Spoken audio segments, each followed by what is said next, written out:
oyster, Jolly Roger, and they walk the plank and they sing their songs and they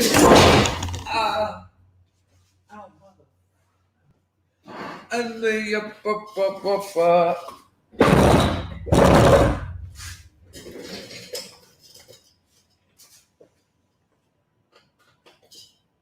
all right, there. What happened to the camera? I don't like too much tip, but a little bit more. That's nice. Do you like that? Look, it's got a bit of a pow on it.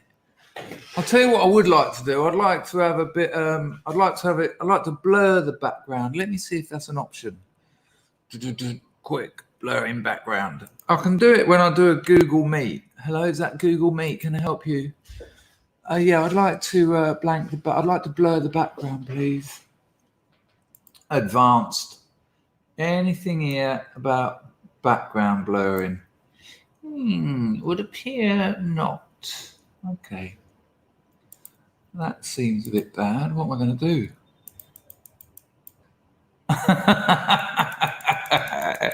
It's an oldie but goodie. It's the only digital effect I've got. Digital effects. Take me to the next level, digital effects. Take me to the next level. It's been quite a day. It's been quite. Why am I so drained? I look drained, don't I? Not drained. I'm not drained. What was it yesterday? Chris Dangerfield is not a thing. And I just went. I look so drained, don't I? I'm not drained. Let's try a bit of this. No, a bit suntan. Let's try a bit of this. And then add a bit of this. I think we've got it back to exactly how it was before I started. What the hell is that? Right. Let me see if a crema is the right thing to clean your glasses with. I think otherwise. Oh, that's right. It's just smeared it all over the whole frame, the whole lens now. Crema police. I'll tell you what. I'm being taken over by the bloody things. I've got one on. I've got one here. I've got one here. Oh, I don't know. Whatever next. Crema police. Arrest this man. He talks in tongues. I used to go to a Methodist Pentecostal church. That was when the fella told me about the Book of Revelations when I was 11. Thanks, mate. Thanks for the peace and quiet I had for 6 months trying to sleep. And they'd speak in tongues, right? I was only 11. This is how unconvincing that lie is. I was only 11. And the bloke that I used to go there with, what was his name? Adrian. His surname was Roard. Oh, Lord, I've got work messages coming through. 1 second. They look like they might.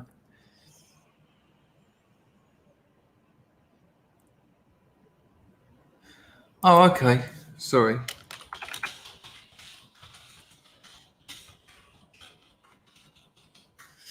Well, that is good news in a sea of bad news. Pentecostal Matt, you lovely bugger. Minus 27 degrees centigrade this morning, and I have an appointment.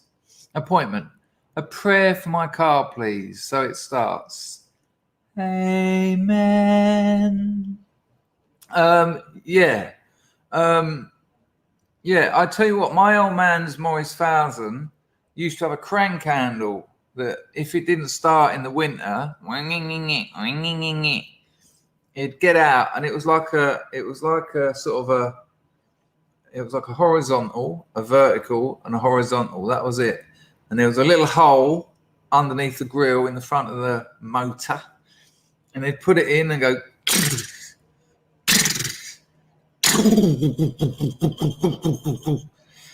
Now, I don't think you get crank handles on modern vehicles, but I hope it works out well for you, Matt. And look after yourself, because all jokes aside, that's fucking cold. Excuse my English. You have noticed I've not sworn as much as I used to. I'm trying to stop it. A lot of scrubs tell me that they watch the channel with kids in the room. No need to apologise, Wind. No need to apologise.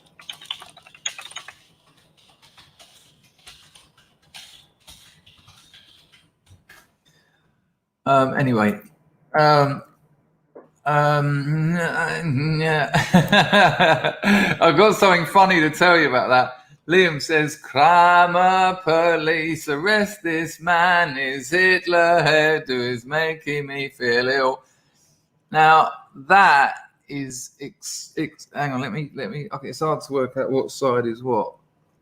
If I can just go at that, the people in the hairdressers today. He always cuts it like this. I always ask him to. I get him to do that. And today he said it looked like, and I couldn't work out who he was saying. He got his iPhone out and showed me the Führer. And I went, yeah, it does. It's peculiar, isn't it? Got to rub it in, haven't you? Got to rub it in. Will Self sent me an email of Mikhail Welbeck at some fancy wedding, and Sarkowski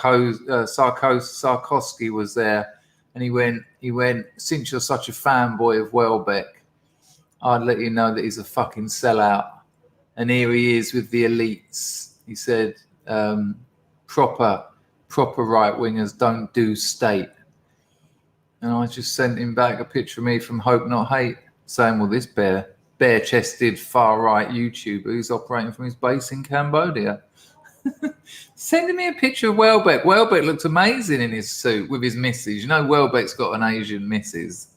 The old right-wing trope, absolutely smashing it. Hang on, I'll show you the photo. Why not? Why not? Same search. Where is it? Let's see. Is it in that account?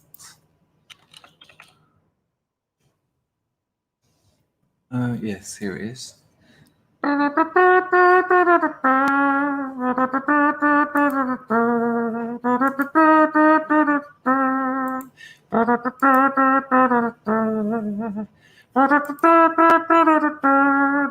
enjoying the little incidental music while I prepare the image? So this is a picture he sent me. This is my literary hero, Mikhail Welbeck, and I advise you all to read him.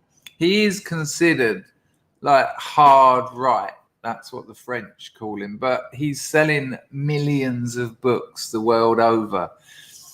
And, you know, he wrote a book, Submission. I don't know if you know, but Islam, the word means submission. And the book is about France being overrun by Islam, you know, and he got the old fatwa and all that nonsense. Very interesting bloke.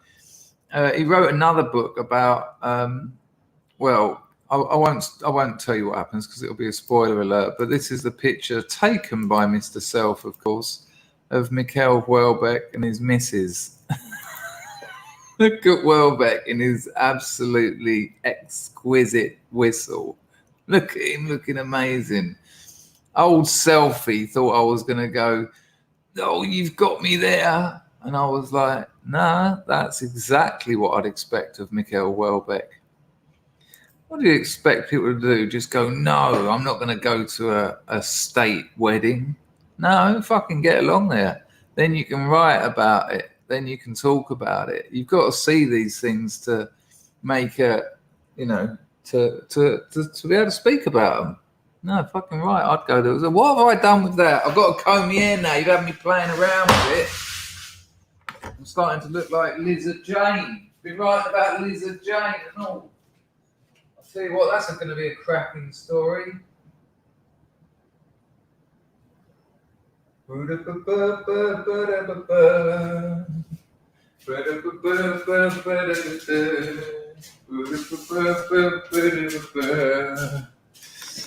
Yeah, if you're not subscribed to my Substack, you really need to be, because Lizard Jane is a corker. Harrowing story. That's not a mispronunciation of the main subject matter, but it's a mothers and son kind of deal. So it's quite a difficult one. Right, where are we? I'm sure I had something else to see. Hello, Lambert Daz. Nice to see you. All right, Tito. Nice to see you. Yeah, Craig got promoted. Rag suggested it. It's getting a bit heavy around here, apparently. Nice one, Grim. I crave a greet. You are greeted. Nice to see you. Thanks for filling me in on that. Apparently, me and DOA haven't fallen out, which is weird because I can't contact her, and she didn't reply to my email. So I don't know what the hell's going on. It'd be lovely to not have fallen out with her, but I just burped. Vincent says it really is -27 in Canada. Good Lord. Hello, John. Nice to see you, mate. That's right. Me old man's Morris Thousand had a choke. That's it. Yep. I think it fucks around with the needle in the carburetor. I'm not an engine kind of guy. Maybe marzipan. Marzipan, what does the choke do? Does it let more air in or more petrol into the carb? Hello, John. Are you suggesting, Ian, that the smear is on my eyes and not my glissades?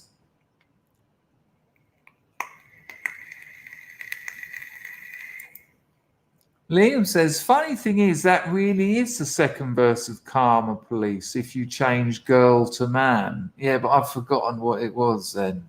Yes, William Self, yes. He put me onto my editor, and my editor is a gift from the gods. Oh, more work stuff. Hang on.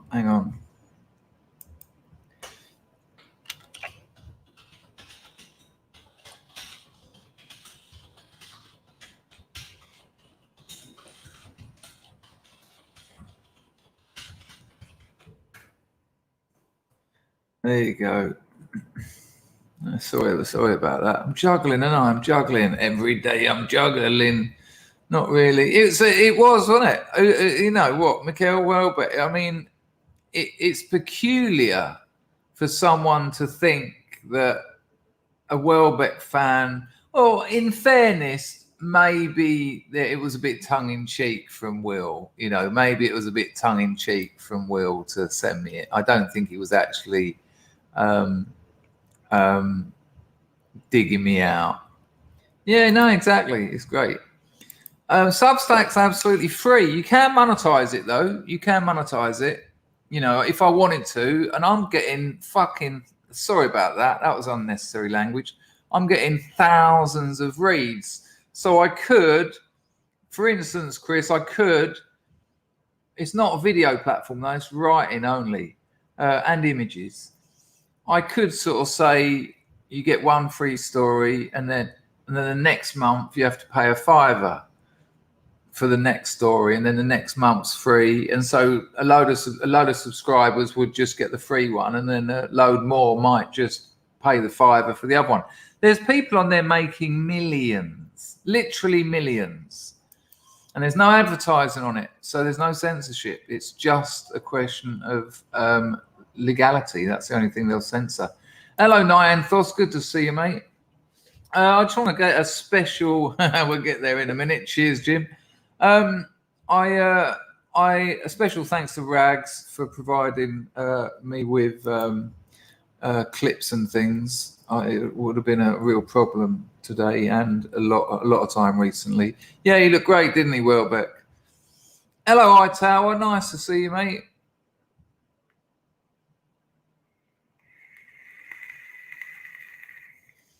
The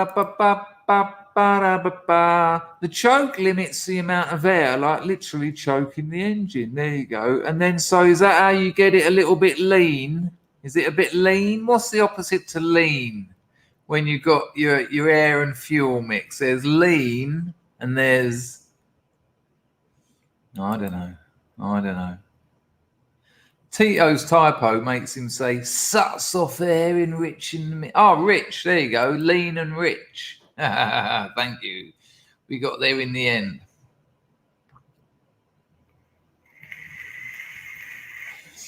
What is that from? Ba ba ba ba ba ba da ba ba ba ba ba ba ba ba da ba ba. I've just got to tell someone at work I'm streaming.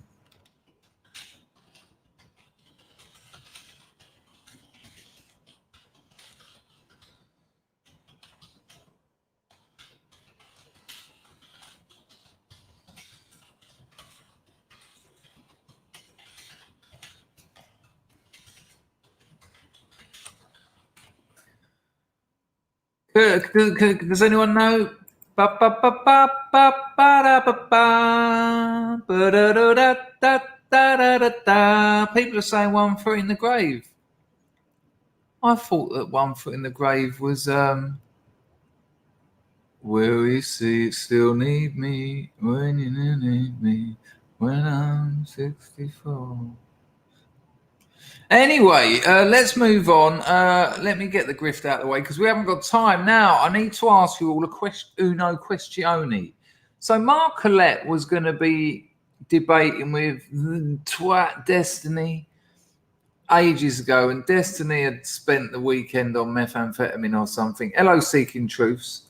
And at the last minute said, I ain't doing it. I've had too much methamphetamine. No, he said someone spiked his ecstasy. Or it was some just gross millennial nonsense. Oh, someone spiked me ecstasy.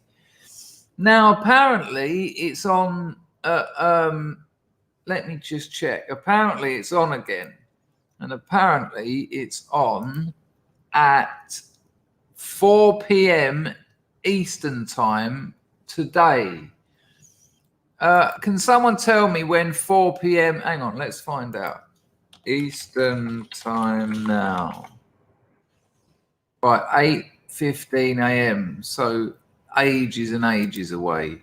Well, so 9 o'clock, 10, 11, 12, 1, 2, 3, 4, 5, 7 hours time, 9 now.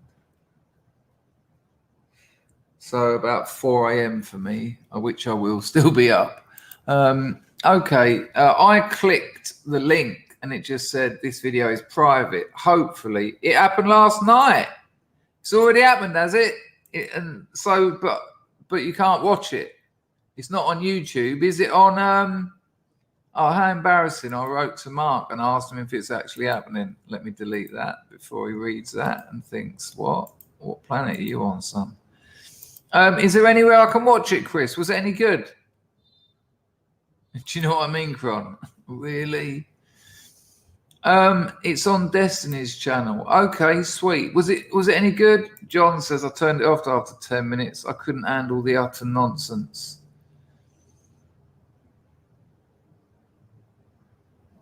Anyone else got any opinions on it? Who saw it? Okay, well that saves me having to wait. Nice one, Rags. You tell the fuckers.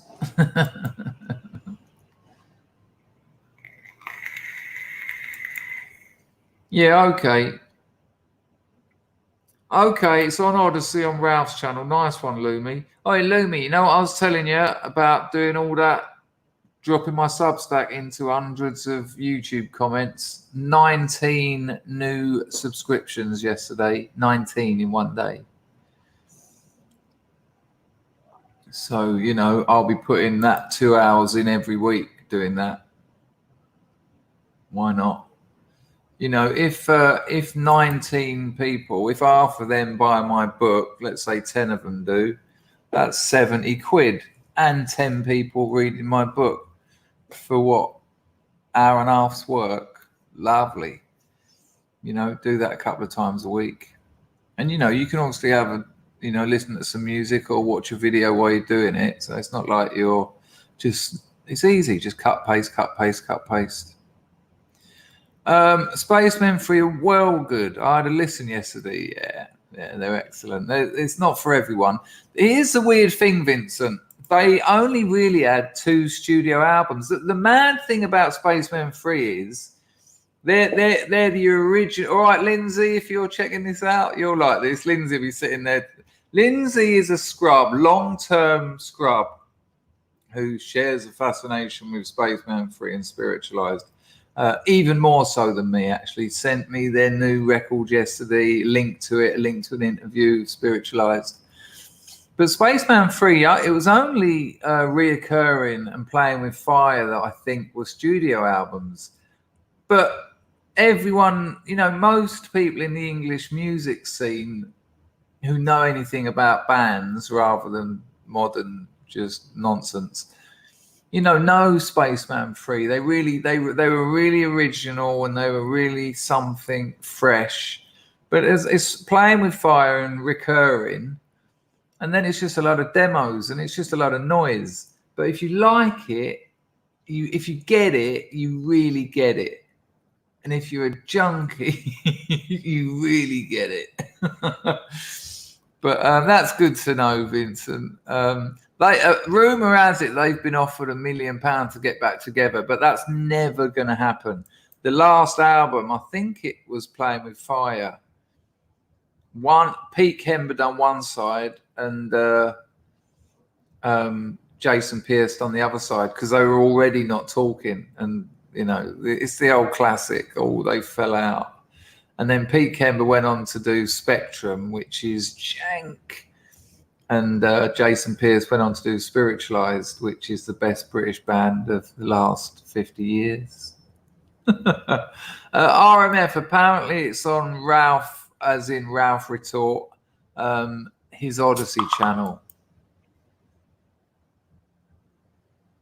What? He's brilliant. Who's brilliant? Oh, yeah. Sorry, I'm still getting work messages. Did you check out a bit of Spiritualized? Vincent, if you want to go down that road, these are the albums I'd recommend. Laser Guided Melodies, Ladies and Gentlemen, We're Floating in Space, Songs in A&E, and the newest one, which is called And Nothing Hurt. But that's not the newest one because a new one's coming out in about 2 weeks. He's 56 years old, Jason Pierce. I mean, to me, that's shocking. I remember seeing Spaceman 3 on, what was that BBC 2 show that used to be on with Magenta Divine in her black glasses going, Rugby's space rockers have made their name with the droney sounds of drug-induced psychedelia. Today on Deaf 2, there you go, that's how you remember. Mnemonically, you remember things because you associate them with other things. Today on Deaf 2, we spoke to Jason Pierce and Pete Kember about the success of Spaceman 3 and where they're going next. And then it was just Pete Kember out of his nut and Jason Pierce just out of his nut. And this interviewer goes, hey, if Spaceman 3 was a drug, what drug would it be? And Pete Kember goes, like a cocktail. I wonder whether he means like a sea breeze or a margarita rather than a cocktail of drugs. Rapido was brilliant. Network 7 was brilliant as well. Network 7 was brilliant. Oi, we've got no money. It don't matter. Who needs money? Just carry the camera. Yeah, but we haven't got any self-balancing. Yeah, but it doesn't matter. Just move it around. That's what the kids want. Sunday morning, wasn't it, Network 7? Oh, I used to love all that. It was like being young and, wow, what's happening to television? It's all gone crazy. What was his name? 10 points for the French bloke's name. Hello and welcome to Rapido. Today we will be showing you the lady with the big boobies because it's good to look at and featuring some of the greatest English bands. Antoine, I nearly said Antoninato. I don't think it was Antoninato. It wasn't the Theatre of Cruelty. Antoine de Coon. There you go. Hello, HAKU. Nice to see you. To see you, nice. Anton Francois. Let's just keep them coming. It weren't Pierre. It was Antoninato. Lumi reckons it was Anton de Cams. I don't get that. I don't know. I think it was. It doesn't matter, does it? We've really drifted. Let me get the grift sorted out because so far it's been disgusting. 24 minutes of absolute excellent quality. And it's only a man asking for prayers who's donated. Hello, Snoopy. In many ways, Mike, you put a few quid in the church collection. Have I told you about when we nicked a church collection? I'll tell you now. I have told you, but it was a long time ago. Oh no, tell a lie. Grim craved a greet. Nice one, Grim. Thanks for the 50 knock. There's 3 back. All right. Right, it was Antoine Decamp. Okay. Cron has realised something. I'm just going to mute it while I do a bum burp. And I'm so glad I did, because that would have been the end of this channel. That was not great. Right, hello Moslab. Nice to see you, mate. Nice to see you. Now I forgot what I was going to say. Oh, God, talk about fart distractor. If you like making art, you can also make a fart distractor. Talk about fart distractor. You can sign me up any day you want. I was going to tell you something. Does anyone in the chat want to remind me what I was going to tell you about?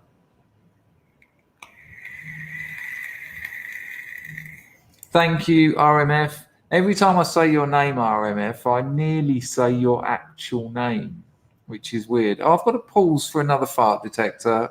Now I'm not a fart disruptor. I'm a fart detector. That one was a little kinder. I won't know, RMF, but I just, it's weird. No, I don't follow through. No.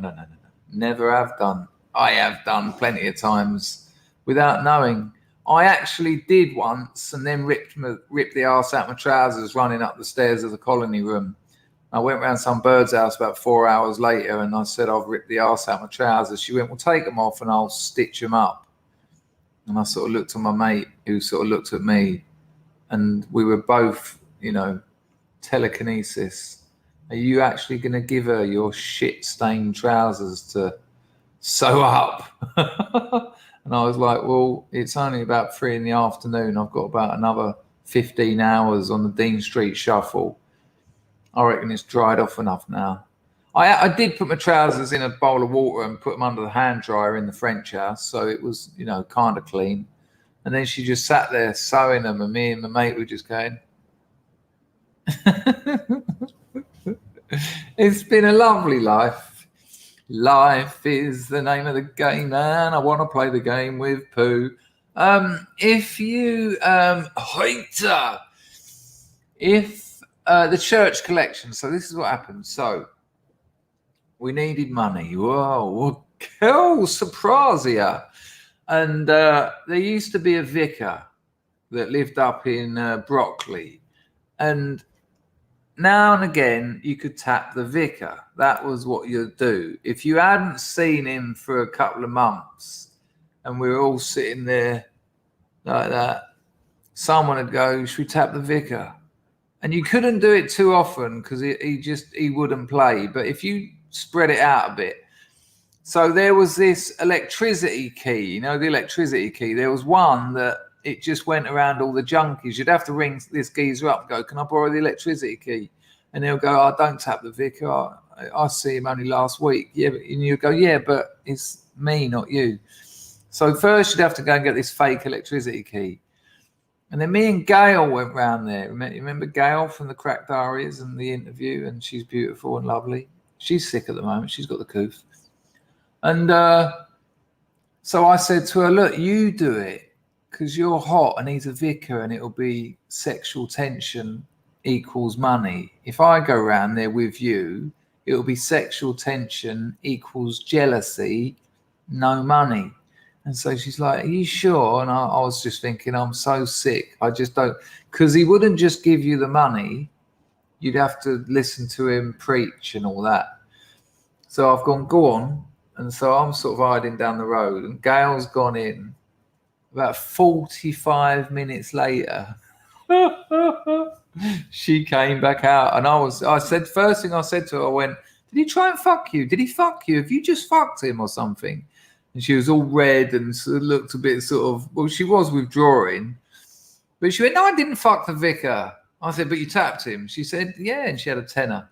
So what you do, you go to him, you go, hello, mate. I was just wondering if you could give me a tenner so I can get some electricity. I'll pay it back. And he never paid him back. But it'd usually just sort of sit you down and start saying, have you thought about God? Have you thought about...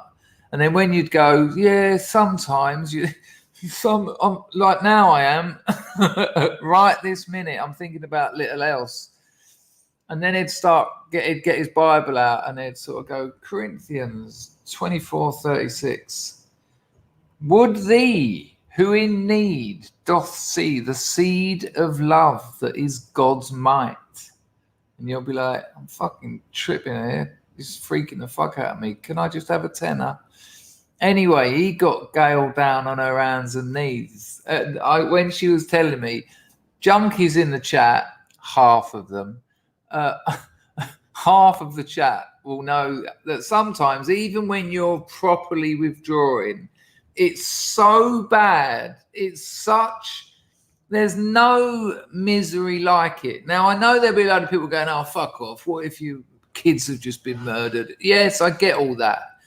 But there's particular things about junk sickness, like you brought it on yourself, right? That's a fact. The other fact is, if you had a tenner on you, it's all over. So it's a peculiar kind of hell on earth. But there is weird humor. You know, I've seen people just going, oh, nothing coming out. And that'll happen in half-hour bursts, and you're just sitting there next to them going, it's weird. It's hard to explain, but it happens. So Gail's going, you fucker, you fucker. She went, he had me on the floor kneeling down. I thought, I fucking bet he did. I said, did he get you to shut your eyes? And he went, yeah. And I was thinking, I bet he was there giving it some of that. This fella can take a walk if anyone wants to get busy with the banhammer. And she went, he had his hand on my head and he was giving it all this speaking in tongues lark. And that's where this all started, by the way. When I was in that Pentecostal church and the bloke stood up next to me and went, I knew he was lying. Even at 11, I say it a lot on this channel, humans are very good at reading deception. And I remember, and because then when he's finished, blah, blah, blah, blah, blah, blah, someone else in the church would stand up and go, I'll be thinking, oh, that sounds completely different to the other blokes. And there'd be another bloke and he'd have his own style.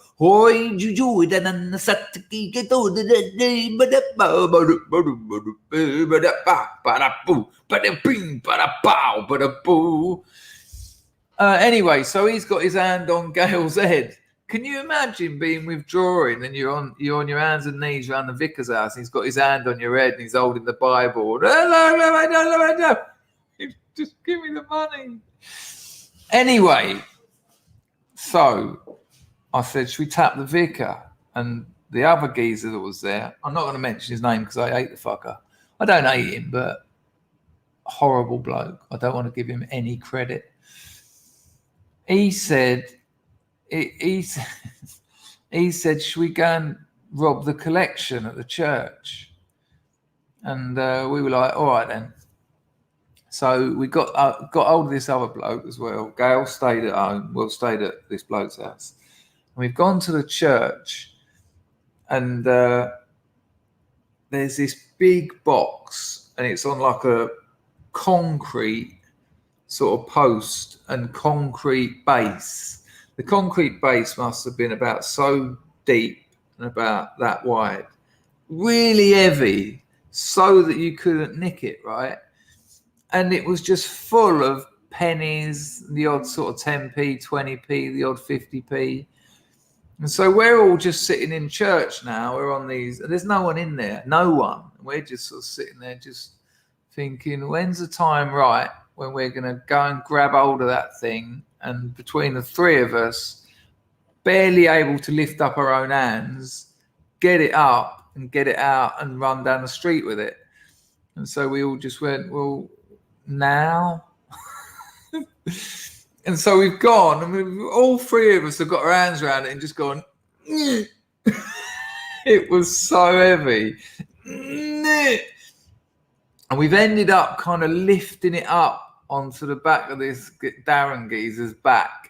So he's got it on his back, and the other geezer's got his hands at the bottom of it, and I'm sort of doing it, and he was walking along like this, and he was going, my back's breaking, I'm snapping my back, it's going to break my back. And we couldn't even lift it off his back, it was so heavy. It was an absolute mess, right? We had to then get it up, the lift didn't work, so then we've had to carry it up these couple of flights of stairs, and I just went, wait. I said, why are we carrying it up these stairs? What, we're going to get it into your house? I said, why don't we just put a brick through it now and just take the money? Which we did. We went and got we pulled an house brick out of an old wall and just went. And as we're scraping up all these coins and we're looking at it, and by that state, you know that you're very good at working out how much money is in coins, because you spend your days collecting coins to buy drugs. And I'm thinking there's probably about 30 quid there in coins. Nice, that's a touch. You know, apart from the guilt of stealing from the church, which is an awful thing to do. I'm not laughing at that, by the way. You know, the laughter comes from the tragedy of it all. And we're scraping up all this money, and we've got it all out, and we're just sort of counting it and putting it into stacks. Like, dealers aren't going to accept 4 quid in pennies, so they're going to have to. Well, we just threw the pennies out the window, but you know, we're putting in stacks of pounds and stacks of 50s and all this. And at the bottom of the sort of box with, you know, that we smashed the glass on, there's like this bit of wallpaper, flock wallpaper. And for reasons to this day I don't know, I've sort of ripped up the flock wallpaper. I thought it was just weird that I hadn't seen anything like the old Indian restaurant sort of red and gold flock. And I've pulled it out of the bottom, and it's sort of tucked under the sort of sides. And as I've pulled it up, the bottom of this box thing was lined in 20, 50 and £10 notes, about 4 or 5 mil deep. We got about 2.5 grand out of that box. We went from counting 5p's and 20p's to having stacks of proper money. And this is the kicker, we took it back to the church. We took it back, not the money, just the broken box, because we felt a bit bad afterwards. Once we were smoking crack, we felt bad. Weirdly, managed to just carry it between the three of us like normal people once we'd had some smack and crack in us. Yep, drop in here. It gets worse, though. It gets worse. When we took the broken, because we just put a brick. So can you see what I'm saying? Can you see what this thing is? It's like a concrete post on a concrete square with a wooden box with a glass top, a collection thing. It's about that wide at the top. So we've emptied about this 2.5 grand out of it and all the change, scored, started using. And I was like, I feel a little bit bad about robbing the church. I said, should we take it back? Let's at least take the fucking collection thing back. Maybe. And they were like, yeah, let's do that. Let's have another pipe and do that. All right. Took it back. When we went in there, the vicar was in there. And he went, where on earth did you find that? My boys, where on earth did you find that thing? I was been wondering all day, where's that been? And we went, no, we found it halfway down Wickham Road. Is it yours? And he went, yeah. He went, it's been missing. He said it went missing this morning. I said, well, whoever nicked it, they've obviously emptied it and just dropped it on the road. He went, oh, bejesus, wait there a minute, lads, wait there. And he went off and he come back and he gave us 30 quid for bringing it back. We were like, thanks. Thank you. Bye. I should have saved that for a Substack, really, because there's loads more details. Yeah, there you go. Right, speaking of stealing from the church, let me get the entropy sorted out. But I don't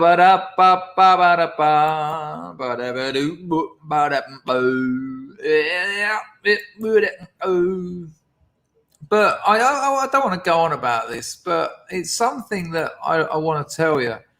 It's what people don't understand about that life is it's like that every day. Every single day of your life, it's as mental as that, because it has to be. It takes you about a year to burn all your bridges. Where, you know, you can get a few quid off your mates here and there, your family here and there. But once you get caught nicking off them, once you start looking like a skeleton, once you've got nicked a few times, once your mum's house has been busted, you know, within about 6-7 months, really, no one's giving you any money anymore, ever. So you just end up doing mad things every day. Now think about it. There's 365 days in a year. And, you know, you're doing that for 20 odd years. It's absurd. Hello, Sal. I have done heathen-like things. It is true. Yeah, I could write that one up. Hello, Ludwig. Bit of lurking. St. Peter's going to love that. Yeah, I'll ask for forgiveness when the time is right.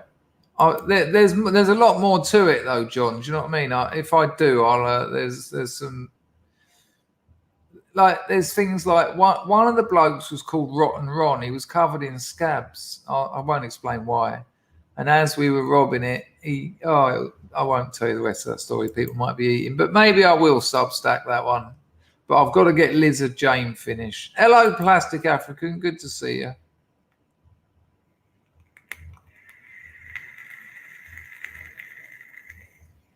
What's happening tomorrow, son? I don't understand the tomorrow angle. I remember the Tomorrow People. It was like a real life Tomorrow's World. Yeah, those who understand that, award yourself 15 scrub points. Now,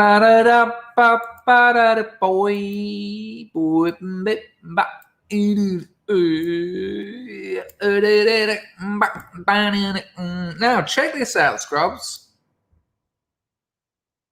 I have had, like I said, I've had loads more people writing to me. They want to get into this index investment lark, right? Now, I'm not going to give any names out. I think, did I mention this yesterday? I had a scrub write to me and say, I just wanted to say thanks, blah, blah, blah. I'm £27,000 up since I got on free trade. 27 grand up. Now, he's not investing in indexes. He's obviously been gambling a bit, and I said that to him. But yeah, that's tax free. I was very impressed. And while we're on that one, as you know, I talk about long-term 10, 15, 20 years index investing. However, Tesla is being tipped to fly, and Tesla already has flown. I did buy some Tesla last year and it went up like 60%. 60%. It took a dip when old Muskrat said he was selling, I think it was 10% of his shares, but it turned out he had a $15 billion tax bill, which is why he sold his Tesla, 10% of Tesla. What? Hang on, John. What? You bought Tesla and you sold them? This is what I say about temperament. You've got to give these things time. They always go up and down. I bet it went down about 5% and you went, and I only know that because I've been there.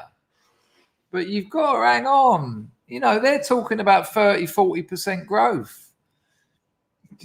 John, someone else did it. Who else was it? Someone else. So it was Grego. Grego sold all of his and then watched it go up 40%. Yeah, I've got a little bit in Vanguard, but I wouldn't put it all in one. Spread it over a load of indexes. You know, spread your bets. Nice one, Howard. Machano Caprasciatuti. Can't access free trade in Ireland. Any VPNs going? It's not the VPN that's your problem. The problem is the beauty of free trade is it's tax-free. Now, in Ireland, do you have? I don't think the Irish get a stocks and shares ISA. Let's have a look. Does Ireland have an? I think it's only the UK, you know. No, unfortunately not.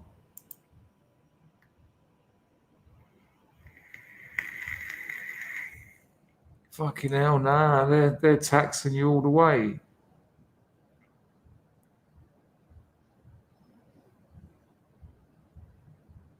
Oh, hang on a minute. There's ways round it though. Look into it. Don't worry. It's not accessing it, Howard. A stocks and shares ISA is tax free. This is why you can put 500 a month in, and in 15 years have 3 million, because all that compound interest each year, and you can put 20k in a year. You know, that's how it works. But you want I mean, in America they don't have tax free. Robinhood isn't tax free, so it's not actually accessing it that's the problem. But I've just read briefly that somehow there's workarounds for people in Ireland, so maybe look into that. John Palmer lost a tenner. That's why he fucked off his Tesla.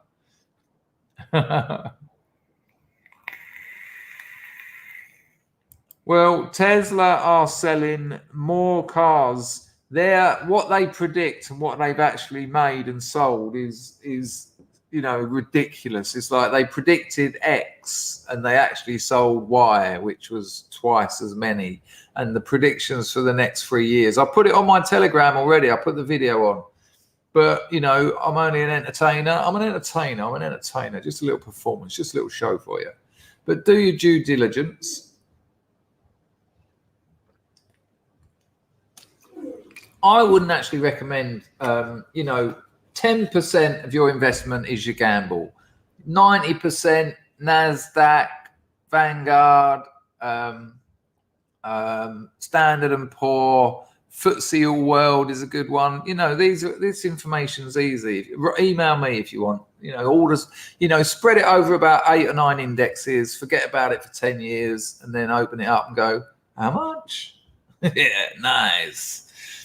And that's only, you know, even if you can only get 200 a month into your stocks ISA on an index, according to historical charts, it's almost impossible for you to lose. You know, and it's likely that you'll, you know, I think if you were getting 250 a month into your stocks ISA, I reckon you'll be looking at over $1 million in 15 years. It's not bad for 2.5 a month, is it? Just get a bit frugal. Stop wasting money on stupid things that you don't need.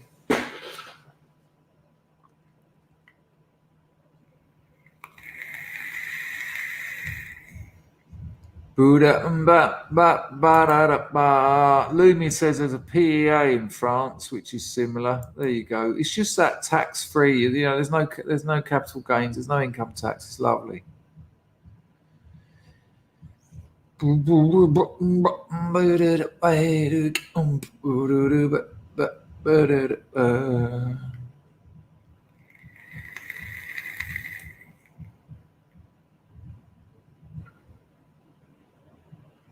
Hello, Rapetchikara. Have you seen the Neuralink by Musk? I have not. Is this weird thing that Thunderfoot keeps laughing at? This sort of tunnel car vacuum thing? I'm not interested in it. I'm not interested in it. Not because it's not interesting, but I'm just looking at Tesla's historical growth and what I've been reading that's been tipped. And if you've got a few quid, I would put it on Tesla.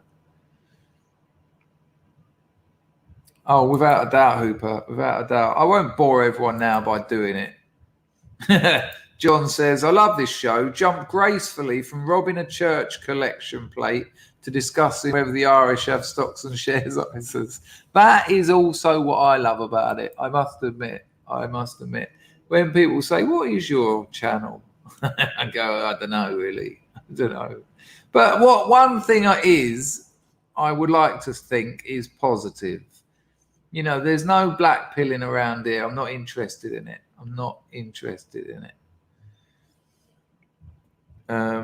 What's that? Right, let me get the grift sorted because it's been abysmal, frighteningly so.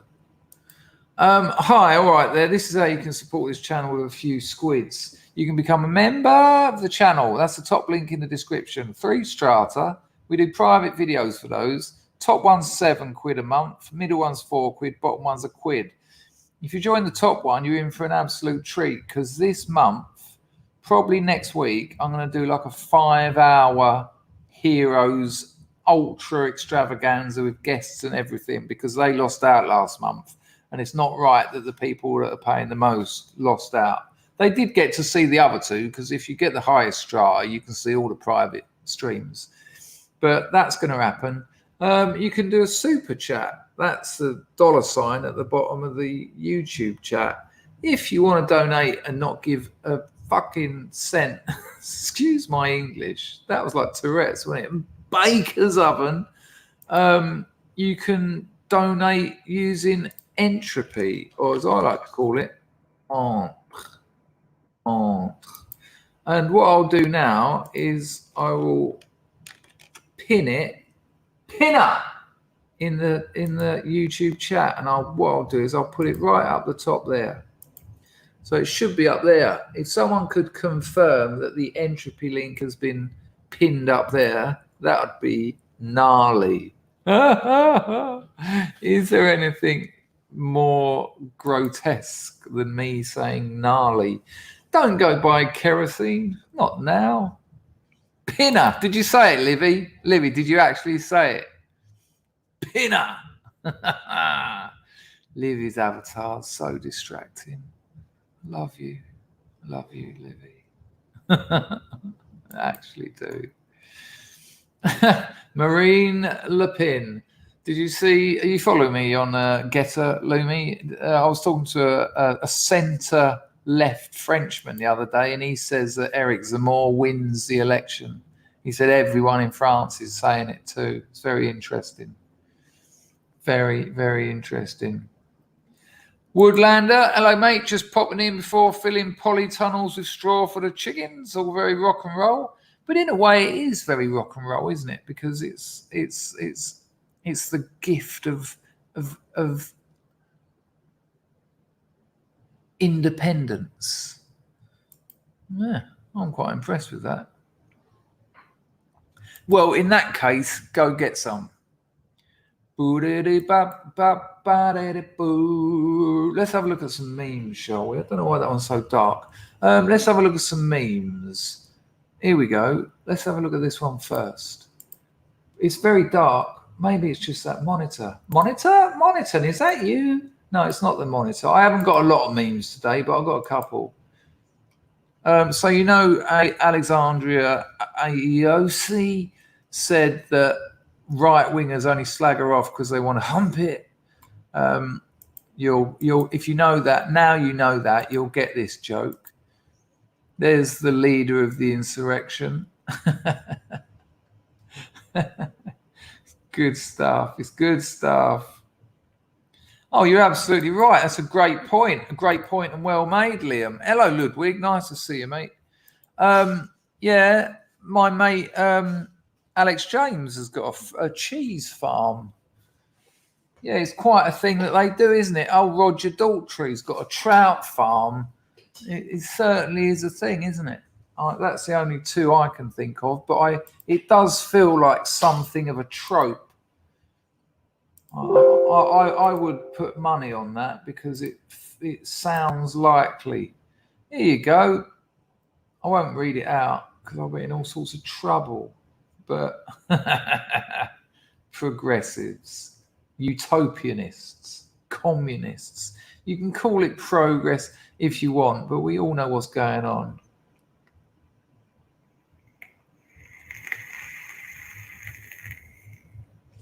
Oh, nice one. What, you went to Alex's farm, did you? But last time I saw Alex James, I bumped into him in Soho and we both were wearing tweed suits. And the last time I saw him before that, he was going to produce the Household album. And I was out of my head on crack and ketamine and heroin. And me and him were doing ketamine in the toilets at Jerry's. And when I bumped into him and we both had our tweed suits on, I went, "Hello, Alex." He went, "Hello, mate." I said, "Come a long way, haven't we?" He said, "Where from?" I went, "The toilets in Jerry's." He went, "Yeah, we certainly have." What a turnout. I even had a goat head, like carved, not an actual goat's head, carved goat head cane with me. Oh yes, it was all quite proper and lovely. No, it's not so good. But Roger Daltrey is absolutely based, and I can assure you Alex James isn't. Do you remember the advert on telly? He done an advert, I can't remember what it was for, and he was walking around his trout farm, and he, as part of the advert, he said to someone who was at their swim with their rods out, Roger Daltrey went, "Had any luck?" And the bloke went, "Yeah, I pulled a nice one out." And Roger Daltrey looked at the camera and went, "Oh no, I'll have to put the other one in now."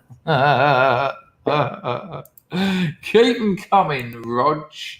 Now, so my missus has got a bit of a cold, right? A bit of a cough and cold. And she asked me to get her a COVID test. And I said, "Darling, I don't think you've got COVID." I said, I just don't think you've got the coof. And then I tried to get her some of those, what are they called? NFTs. Is an NFT a COVID test that you can sell on the internet? And so I had a look on the old internet and look what I found. I can't say too much about it because I'll get in trouble with the owners of the narrative. So here we go. This is 2020, right? That goes right up to April the 3rd, 2021, which interestingly was when they started dishing out the, and even then it only peaked at 981 cases. And today, on January the 10th, there's 30 new cases. And on this one, total cases today, 172. And I said to my missus, "I just get the funny feeling you ain't one of them." Look at the novid on that. and of course, this is when it was all, go and get it stuck in you. How strange. How peculiar.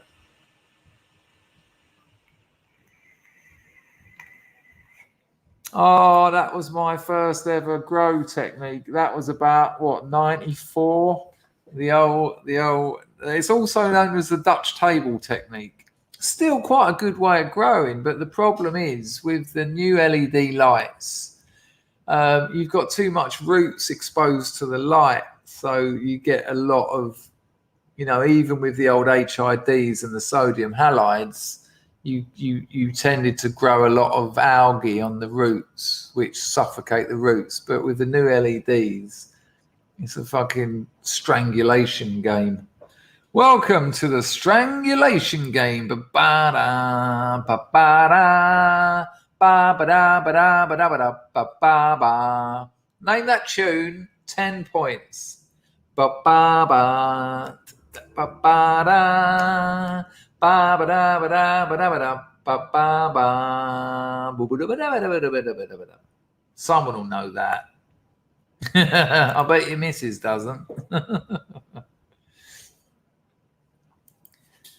It isn't ba ba ba ba ba ba ba, but it should have been. It's not the professionals. No, I can see why you went there though. I reckon Pags will know it if he's here.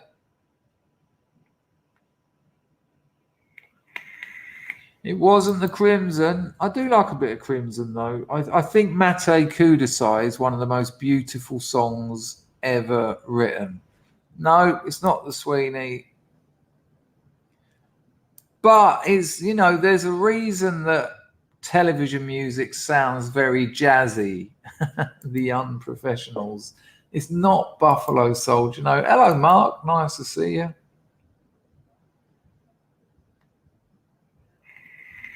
No, you don't need soil for the Dutch table method. You don't need soil. It's hydroponics. You grow them in rock wool, and then the roots move over the Dutch table. It's not Morse, it's not Bergerac. These aren't actually names of songs, by the way, people. These are television programs. For God's sake. No, John, it's not Diagnosis Murder. We're guessing. I'm going to give you a slap when I get to America. I thought you would have known it, Pags, to be honest with you. I'll give you one more go. Ba-ba-da, ba-ba-da. Ba-ba-da-ba-da-ba-da-ba-da, ba-ba-ba. Let me see how badly I've got it, and then I might let you off. Bunch of heathens. I reckon I might have it really wrong.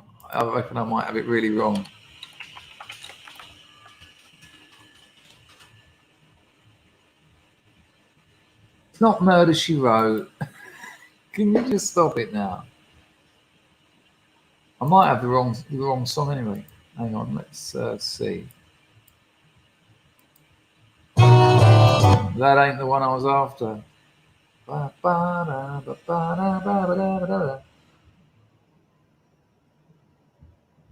Shit, you know what? I can't even remember what the song is. So no one would have known anyway. I got it wrong.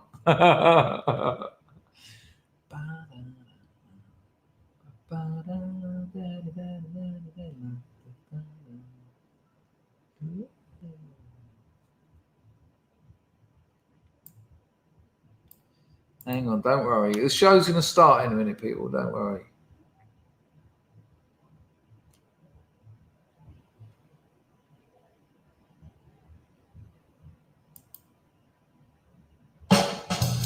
Oh, this is a tune, man.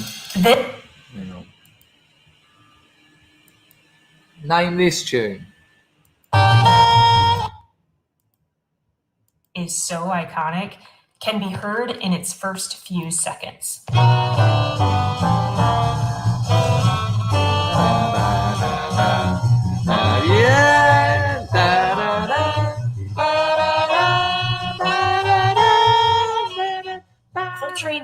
Oh my God. People, I tell you what, if you don't like jazz, right, and that's all right, it's fine not to like jazz, but you are writing off 100 years of music, which is an odd thing to do. I'm going to put a link to that video in there, and they're talking about John Coltrane's classic Giant Steps. And the video is called The Most Feared Song in Jazz. And in terms of everything, it's just incredible. It's really worth watching. It might give you a different way of understanding what jazz is about. John Coltrane, Charlie Mingus, Dolphy, Davis, these Charlie Parker. They were such virtuoso musicians. It's hard to explain to people. You know, I don't think you've had musicians in any other genre who you could say are the equivalent in terms of technique and musical knowledge as those boys. If you look at the guitar, you'd say, if you take something like rock guitar, right? You're going to say Jimi Hendrix, Steve Vai. You could probably get at a push Alan Oldsworth in there, but I don't think any of them. I fucking love bebop. I love it so much. Lil Bullet, look up this meme video. It's hilarious. It's called Sometimes Learn to Mind My Own Business. You know what I'm like about these, Mr. Bullet?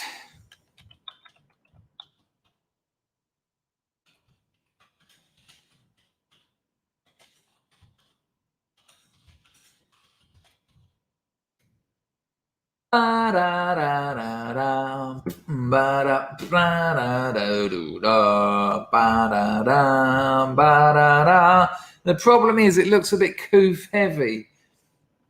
You said it's called buy an uploader called Global. Well, I've got that, but it's a short. It's a short, right? If you get me banned, Bullet, there'll be all sorts. Oh, you can't play shorts. It doesn't work. It's too small, and I can't stop it, and I can't start it again. I can't do it. I can't play shorts. What I'll do, I'll video it on OBS tomorrow, and I'll play it on another stream, Bullet. But if you were to watch it now, it's going to be about that big on the screen, and it won't be worth watching. But I will do. Email me to remind me, Bullet, and I'll do it for sure. But look, let me show you how weird it is. Look, just so you know I'm not bluffing. You know, that's niche. But I will check it out, and it's now in my history as well. But if you ping me an email, Bullet, I will definitely remember. Liam, I expected more of you than that. It's a really weird thing to say. This is 100 years of music. Why is it musical wanking? Why? I don't understand why. They were trying to make music, and they did, and they were exceptionally successful. I get that upsets me. It makes me feel like people are missing out. And you know, it's for me, that's along with the old I hate books. It's got a bit of that in it, you know, and that was intentional. State education wanted working class people to hate books. You know, I think people are threatened a little bit by jazz. You know, my music theory is next to nothing. You know, you don't need to know the ins and outs of jazz harmonies and the circle of fifths to appreciate the music. But, you know, people say that, don't they? Oh, it's just a lot of just indulgent rubbish. What bebop that changed the face of modern music? Crazy thing to say. Do you like it, Pags? Are you a fan of Coltrane?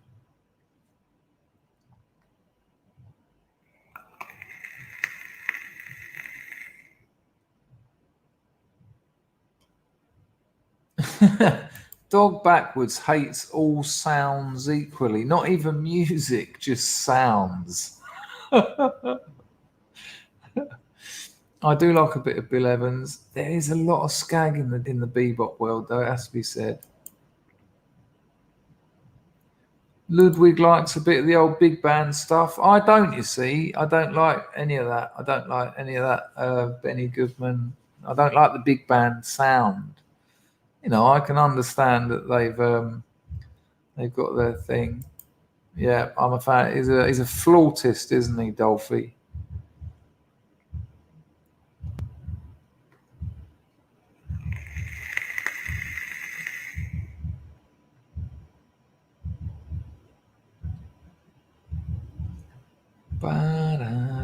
I've got that in my head now. I've got to get rid of it. Right, let's have a look at some clips. I'll tell you what, I've been watching this old documentary series. The people remember it. It was called Skin. And it's like just people with nothing, like people with fruit machine addictions and and like big issue sellers. It's a real testament to a very grotty underbelly of England that, you know, is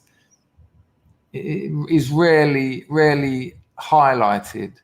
I really advise it. It's plenty of laughs in there as well. It's called Skint, and there's about 3 seasons and about 5 episodes each season. Well worth a watch. Anyway, so Belgium's been kicking off apparently. Belgium ain't happy. Let's have a look what happened in Belgium. And this is interesting because there's another little video that follows this one. This is Belgium, and this is about certain restrictions, shall we say. Now, I've got to, apologies, people, I've got to sort out my cannage. Cannage.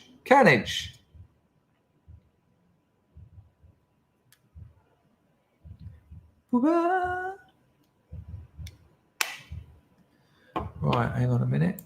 Pop that in there, pop that in there.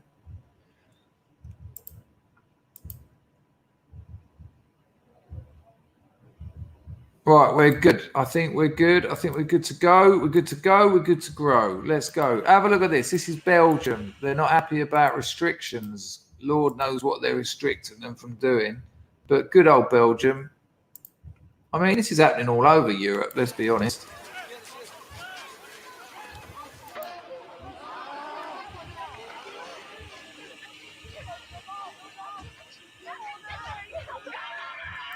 Footage, of course, provided by RT, which is, I think, if I remember rightly, currently banned in Germany.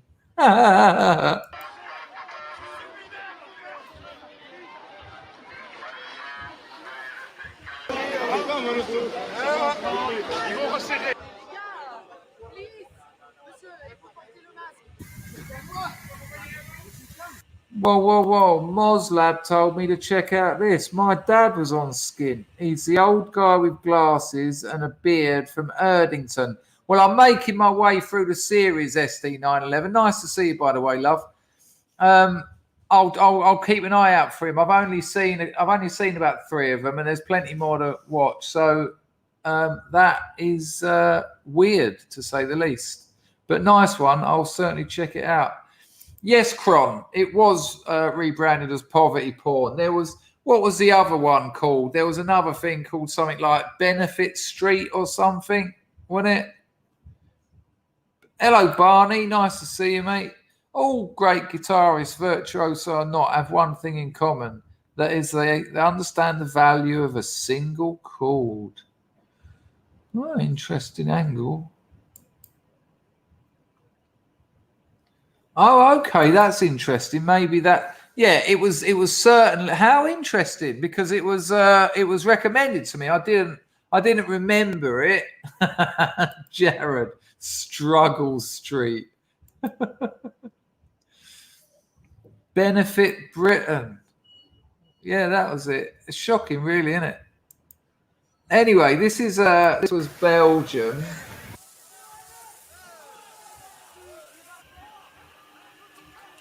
Look how many of those fuckers there are. Who are they protecting? Who pays for them? Who pays for them to protect? Oh, I see.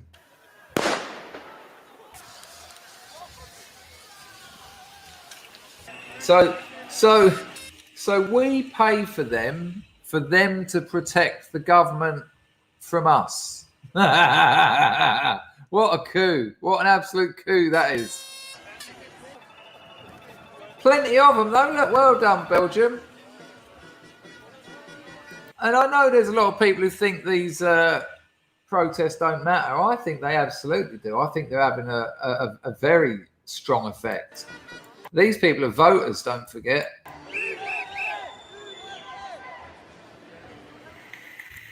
So that was from RT, banned in Germany. Why? Why have Germany banned Russia today? I mean, again, the transparency. Now, off the back of that, I'm going to tell you the next video before you see it, because it will be better if you know what happens. So I don't know where this is. It might be Germany, it might be Belgium, it might have been part of that last protest. Someone might be able to recognise the writing on the back of the Gavers uniform. But here's what happens, right? There's a load of these riot police. There's a protest going on. And this little girl, she's got to be about 14, 15.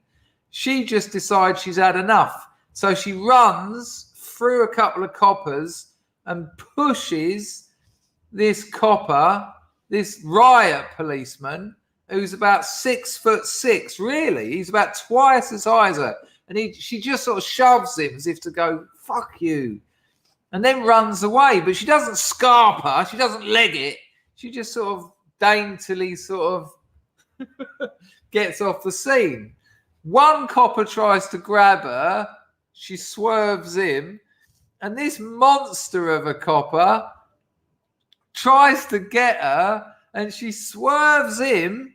And he goes down. It's just such an amazing... She causes so much humiliation by doing so little. It's just beautiful. And the video is called The Best Thing I've Seen Today. And I have to agree. I imagine this has been on other channels because this version has got 600 views. And this is the sort of thing that's going to go. It's probably already gone viral. Someone's just mirrored it for some views. But it's absolutely beautiful. You'll understand why I told you before, so you can keep an eye out for the details. Oh, for fuck's sake. StreamYards and their damn audio. Check it out, people. It's a real smiler.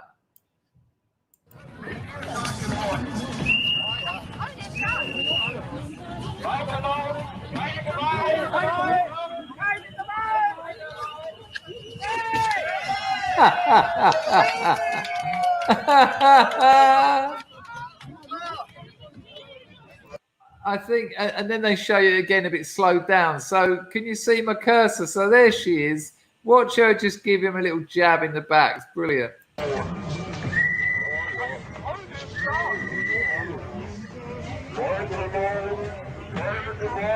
He grabs hold of her, slips in, and then the monster goes in. Ooh.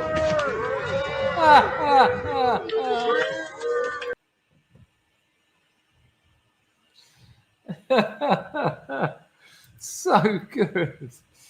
And it's almost like it's almost allegoric, you know, a very small young, you know, what's the word? I don't want to insult her. Well, a small young girl's enough.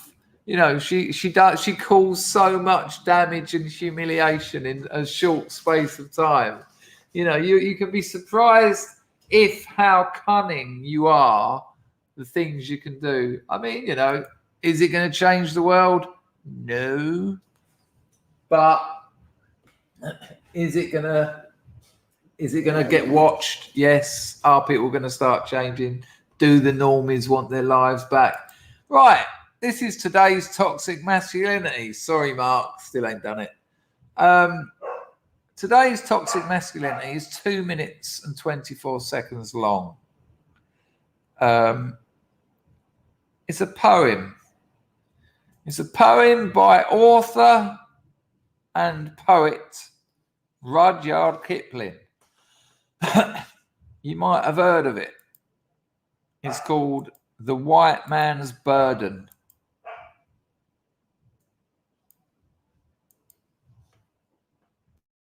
Take up the white man's burden, send forth the best ye breed. Go bind your sons to exile, to serve your captives' need.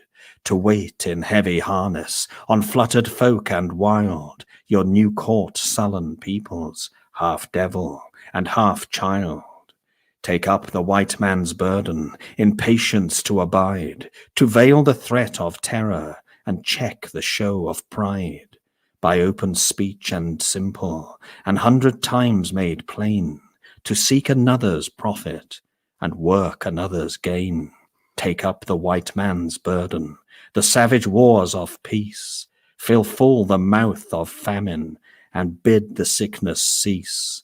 And when your goal is nearest, the end for others sought, watch sloth and heathen folly, bring all your hopes to naught. Take up the white man's burden, no tawdry rule of kings, but toil of serf and sweeper, the tale of common things. The ports ye shall not enter, the roads ye shall not tread. Go make them with your living, and mark them with your dead. Take up the white man's burden, and reap his old reward, the blame of those ye better, the hate of those ye guard. The cry of hosts ye humour, are slowly towards the light. Why brought ye us from bondage, our loved Egyptian night? Take up the white man's burden, ye dare not stoop to less, nor call too loud on freedom to cloak your weariness. By all ye cry or whisper, by all ye leave or do, the silent, sullen peoples shall weigh your gods and you. Take up the white man's burden, have done with childish days, the lightly proffered laurel, the easy ungrudged praise, comes now to search your manhood through all the thankless years, cold-edged with dear-bought wisdom, the judgment of your peers.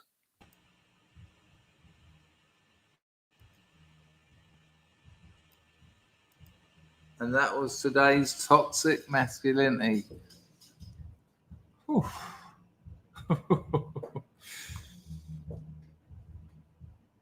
Lil Bullet, thank you, mate. The grift has been appalling. Chris, that's the ti-tum, ti-tum, ti-tum rhythm I mentioned a while ago.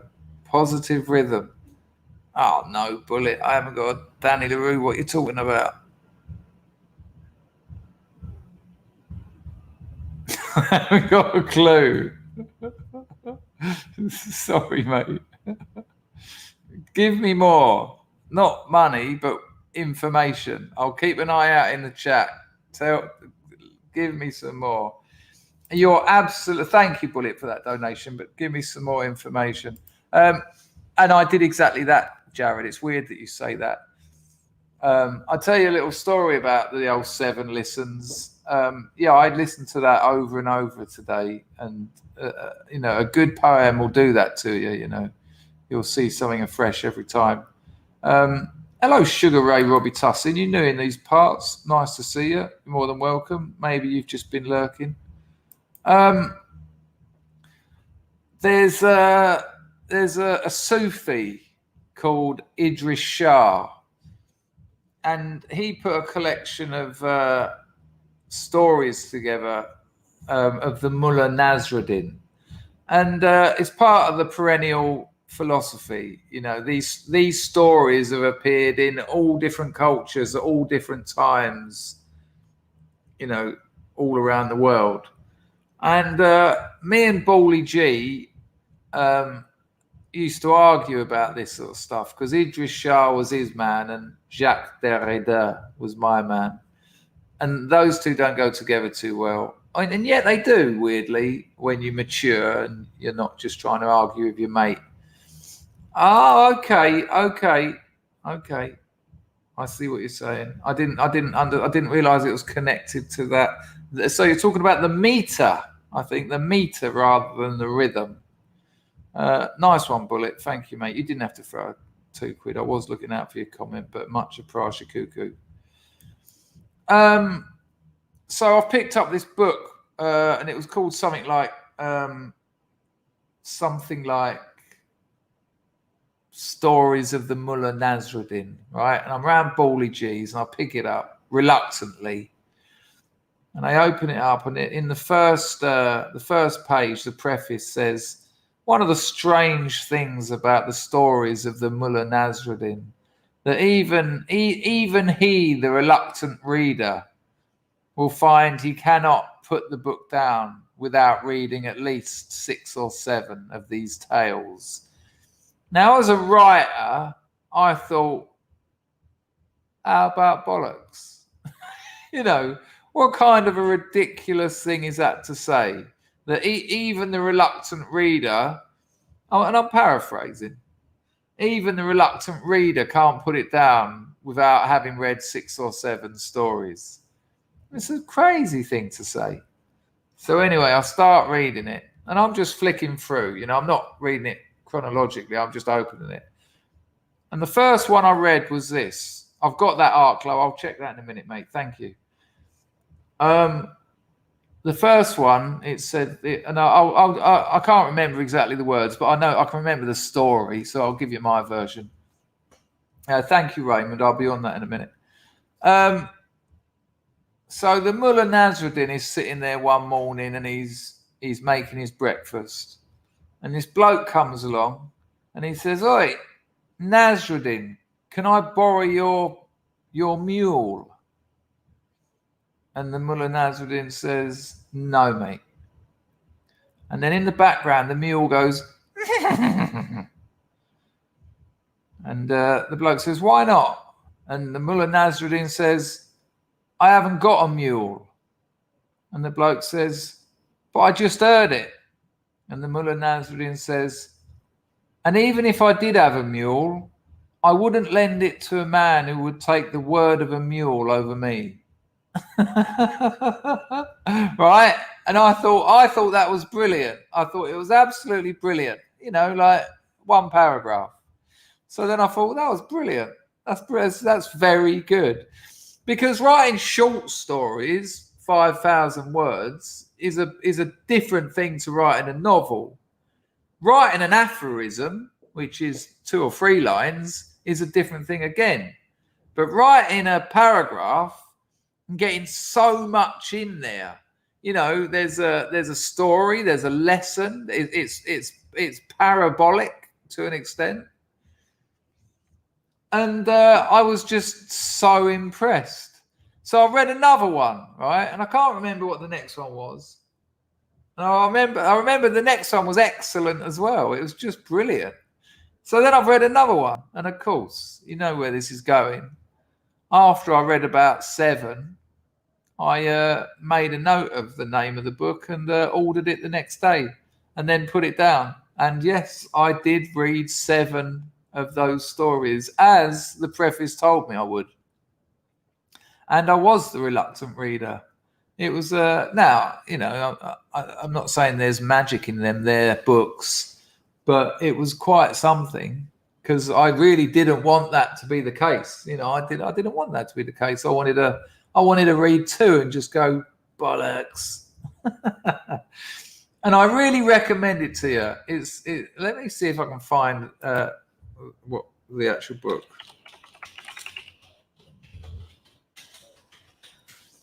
Title of that. You see, here's the problem. There's loads of them. There's the pleasantries of the incredible Mullah Nasruddin. There's the exploits of the incomparable Mullah Nasruddin. Oh, I think that's it, actually.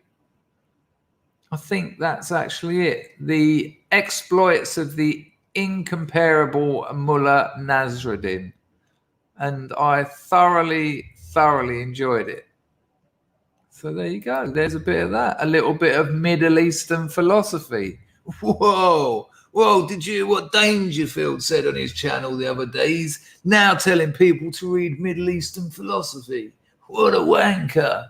Yeah, the day before he said Chris Dangerfield isn't a thing. Whoa. What kind of arsehole is he?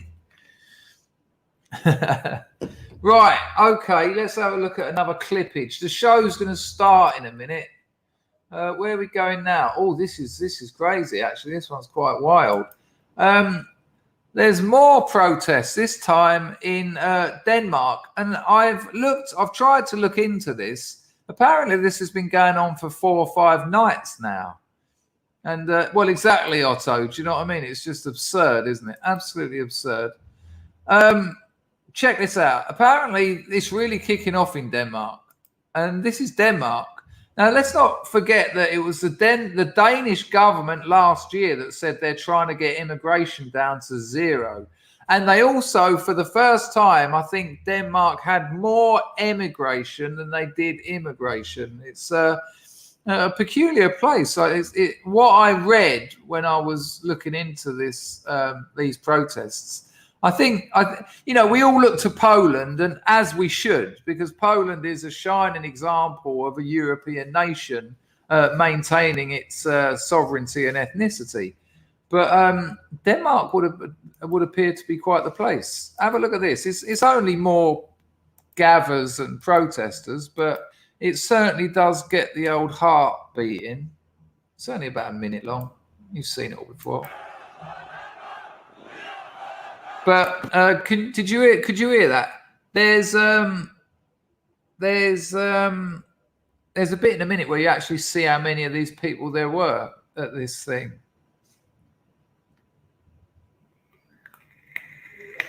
I'm just waiting for someone to give me an audio check on that. Nice one, people. Thank you. We will continue. Check it.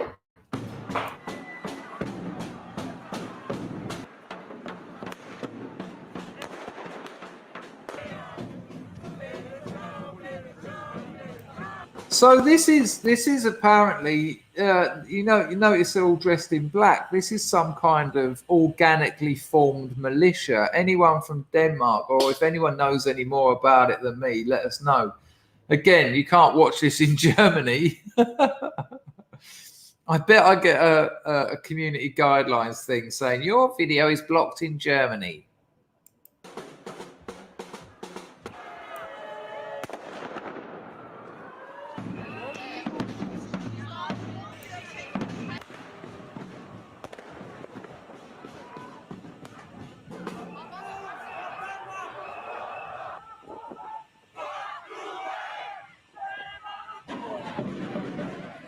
It's good to see, man. It's good to see.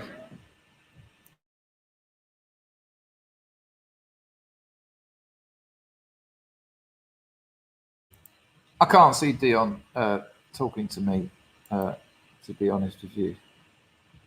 Well, there you go. We'll find out. We'll find out. Well, it usually happens afterwards, but, you let the cat out of the bag or something. Yes, Aramas. It's they're really realizing that things happen. They're starting to understand in advance. Maybe they've had a look around Europe and gone, oh, hang on a minute. No, Chrissy. Hello, Chrissy. Hello, plane drifter. New in these parts or a long-time lurker? You're more than welcome. Lovely to see you. French insurance company refusing to pay out over people killed by court ruling over a case death caused by is voluntary suicide. Well, this is an entertainment channel. I'm not a scientist or a doctor. I can't confirm the validity and authenticity of that statement, but I wouldn't be fucking surprised.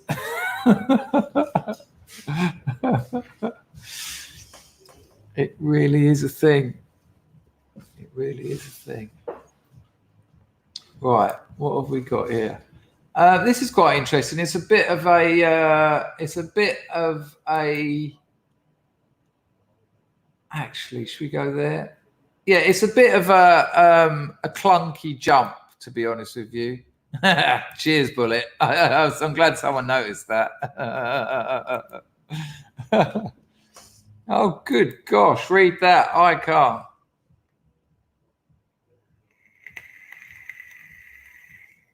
Oh, okay, Ian. I haven't actually had one in a while. I think it was going through all that stress with the fucking diazepam, and when, business is a real problem for me at the moment, and I've kind of accepted it and moved over it. I had my eyes tested, and they were perfect, but then I had the concussion. It also could be connected to the concussion. Apparently, those things can go on for up to a year, so maybe that's still affecting me. But touch wood, and it should be all right. Have a look at this. We won't watch all of it, but it's kind of interesting. I like this. I mean, I want Trump to win the election, and I want the midterms to be the bloodbath. I know they're going to be. Let me know you've got audio, please. Buyer's remorse is strong with Americans as we enter the new year. While the media is trying to destroy Trump and protect Biden, one thing is clear. Americans miss Trump and want him back. Mike LaChance from American Lookout reports that a new poll from Rasmussen has found that Trump's approval rating has actually gone up since he left office last year. Nearly 9 in 10 Republicans now have a favorable view of him. It's not just with Republicans either. Trump is over 50% with Democrats and independents. In dual surveys on Thursday showing Trump's rise and successor President Joe Biden's fall, 52% of voters told Rasmussen reports that they have a favorable impression of the former president.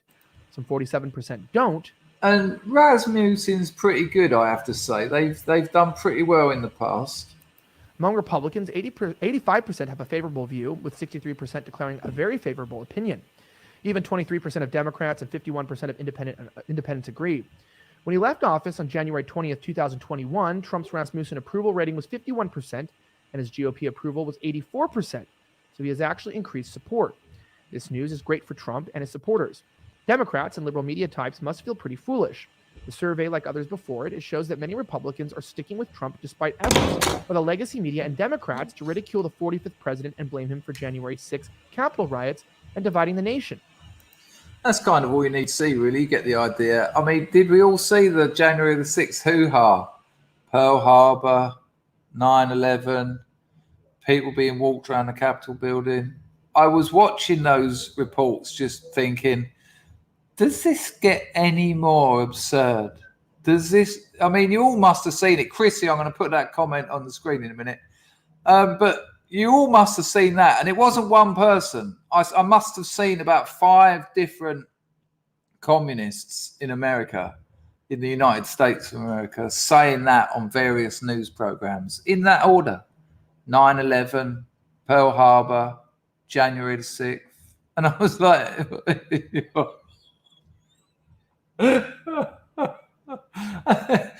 that is surreal. That's the stuff of twisted dreams. There's no that classification does not include the third member. That is set theory imploding. Pearl Harbor. Just say it to yourself. Pearl Harbor, 9/11, January the 6th. And I honestly think it's because it's all they've got building up to the midterms. All they've got. I mean, the coup will peter out before the midterms because it'll have to. It will have to.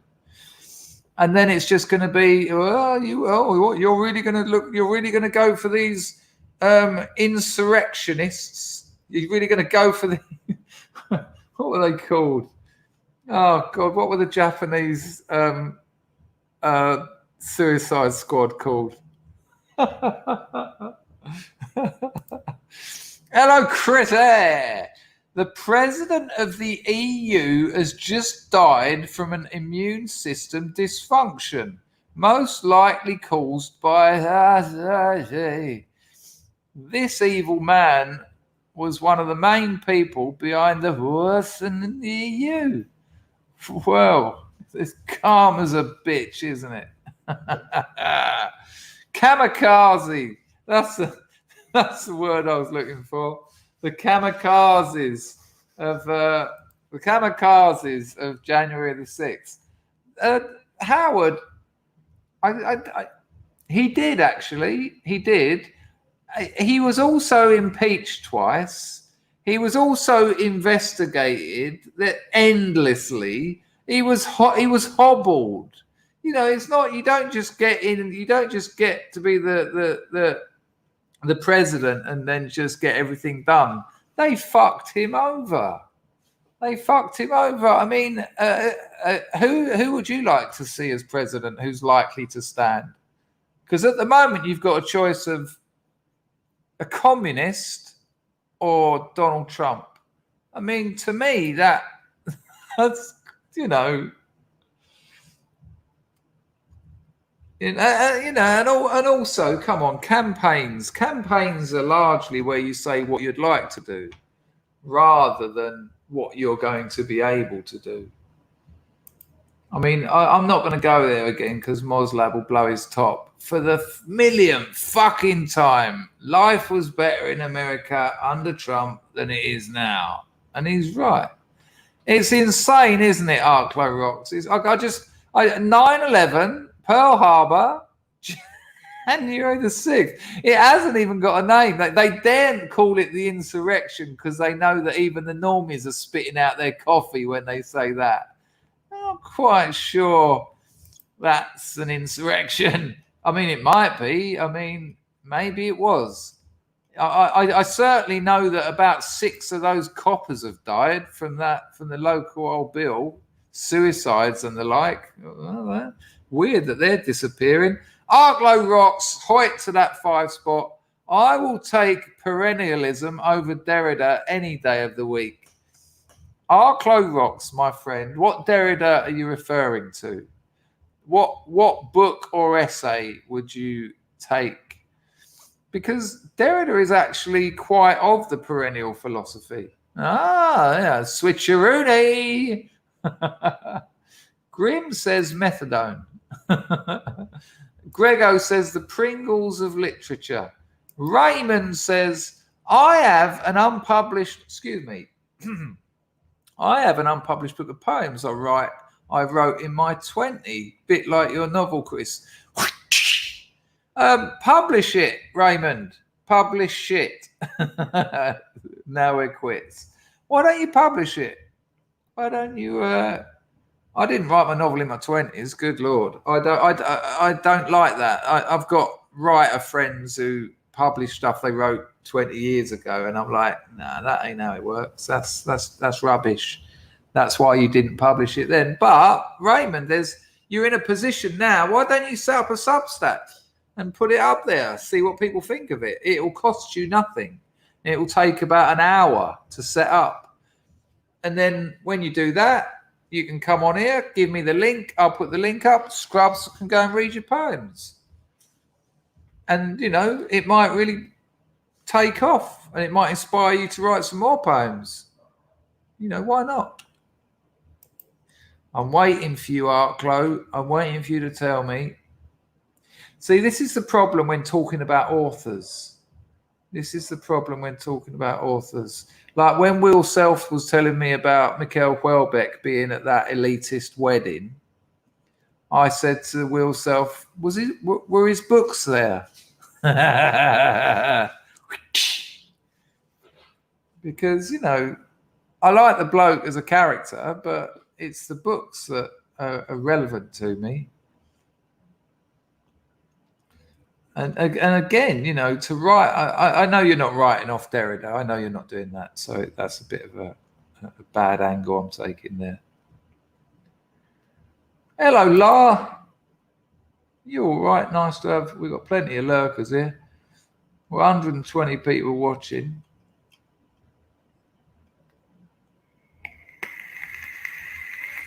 Quite a low number, actually, for a Tuesday afternoon. Maybe this isn't a good time to be streaming.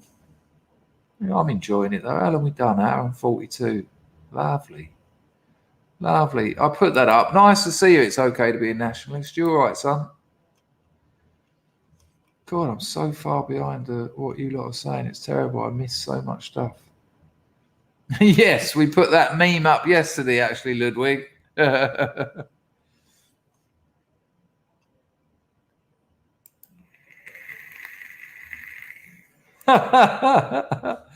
Matt says the right had a temper tantrum for one day in its freaking Pearl Harbor. The balls. Well, and yet I'd actually say no, they didn't. It's a cracking gag, but I think what actually happened was loads of leftists with MAGA hats on pretended to be the right having a temper tantrum. I mean, we've all seen the footage. It looks like they're walking around a museum. If that's an insurrection, Mr. MF, I'll flash it.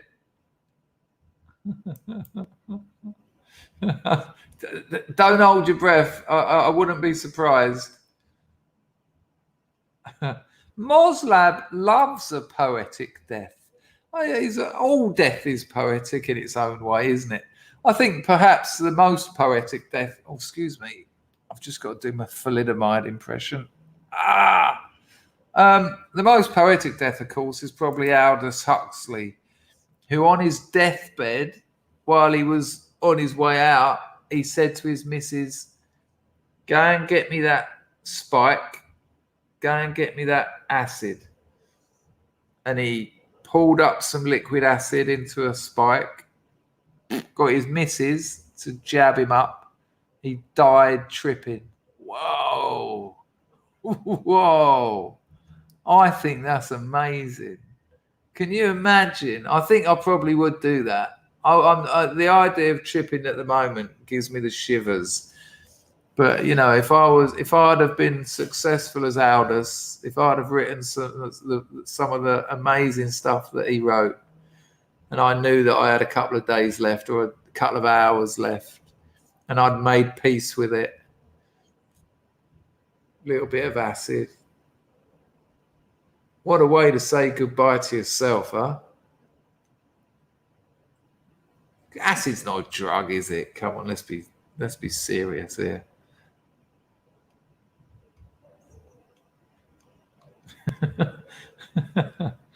Acid's not a drug.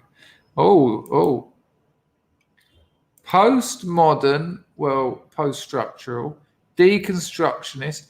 Oh, Chloe Rocks, tell me what deconstructionist is.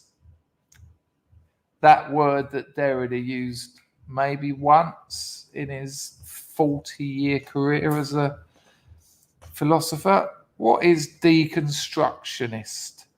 He actually never said that. He said deconstruction once.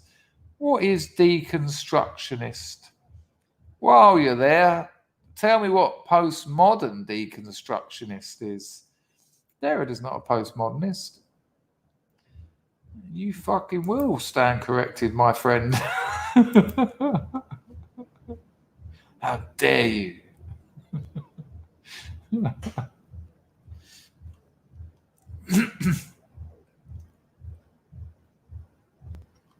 I'm so far behind. I don't know what I don't know what these comments are referring to, but nice that I had a good shout. Oh, maybe putting your poems on Substack. Oh, Chris has put some poems on Substack. Is the link in the Scrubs Lifeboat? I'll put it on here tomorrow. Maybe that's what Mr. Piper was talking about.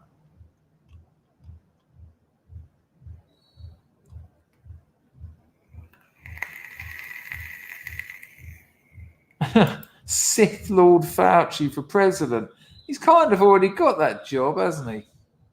Hello, Wolfie. How are you? My uncle is proud of his missus for volunteering to drive people to their theatres and keeps her out of the house, I suppose. Without doubt, he was the best option. He was brilliant for America. If the media had got behind him and his missus would have been, you know, she was clearly the best first lady America's had since fucking old bullet in the head fella, Jackie Onassis. And as far as I can see, it was such an opportunity missed. You know, because the communists own the media. That's the problem. The utopianists run the media. You know, just take yourselves back to 2016. What a buzz there was about the whole thing, and everyone knew he was going to win. And you know, when Ann Coulter went on that despicable, nauseating, lesbianic Whoopi Goldberg and the rest of her coven of witches show, and they said to her, "Who's going to win?" And she went, "Donald Trump," and they were like, "Ah!" And Ann Coulter just kept a straight face, and she even just smirked at the end as if to say, "Yeah, you wait and see." It was so exciting. And he was brilliant. America, the United States of America, I'd never seen them so strong. I hadn't seen them that strong since Reagan. You know, are we really saying that W was a better president than Bush? Than Trump? Are we really saying that W's old man was better than Trump? Trump was amazing. He was amazing. The USA was like a world leader. All that energy independence was incredible. What they done trying to get the manufacturing back to America, which included getting it back to Europe as well. You know, the way he dealt with Putin, the way he dealt with old Lang Syne up there in Northern Korea. It was just brilliant. I loved every minute of Trump's presidency. I loved every minute of it. The bits I didn't like, of course, was just the absolute shambles of them fucking him over with these endless bullshit. He's the Russian collusion. You know, hopefully people will be getting locked up for all that bullshit soon, because that's all being investigated. Rusky's dropped in with a big one. Boom. Nice to see you, mate. Hello, Brian. Off for a day. Lovely. Enjoy it, mate. Hope you are enjoying it. Where's that Arklow Rocks? I want to give him another little delicate slap. A little delicate slap. Don't get on Wikipedia looking up postmodernism either.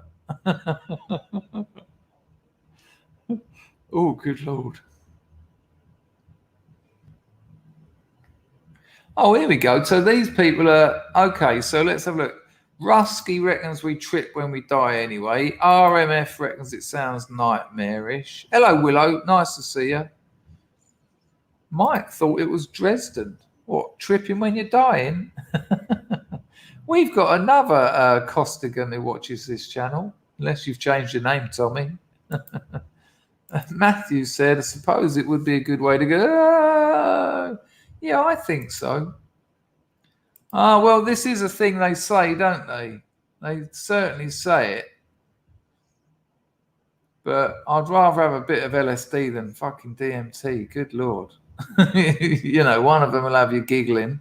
The other one will have you pulling your eyes out. Jethro says that isn't death on its own going to be a bit psychedelic? I wouldn't do it. What, death? You ain't doing it. Mr. Jethro, I'm afraid you've got 5 minutes left to live. No, I've made a decision. I'm not dying. I know what you're talking about, really. No, without a doubt, Brad. This is interesting, actually. Mishka Shabali, one of Doug Stanhope's mates, done the music for the podcast. Great tune, actually. Am I the only one drinking tonight? He used to be an alcoholic. He got clean. He done very well with his self-publishing on Amazon, but he did get Jeff Bezos to write the introduction to his first book. Quite a good writer, though. Kind of middle of the road storytelling, but you know, there's a market for it. But he does mushrooms occasionally, and I said to him, nah, fuck that, man. I said, there's a bit like what you said, too much pent up. I said, nah, man, I've got too many responsibilities, too many things to deal with. And Mishka said to me, and that's exactly why you should do it. And I think about that every time I think about acid.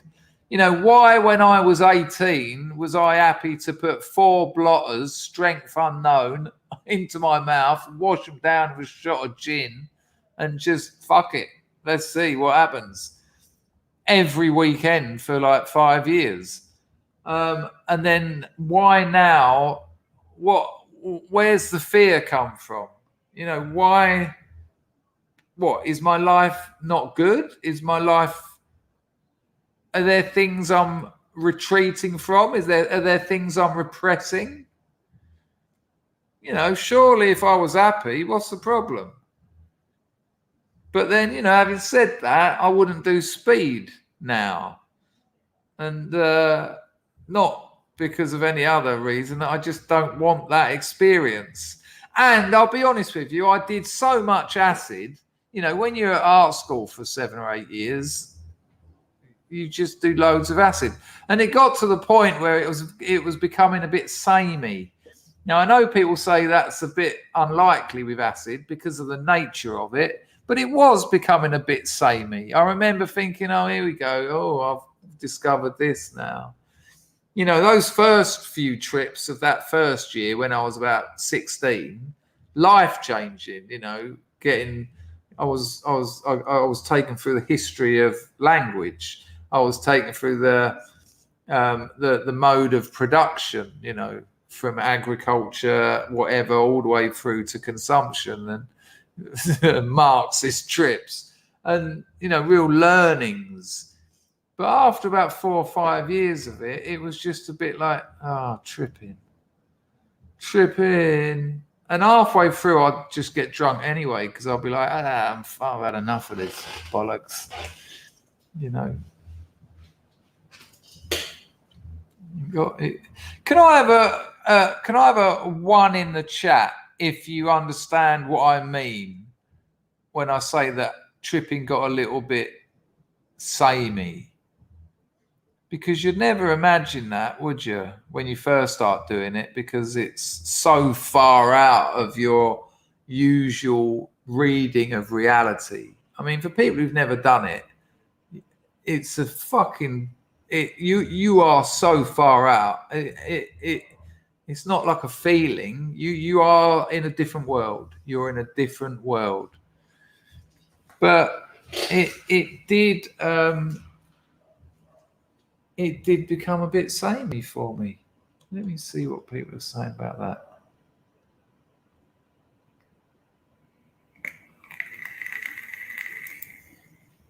Taking our words, our concepts, our conventions, and giving them a completely unneeding airing. To what end? To what purpose? How does it serve us? You go on Wikipedia, you little bugger. Well, here we go. This is actually what deconstruction could be described as.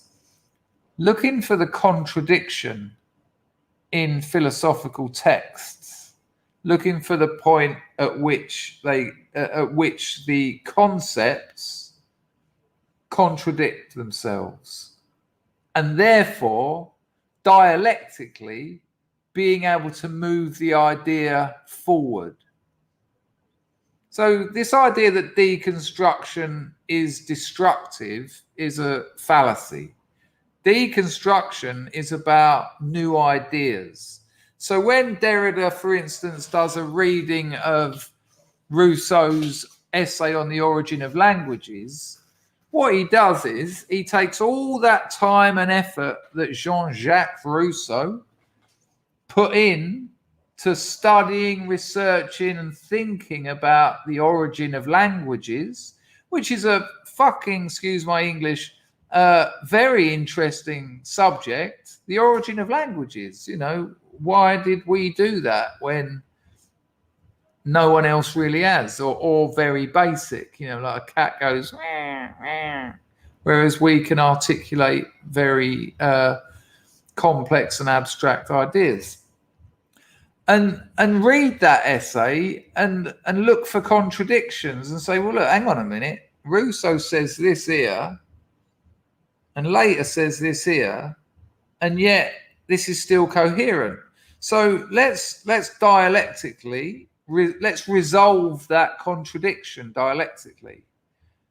And what does that tell us about that essay? Where do we go from there? How do we develop that thought? And so deconstruction doesn't destroy anything. It doesn't even deconstruct. It's a ridiculous word. Like I say, Derrida used it like once. And the idea that people say, well, you know, using the method of deconstruction, that's nonsense as well, because you don't deconstruct something like a methodology. The work itself does the deconstructing by having contradictions, and all writing has contradictions because nobody's perfect.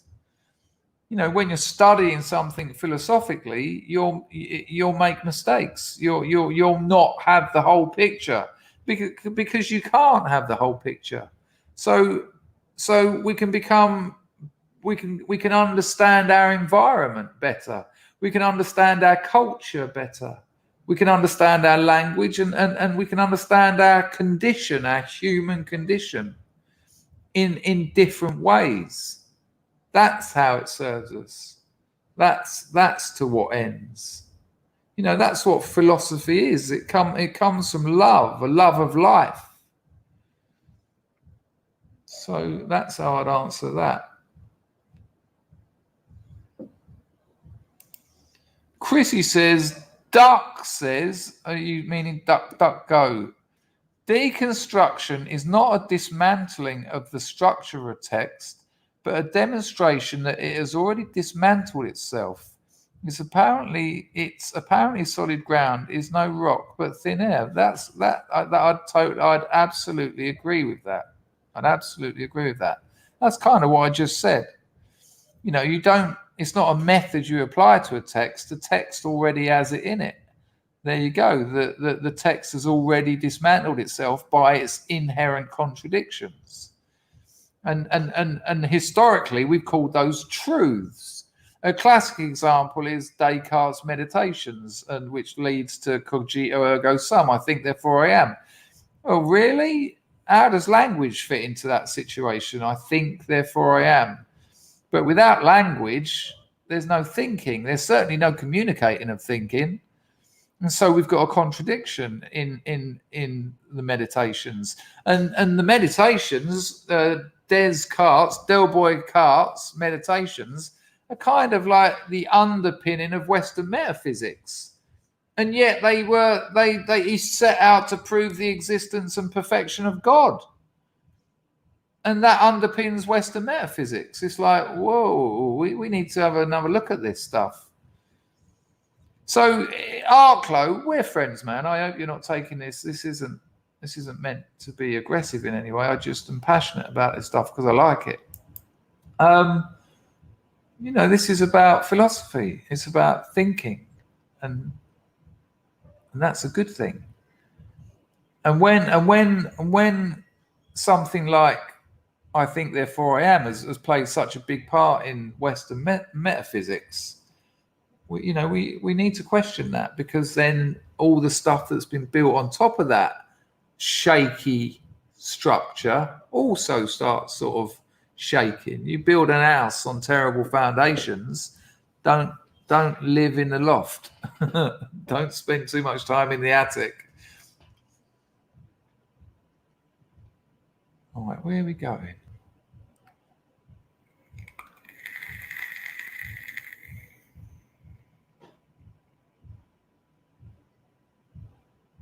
Aramas didn't like Trump. Okay. How are you getting on with Biden?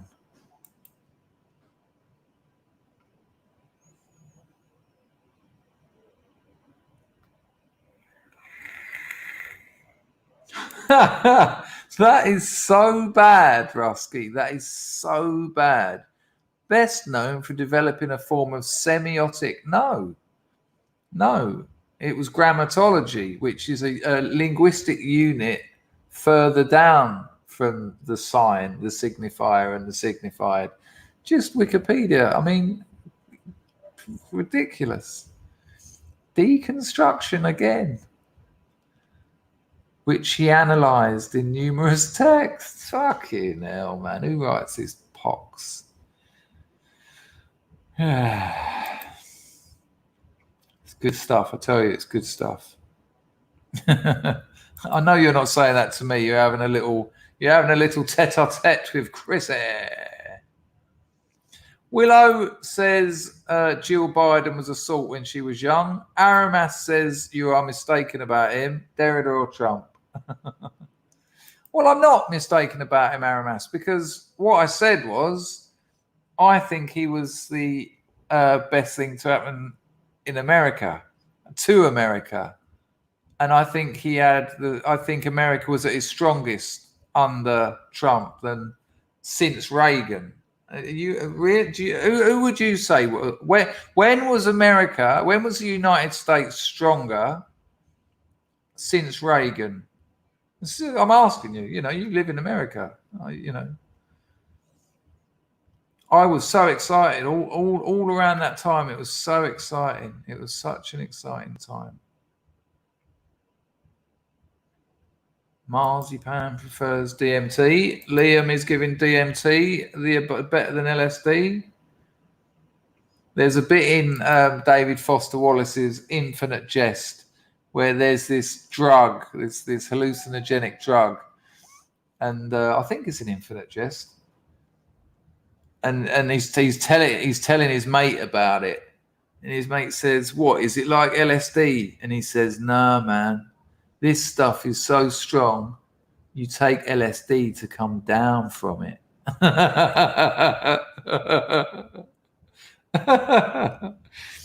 Bally G made the best ever comment about acid, because me and Bally had our acid career at art school together, really. Doing too much of it, lots of it, and having a real problem with it.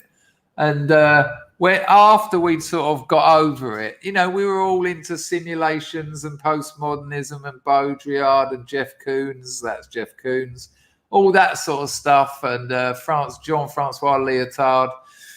And Jean-Francois Lyotard said the postmodern condition can be described as a life in quotes. And I've talked about this before.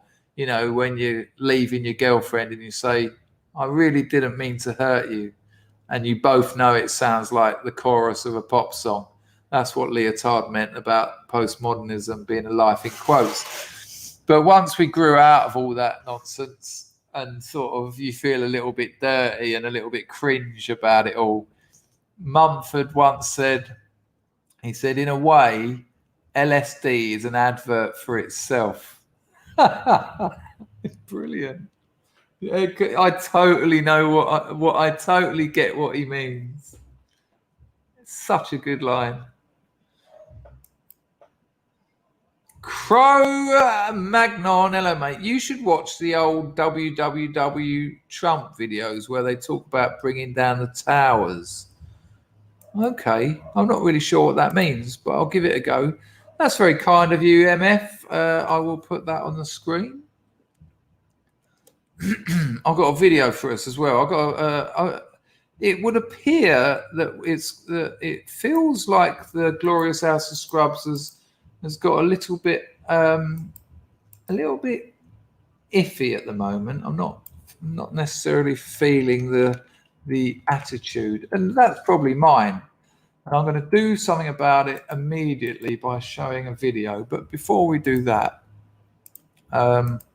here's this.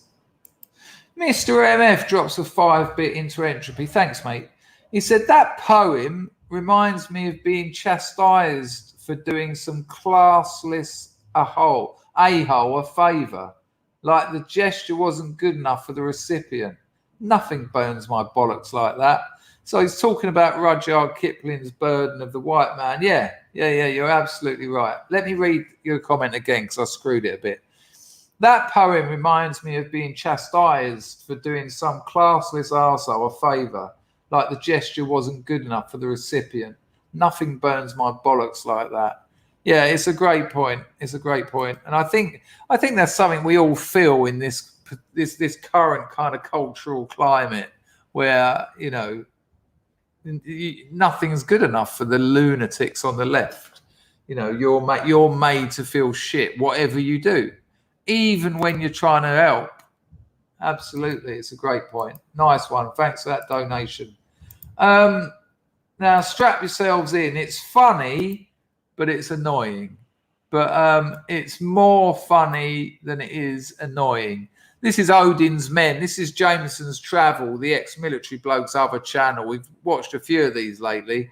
Let me just catch up with some comments so that I don't... there might be some. See, I'd say it was the other way round, Vincent. I don't want my stomach rumbling and my shit smelling of those rotten fungus when I'm tripping. No way. LSD is clean as ice. Let me just pick my nose. Oh, that's an awful thing to say, Matthew. Maybe because it's... Yeah, I think wiser. I just maybe think you don't need it. You know, did you ever have a bad trip? No, I never did. I did get a bit scared a couple of times. There was once when I had about 6 blotters in one hit and I was smoking a lot of skunk, which always brings acid up. And I couldn't hear anymore because there was so much audio hallucinations, the real LSDJ stuff. So like I remember we were at my mate's parents used to go away for the whole summer, and we just used to all go around his house and do acid every weekend. And like I say, I'd had 5 or 6 of these blotters. And as they were coming up, I said to one of the other blokes, I said, I've got a little bit of skunk at my house. I said, not really enough to go around the old crowd here. I said, but if we just nip off, we can have a biff up at my mum's house. My mum was away. She was living in New Zealand at the time. So we've gone up my house, and of course, trying to roll a joint on 6 blotters. It's like origami. What? Where's the tobacco? Oh, it's on my shoulder. Why? Where's the skunk? What? Who are you? Anyway, finally got this biff to roll, and it, it was barely stuck together. The nonsense, but it smoked, and it really brought it up. And then I've gone into the kitchen, and as I've turned round, I saw my mate, Reg, his name was, fell out of me in the end. He was right plonker, but he was all right in those days. And he looked like he was about a mile away. Now, my mum's house is about 20 foot long. He looked like he was fucking, hey! He looked about a mile away. And I suddenly thought that he might be hungry, right? And I thought, maybe Reggie's hungry. And I don't know why I thought that. And then I just thought, well, I can't be fucked to make anything. Like, really stressing about nothing. Oh, suddenly I was getting pissed off. Oh, fucking hell, Reg. Suddenly he wants feeding. Like, he hadn't mentioned food. Oh, well, what am I going to do here then? So then I just picked up a bit of bread. And I went, Reg, do you want a bit of dry bread? And as I said dry bread, I remember thinking, is that a thing? Do you want some dry bread? And it is, isn't it? I still to this day aren't sure. But do you say that? Do you just say, is that a thing? Dry bread? I've still got it. I'm caught back up in that loop. And anyway, I've gone, Reg, do you want a bit of dry bread? I thought, and I'm still thinking that dry bread just means bread without anything on it. Is that a thing? And he just went, he shook his head and he went, what? And I swear to you, it went, and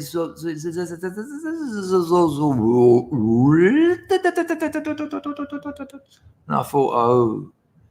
And I was like, Reg. And it went, hey, oh, hey, nee. And then I got synesthesia. So everything I said or heard, any sounds were colours. And any colours were sounds. So I remember I threw the bit of bread at the bread bag. And as it hit the bread bag, rather than hearing like, or whatever it should have done, as it hit it, this sort of purple and orange sort of fractal Mandelbrot sort of went. And I remember at that point thinking, yeah, you've overdone it a bit, mate. And my mum's house was one road, turn left, walk down Little Hill to Dan's house. It took about 2 minutes, and it took us about an hour to get home. We were fucking struggling, man. Just in the street, just, distracted by everything. And like when a car went past, it was just like, and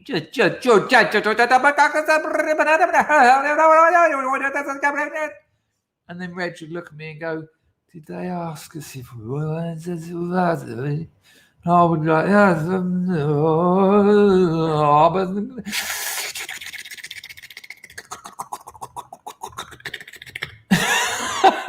So I never had a bad trip, but that time I remember thinking, I'm on the cusp here. And when we finally got to Dan's, I was sitting there and they realised I obviously had a look of fear on me, but I wasn't like going, ah!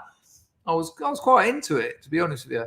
But I was going, it's like it's like interference.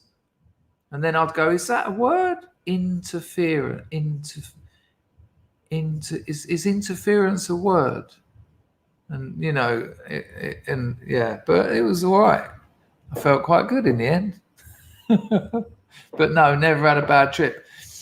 I used to know who would have a bad trip before we'd done it. You get those people who, they're very bad socially. They try and impress people. They try and do what other people think that they, is required of them, rather than just being themselves. And when everyone's taking those blotters, and I'm thinking, please don't have any you, because I know that you already struggle and you are not going to be able to keep those defenses up. You're not going to be able to keep up the pretense that has become your personality once you're on acid. And of course, 2 hours later, can you look after me, please? No, I'm not spending my 10 hours tripping, looking after you, listening to your batshit loony stuff. No, no, I can't sit with you. Right, wicked. There's some ones in the chat. I do remember asking that question. That's excellent.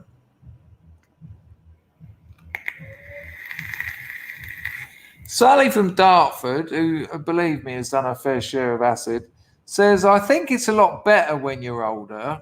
We're all a bit wiser and mature thoughts. I think we're all just messing around in the early days. What? Tripping? You think tripping's better when you're older? Is that what you're saying?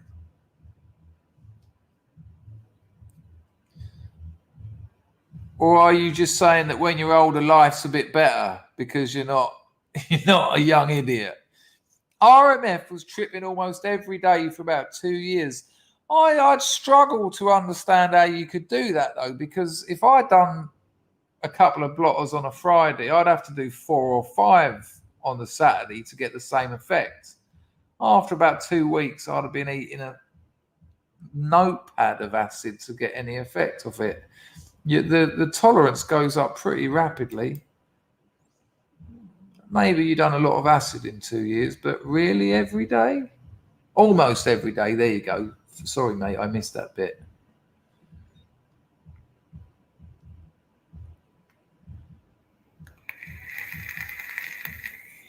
Yeah, weirdly, in the 80s it was, yeah. It really was. It was the first drug I ever dealt. We were on acid, and we went to these banks that look over the whole of Dartford, which doesn't sound great, but on acid it looked fucking amazing. It looked like Tolkien. And there was these 2 birds there, right? These 2 girls, absolutely beautiful. And they were all dolled up. And I was like, what are you 2 doing sitting here at 1 o'clock in the morning? What are you doing? And they went, tripping. And I went, weird, so am I. So are all of us lot. And we got chatting to them, and they were fucking beautiful, man. And women on acid look like princesses. They just look like angels to me. And they said, where'd you get your acid from? And I just said, oh, there's a bloke and blah, blah, blah.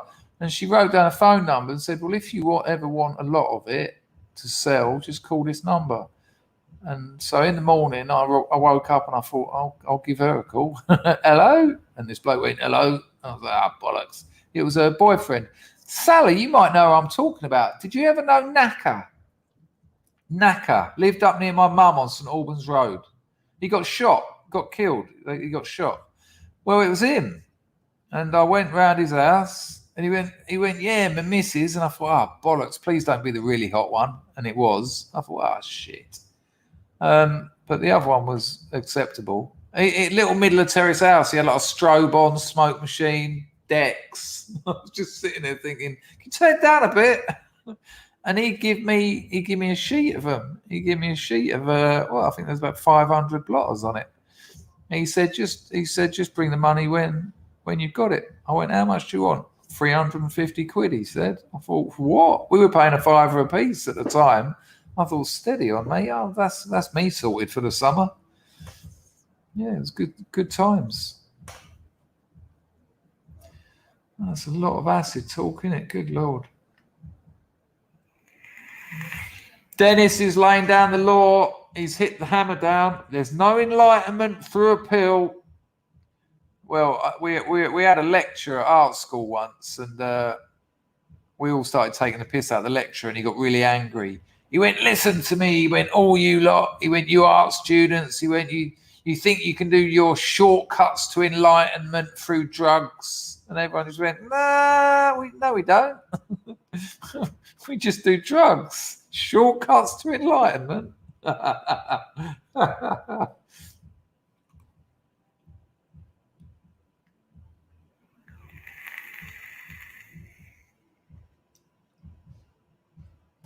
That's really weird. Jeffro said the hardest mind-blowing trip he had was on 2CP. You sure it wasn't 2CB? The weird thing about that is that 2CB is a sensitizer. You usually do it with other drugs because it makes the other drugs stronger. You know, if you take ecstasy and then 2CB, your ecstasy is going to be like quadrupled strength. I reckon someone done you up with something else there. I mean, 2CB on its own is not all that, but maybe it was for you. You know, that's it. Maybe was for you. Rollo can almost flashback on demand.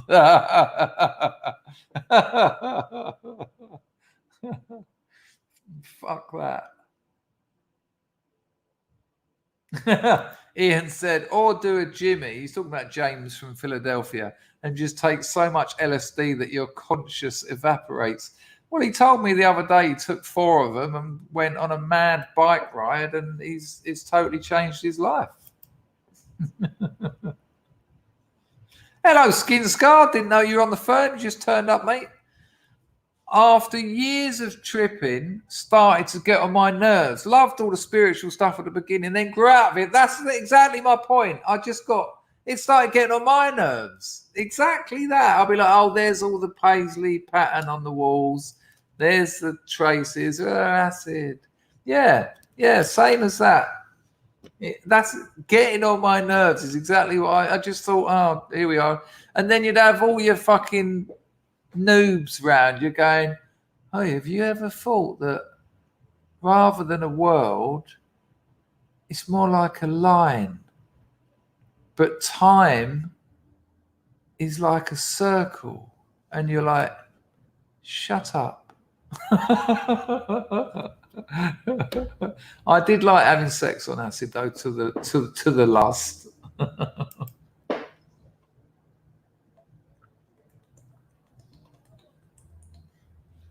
Oh, I remember when me and my first love had sex on acid. Fuck me, she was like this. She was just like this angel. Good God, it was incredible. Not sure she had such a good experience.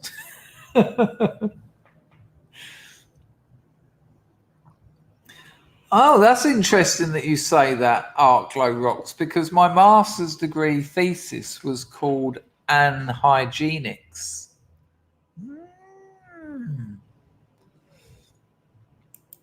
I've written a lot about philosophical hygiene. That's very interesting that you nailed that on such a small amount of information. I was talking about the quote marks that you put when you quote something being. No, I'm not. I won't go down there. Oh fuck! I've just realised what the time is. I was going to get my prawn fried rice. It's bloody 11 o'clock here. What am I going to eat? Where's my Gallan?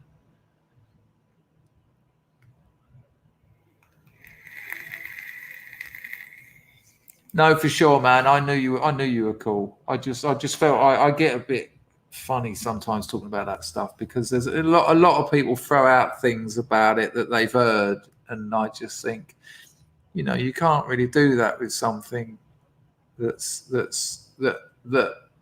is intentionally intellectually thorough,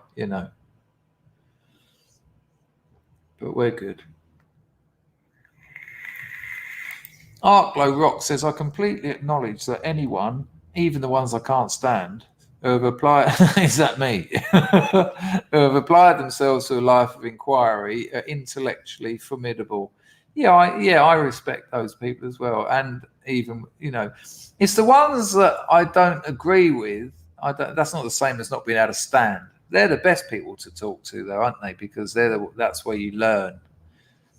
I've had some very boring conversations with people who agree with me. Just stop. Yeah, me too.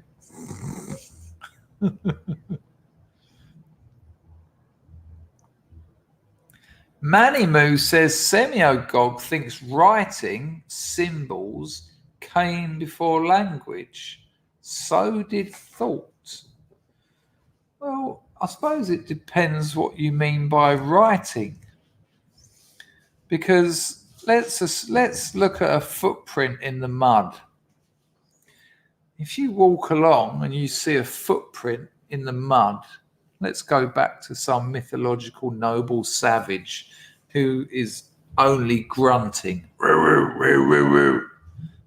and that's it.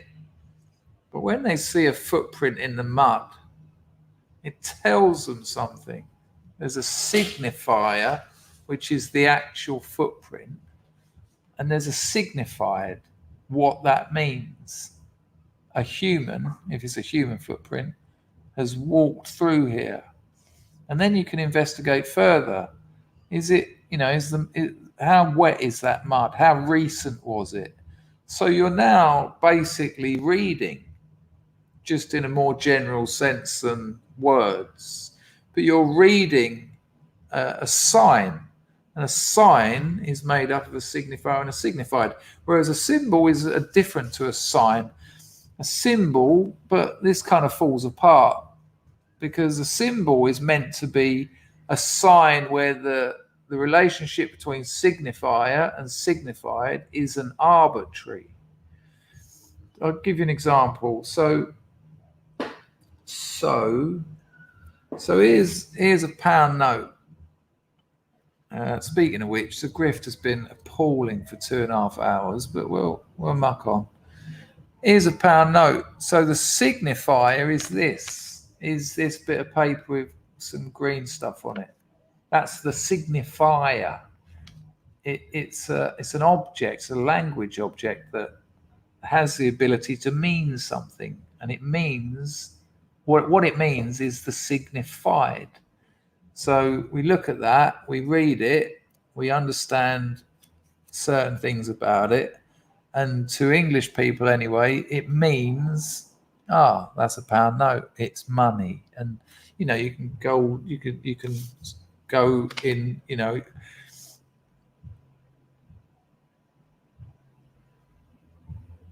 there's sort of cultural lines of force there, how would you say it? Because you could then start to, it also means the queen. So you've got aristocracy. Then aristocracy means this, and that means that, and it means that. So, you can just keep going. You can keep reading. So the signified is opening up all the time. Right. But a symbol doesn't have that arbitrariness. And the example Derrida gives in one of his essays is the symbol for justice, which tends to be scales. And I think isn't it who is it that has got the scales? Is it on the Old Bailey? But the symbol for justice is scales, and that's not meant to be arbitrary, but weirdly it is anyway. So the distinction between a symbol and a sign is called into question anyway. But if Semiagog thinks writing came before language, I'm not going to say that that's what Semiagog thinks because you told me. So I'm going to say, I'm just going to respond to it as a thing. Writing is language, so that's what I'd say. I'm not really sure how you distinguish writing and language. Do you mean speech?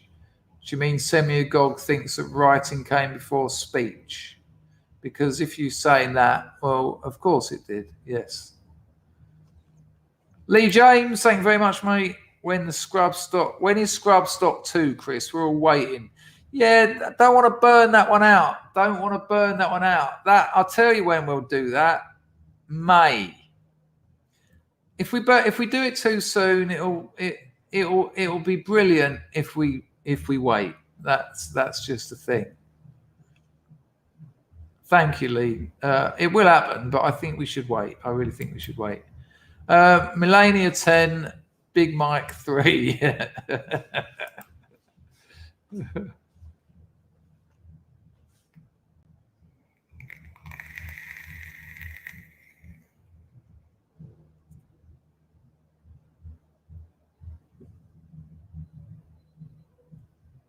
Oh yeah, no, without a doubt. And we'll be tuning into the Young Turks throughout the midterms stream.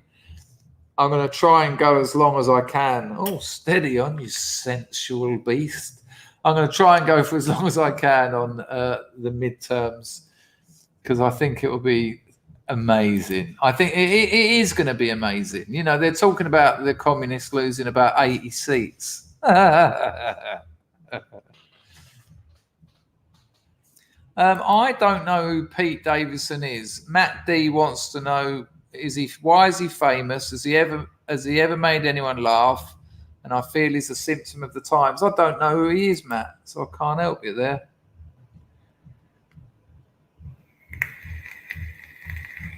Grim never tried acid. Wouldn't worry about it. If it didn't come to you, or you didn't go to it, you know, it is an incredible thing. It's life changing. I really think it is. But so's crack. Nearly killed me. Plane Drifter says, I have instinct, therefore I am. Oh, peculiar. I am, I think I am pre-language, ancient, ingrained, knowing of self. How old are you, Plane Drifter? Serious question. Serious question. Hello, the Phantom RB. Remember female camps? From what, 12 plus ago, dropped the last images of it in the boat. I haven't got a clue what that means. I think I'm losing the ability to understand what's happening. Cro-Magnon said, beautiful elven king. Oh, semi-agog. He really is, isn't he? Maybe you weren't talking about him. Jean-Francois Lyotard. Not John Paul. I am so behind in so many ways. Nice one, Mr. Palmer. Could you list must-read books? Post Office was awesome. You enjoyed it, did you? You said the other day that you were reading it. That was his first novel. So lovely, isn't it? What a lovely, just lovely. No fucking about, just a burnt-out alcoholic with a load of shitty jobs. Such a good book. That book made me want to be a writer because I just thought, hang on a minute, you can just tell stories. You don't need a plot. As soon as I realised you don't need all that plot bullshit, all that hero's journey nonsense, I thought, here we go. I'll think this, well, if you like that, read Women, Bukowski's Women. It's fucking brilliant. It's probably better than Post Office, actually, but Post Office has got a certain charm. Hunter S. Thompson's Rum Diaries is very much like Post Office. But I'd also recommend Mikhail Houellebecq, any of them. I'm so chuffed that you enjoyed Post Office. Bukowski's brilliant.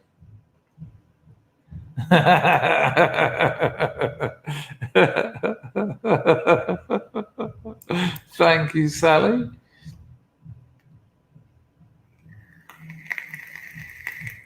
See you later, Arklow. I'll be your interloculator.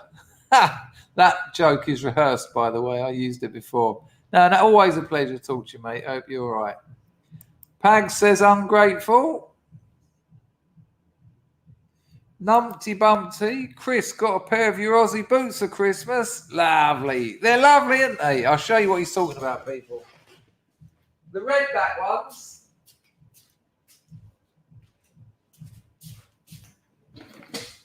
Did you get the exact same ones? These bad boys. Lovely, man. I only bought them, I think I told you, because there's that channel of that bloke who cuts boots in half. And it was his end of year roundup. And he said, I'm going to tell you today my best boot of the year. And it was those. And I thought, well, he's cut in half about 200 pairs of boots. So I'll take his word for it. And they're gorgeous. Oh, no, so you did get them. You said you got them. Yeah, they're amazing. Easy on, easy off.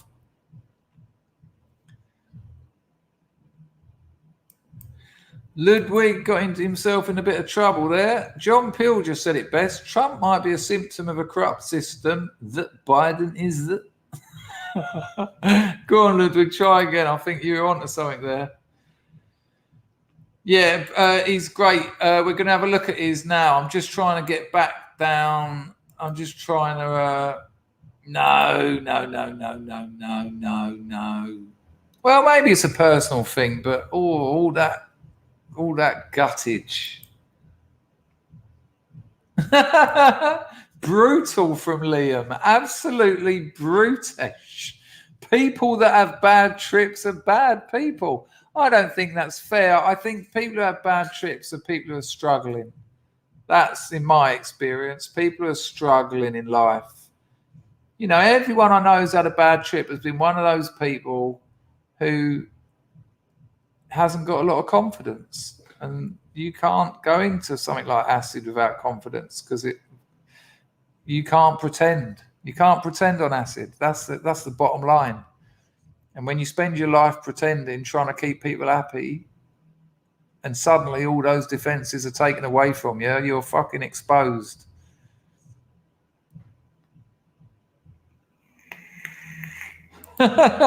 Jeff Roach has just cleared it all up. No confusion here. I had 3 bad trips.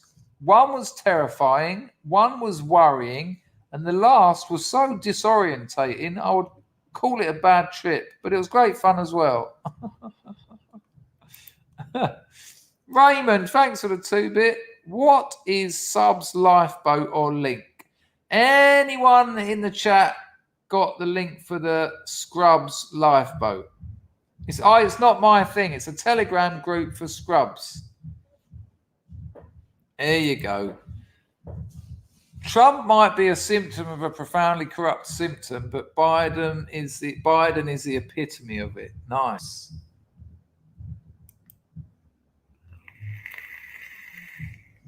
Baz says the San Pedro Trail was fun in my younger years.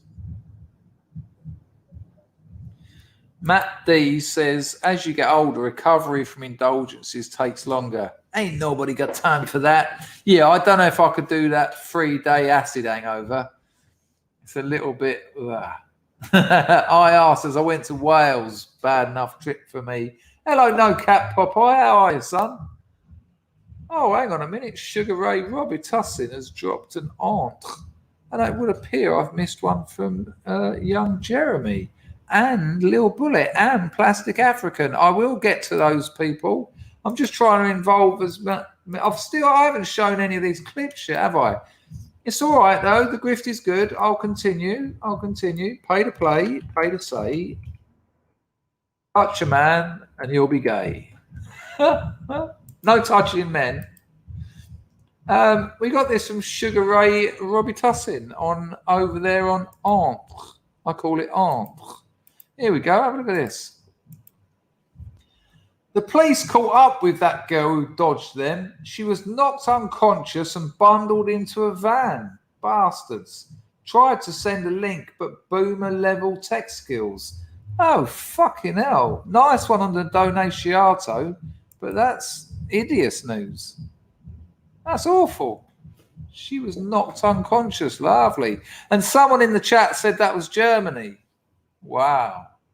Nice one on the donation. Thanks for telling us that, but that has put a little bit of a that's nasty, isn't it? No, if someone said to me now 100 mushrooms or acid blotter, I'll take the blotter without even having to think about it. Fuck all. And the other thing with mushrooms is as soon as you come up, you're like, yeah, I'm tripping, and about half hour later you're like, yeah, it's kind of finished now. Whereas acid, you're like, here we go, 10 hours. Let's go.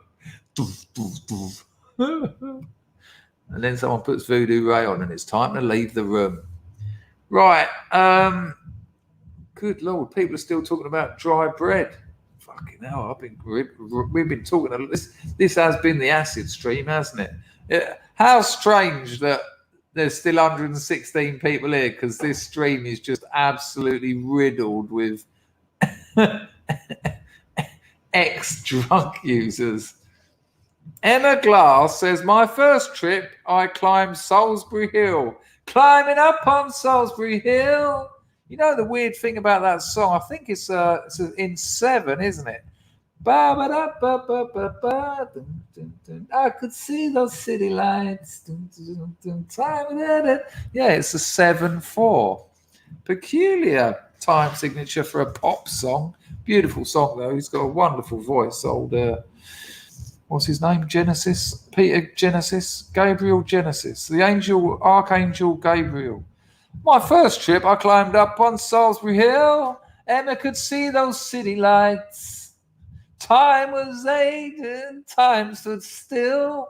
Eagle flew out of the night. It was something. My first trip, I climbed Salisbury Hill.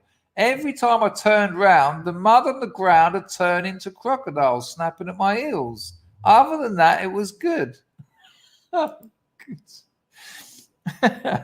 But acid hallucinations, you still knew it was mud, though, didn't you? They were mud crocodiles, and you don't actually get, you know, when people go, oh, I took acid, I thought I was an orange and people were going to peel me. I'm like, yeah, you haven't done any acid. But you sort of still know that, you know, you knew it was the mud sort of thing. I want to know what Skin Scar and Sally are agreeing about. I'm interested. Right, what's going on here? I was in hell for at least 10 hours of a strong trip when I was young. Put down to chemical overload, but never put me off taking it again. Good man. Good man. Now, let's see what Sally says in betwixt that one. Sally says, yeah, I do. And Skin Scar says, I agree. I don't know what you're agreeing on, but I know I'm so far behind. I'm going to have to zoom through a load of these now because people have donated and I need to acknowledge them.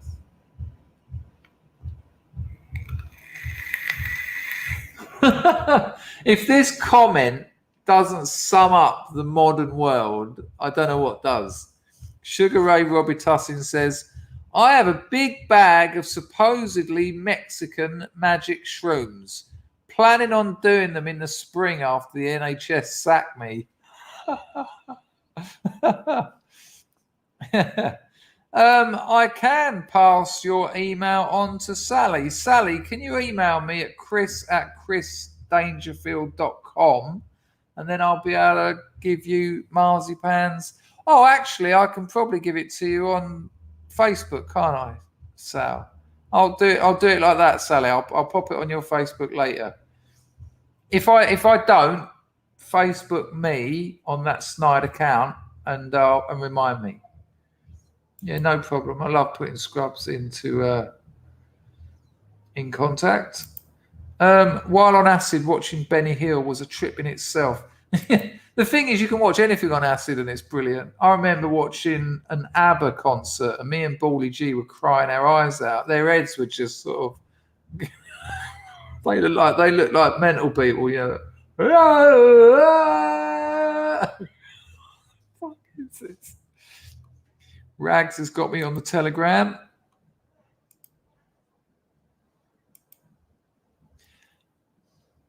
Oh my gosh, this looks very interesting. Good call. Right, hang on, let me drop this one down. Ladies and gentlemen, we're going to have a wee break, I'm afraid. 2.5 hours on the chat. Whoa. Right, hang on. It would appear we've got a bit of madman Steve Turley. Let me have a wee, and I'll be back in a minute. I know there's some super chats I haven't dealt with, but I'm so far behind the chat. I'm driving to the toilet today. See ya.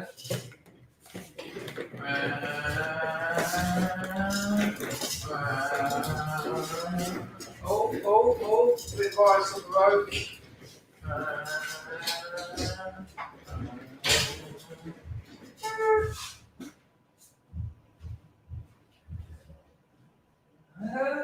Climbing up on Salisbury Hill.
It's a weird old motor. This one goes far better. Hello, Diamonds Are Forever. Are you all right? Oh, that's a terrible shame. You got my email though. We can catch up later. Don't worry about that. Right. Well, it's actually going to start very shortly. Grimm's drunk. Shouldn't be talking about psychedelics. No, you might end up going and get some. Ian is telling you to freeze your Mexican mushrooms. There you go. Right, let's zoom. I've just put that up again to look at you.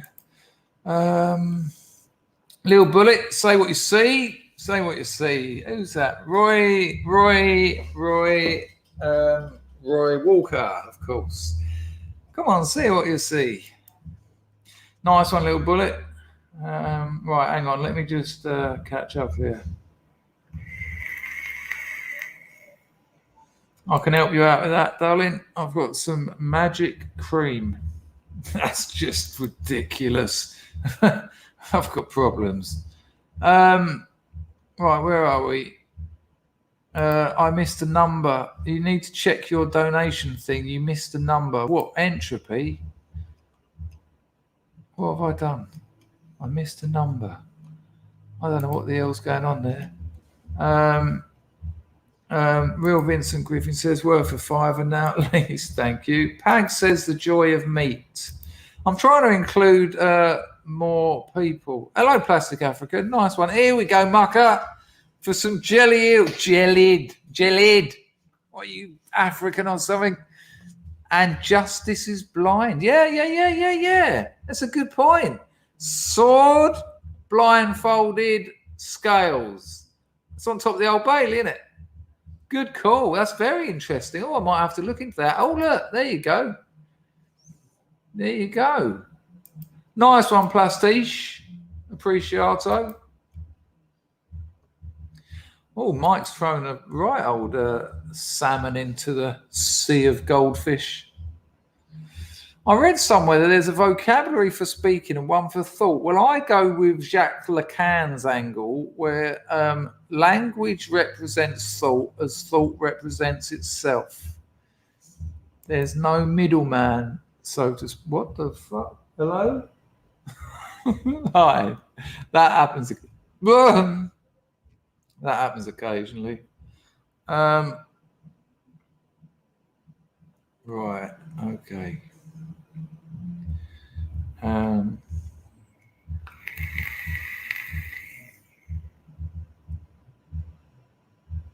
You know what? Marzipan says middle of January, all fucked for funds. It's a terrible time of the year. You know what? Actually, I understand your point, but you're a very generous bunch. You know, you're a very generous bunch.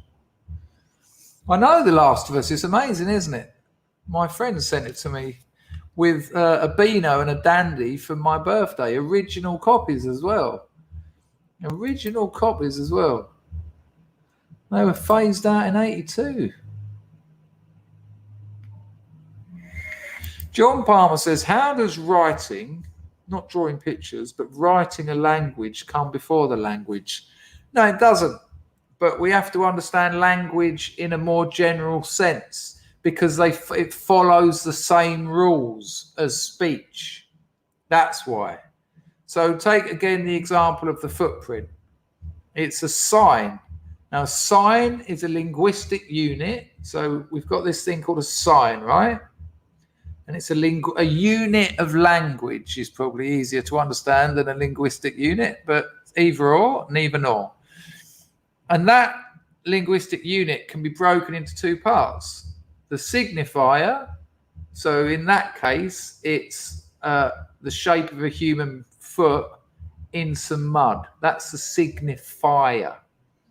And then there's that what that means. And they're separate. Here's how I can prove they're separate. Imagine your favorite band was called Mic Stand. And they had an album. And the album cover was a footprint in mud. Right? Now, you and a mate are walking down through the woods and you've been listening to that album that morning. Now, as you're walking, you see a footprint in the mud. Now, your mate looks at that and he thinks, oh, look, someone's walked along here in bare feet. Quite recently too, because the mud's wet. You look at it and you've got a different sphere of reference, because an hour before you were looking at your album cover, although it was a different bit of mud and a different foot, and you might think, oh, interesting, that looks like that band mic stand I was checking out earlier. So although you're both looking at the same signifier, already it means very different things for the two of you. Another example, John, is your name is John. Now imagine you're in a boozer with loads of other people and suddenly the music turns off and someone goes, John! You turn round. No one else does unless their name is John. Now, John is a language, is a unit of language. It's just a sound rather than an image, right? But John, the signifier, is the same for everyone. Everyone heard someone go, John. But to Chris, Peter, Basil, Ringo, Paul, John, and George, they didn't. It meant something different to them. They didn't turn round. So the sign, which is the combination of the signifier and signified, can be split into two units. What it actually is, the language unit, which is the actual sound John, and what it means. Look at the swastika. Imagine if you had a tattoo of a swastika in 1905. It's going to be fine. Imagine having a tattoo of a swastika in 1950. It ain't going to go down so well. Even though the signifier is the same. The meaning, the signified, has changed. Okay? So now we can understand language in a different way. Now, the rules of how language works, whether it's writing or speech or a mark or a noise, whatever, any language unit, they all follow the same rules. Writing and speech follow the same rules. So you've got to understand language as a different thing and writing as something a bit more general to make sense of it. Because you're thinking of writing and language as you're thinking of language as speech and writing as words. That's why you're not understanding that. Did that make any sense to you at all? Yeah, I mean, this isn't going to go down like post office, but the introduction to grammatology by Gayatri Spivak is worth a read if you want to get your head around post-structural thought, which is what all that is really, not of grammatology itself. That book's like magic. It's like sorcery. But the introduction, it was written by the translator. It was of grammatology was originally written in French, and Gayatri Spivak translated it into English, and she wrote the introduction. And the introduction is really worth a read. Whether you'll get so much out of the main body of text, I don't know. Here's a 5 to keep you going. It's working. It's working. It does work. Thank you very much. I got that one. I think Bullet's dropped a 10-bit as well somewhere.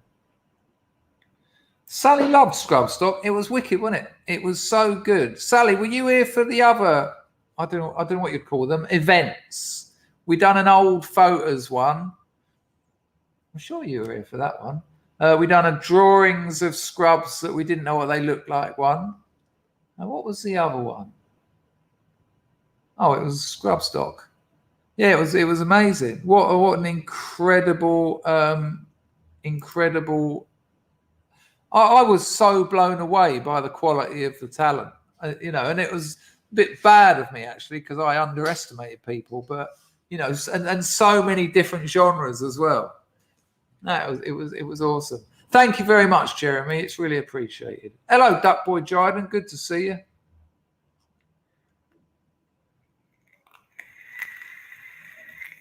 Right, I'm so far behind on the chat. I'm going to have to skip through a load or we'll be here all night. Well, I'm going to do a little bit longer, but I am going to be working. My novel is flying at the moment, people. And I'll tell you why, because of the response to my Substack. I think part of the reason my novel slowed down was because once I started working with this editor, and he started raising questions that I really had to start thinking about. Now, a lot of you know how I write because you've read my Substack. If you haven't, link in the description. I'll never monetize it. 14 in the archive. Put your email in. You'll get the next one. Lizard Jane. Great story. But you know how I write. They're plotless. There's 8 paragraph sentences. That's what the novel's like. The novel is just that. It's 1,000 stories and yet no story at all. And I think I lost a bit of confidence, not in the quality of the writing, but in my ability to pull it off. It's not a normal novel. It's set in the present and the past in the same page, by the way. It's not like you get a bit, it's sometimes in the same sentence. There's a bit when I'm talking in the first person present, and then I'll talk about something that happened 30 years ago in the next line. So it's kind of complicated, but also very naive, which is nice.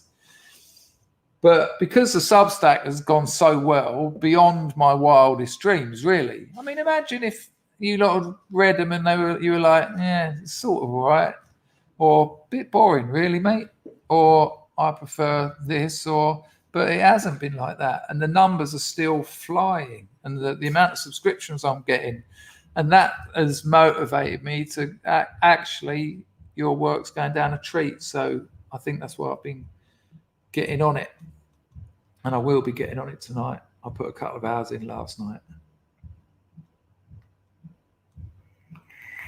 I've noticed there's a little tete-a-tete going on in the chat. Remember, people, that sometimes writing can you can misconstrue the sort of angle someone's talking about. So remember that, because I often make that mistake. I've read things people have said and gone, "Oh, you can fuck off then," and they're like, "What? I was only joking," and I didn't get it, or I was referring to something else. So be aware of that, people. That's why they invented emojis. Do you know that? When text messaging first happened, they realized that there was no way of showing that it was a joke. There was no way of showing that you were being sarcastic. So they invented the smiley so that you could, if it was a joke or you were being sarcastic, you'd put a smiley at the end of it. That's why they done that, because a lot is lost in just words. Nice one, No Cap Popeye. Good to hear, mate. Sophist is on the firm, is he? Packer's on the firm as well. Nice. Numbers climbing up a little bit, actually. Hello, Packer. How are you, mate? Hello, Mrs. Packer, on the sofa.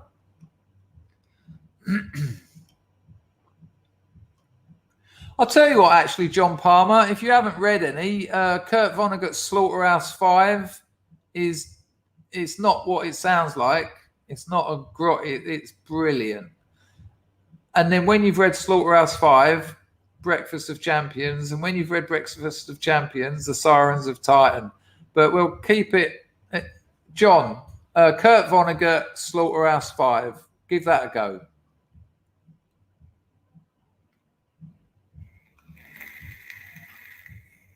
No shit. Did you really? What era was that? Nursery Crime? Lamb Lies Down on Broadway? I'm not so into. Nursery Crime, Foxtrot, amazing. Good Lord, Pags, where was that?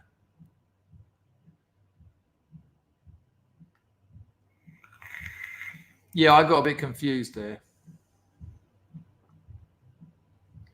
Hang on a minute, people. Give me a second.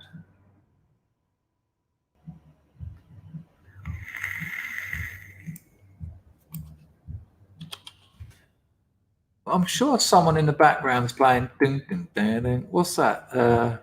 Beat It. Beat It.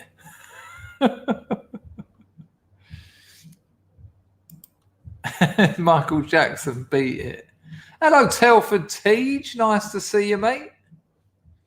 I can't believe Pags saw Gabriel in Genesis. That's amazing. Numpty Bumpty. Did you ever score from the Fris? Is that down near Battersea? Sounds familiar. Is it Battersea? Or have I got it completely wrong? I scored from a lot of, I sold at more squats than I scored at, to be honest with you.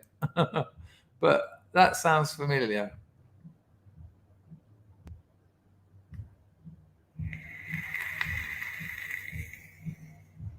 Right, where are we? Not a problem, Ian. Always a pleasure.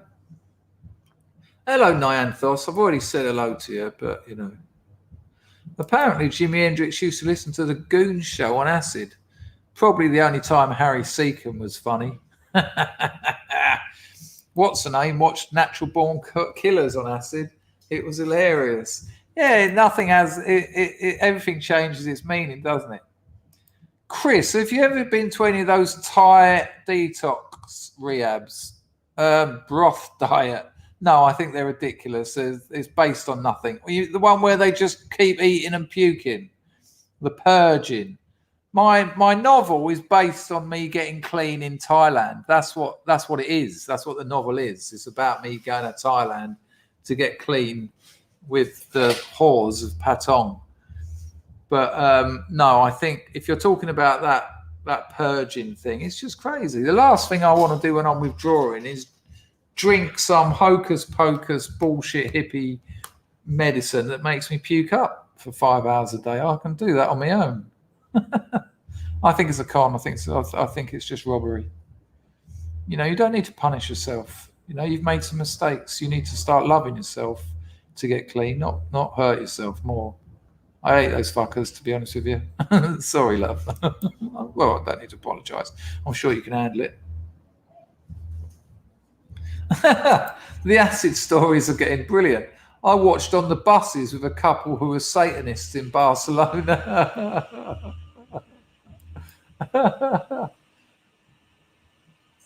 Well, I shared a bed with a murderer on acid. Not my bed either. Wait, I ended up with this proper lunatic. I won't go.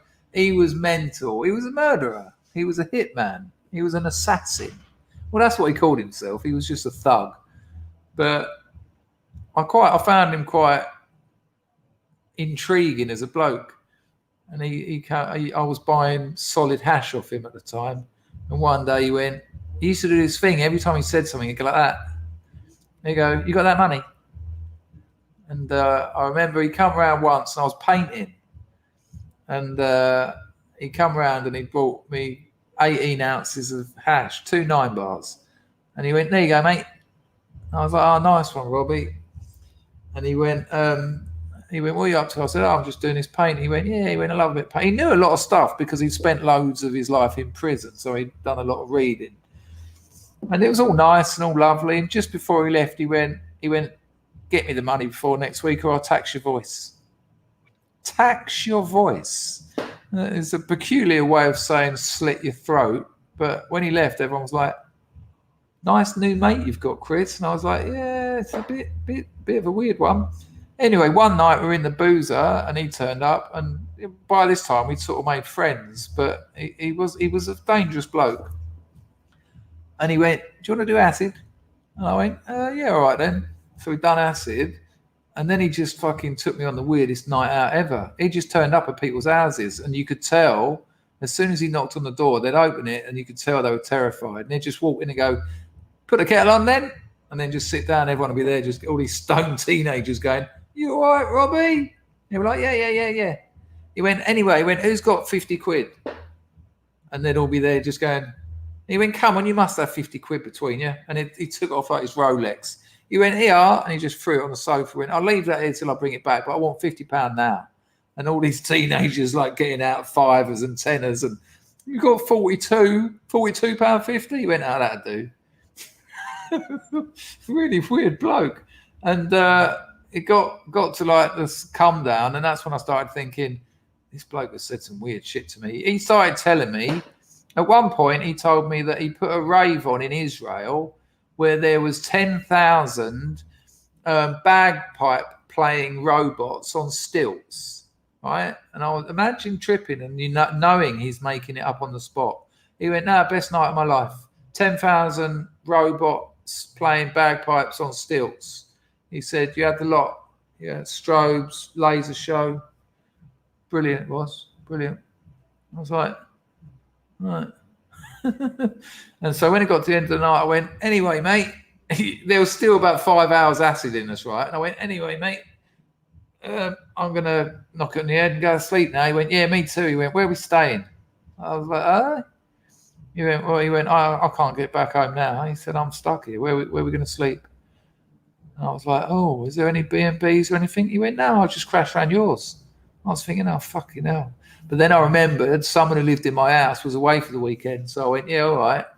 I went in his room and got in bed with this fucking murderer. And when blokes have done 10 years bird, the chances are a lot of them have had a bit of homosexuality. But because I lied to him and pretended I was tired, I'm now just laying in bed tripping with him next to me going, "You know what balloons are made of, don't you?" Fucking hell.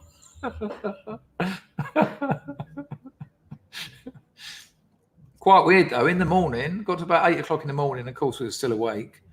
I went, "Robbie, remember I bought that kilo off you a few weeks back and it was a couple of ounces under? Any chance you could sort that out for us?" He went, "I ain't got none. There's nothing about." He said, "I can do you some skunk instead." I went, yeah. About 8 o'clock in the morning, Totnes, he got out of that room, fucked off out. 20 minutes later, come back with like an ounce of skunk. He went, "Will that do?" And I was like, "That'll be fine." Yeah. He went, "Anyway, I'm up now. I'm going." I went, "All right then, ta-da."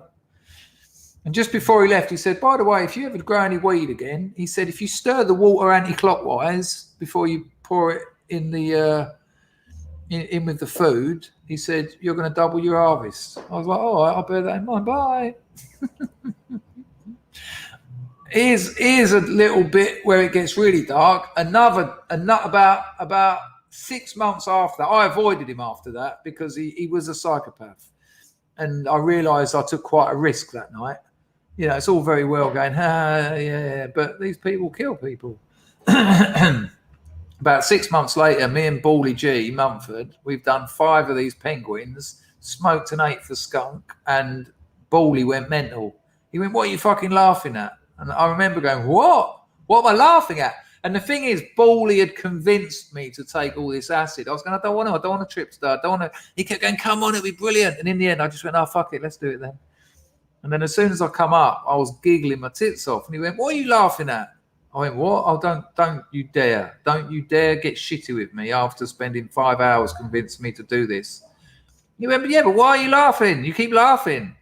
And I said to him, "I'm just sort of caught up in the razzmatazz of the acid." He went, "Razzmatazz? What fucking razzmatazz?" And then I went, "I don't know how you've got the gall to get shitty with me." He went, "Gall? What fucking gall?" Then he just walked off. He fucked off. Now, his story is quite weird because he obviously told me this the next day. He got home, thought, I don't know what's going on. It all feels weird. Got in bed, shut his eyes for about 10 minutes, opened them and thought it was the next day. And he was so far gone tripping, he didn't know he was tripping anymore. And so he got his diary out and thought, right, what have I got to do today? Oh, I've got to ring my flute teacher who played flute in his final piece and thank her. Rung her up. "Hello, yeah, I just wanted to thank you for playing flute for me in my ensemble. She was like, oh, Paul, it was wonderful. And he said to me, it was all weird. And he was like, okay. And she went, oh, will I see you again? And he was like, I don't know. Bye. And then he gave someone a lift into town of all music equipment. He thought it was the next day. He caught up with me about 8 hours later in the college library. And he was looking at me all terrified.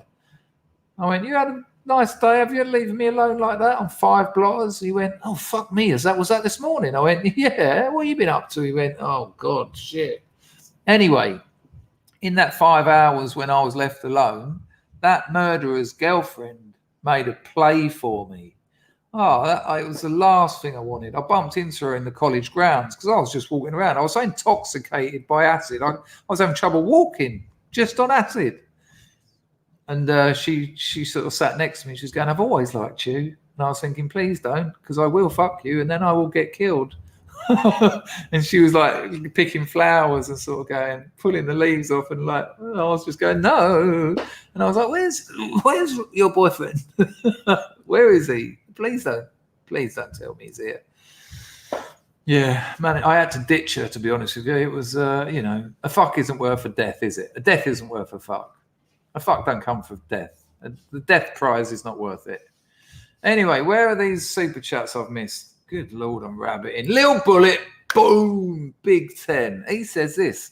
Had a pint in an empty pub. I'd never been in. Oh, still acid. We've really set something off here on the acid. Everyone in the glorious house of Scrubs today done acid, right? Let's just confirm this.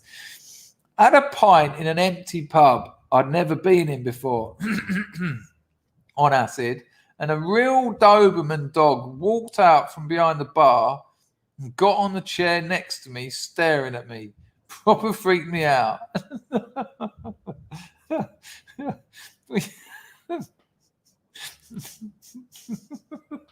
Why did you end up in a? Why? I was about to ask why, but you were tripping, so you probably thought, it's all right to go in this boozer, I don't know, and have a quiet pint with my new best friend dog. Hello, don't bite me, don't kill me. Nice one, Bullet.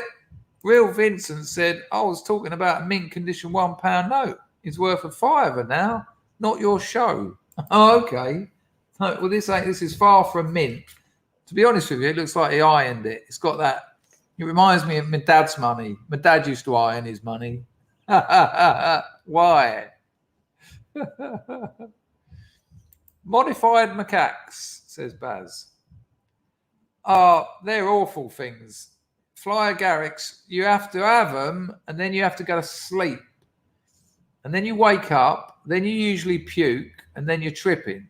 What people do is have them and they don't go to sleep. And that is, they're not nice. I've had 2 experiences on Flyer Garricks. For people who don't know, they're your classic red with white dots on it. They grow in England, but they're darkness, man. They're real darkness. It's a bit more, it's got a bit of the salvia about it, that, are my clothes wet? Why do I feel damp? Is anyone alive? No, not pleasant. Well, I didn't enjoy them. Maybe other people have enjoyed them. Where's these super chats? I'm sure I'll see them, but I haven't found them. You lot are having a right old chinwag. Hello, LC350. The show's just about to start. I've still got clips to show. How long have we been going? 3.25 hours. I can barely talk.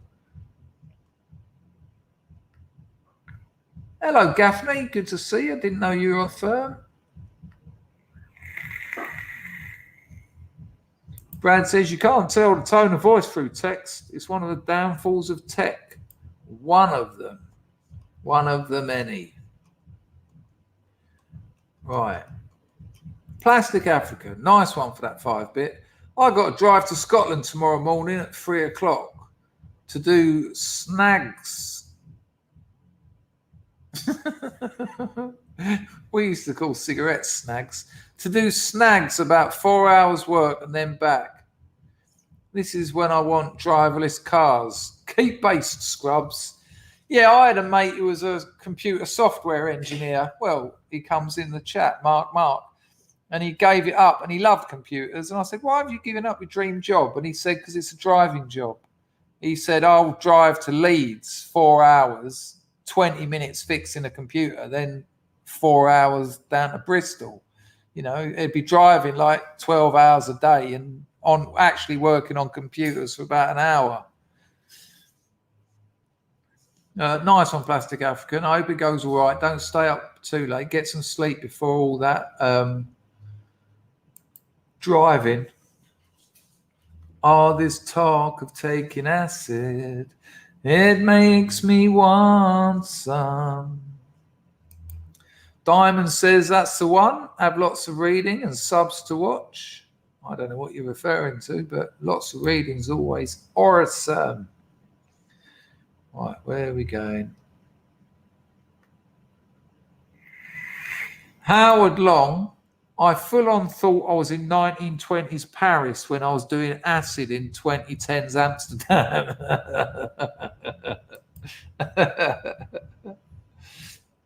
Rusky's just dropping some Scrubs classics today.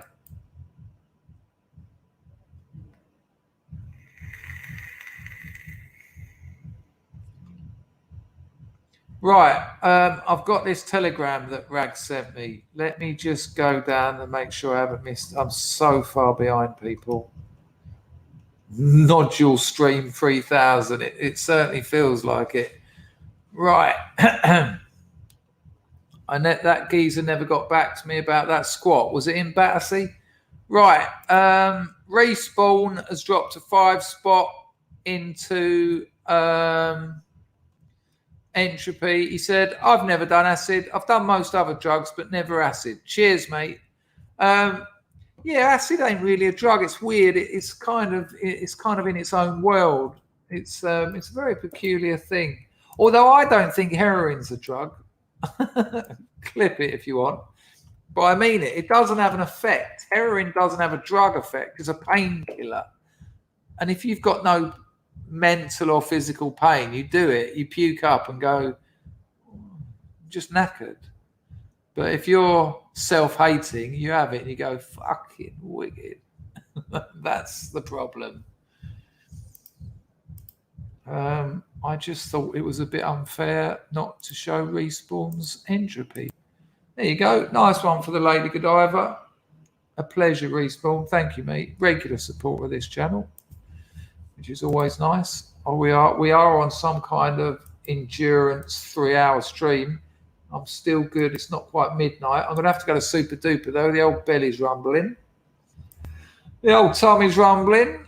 Diamonds. I thought I'd let you know that. This person can go if anyone wants to drop the banana hammer.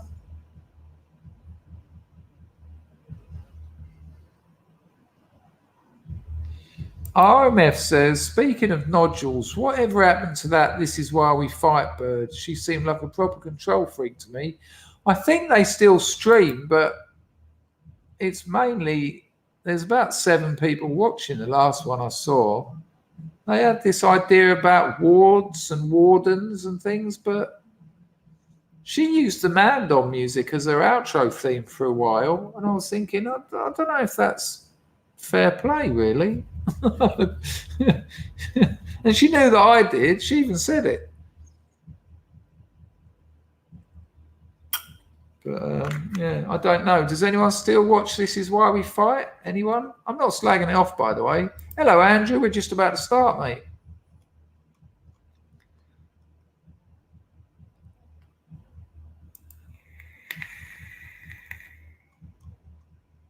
Does anyone still watch that? I'm actually up. It's what? It doesn't exist anymore, or you just don't watch it anymore? Or are you talking about something completely different, Steve?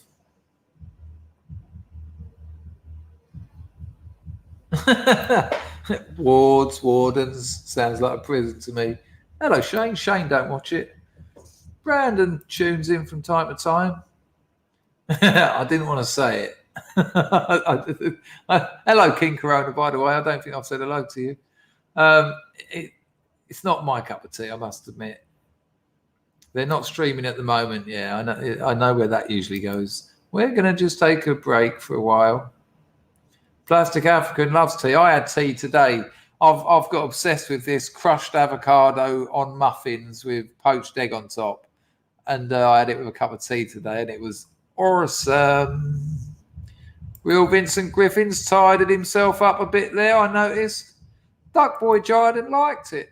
He's shame it ended. Scorry. No, keep meaning to unsub. John thought it was a pleasant stream. Did gardening tips.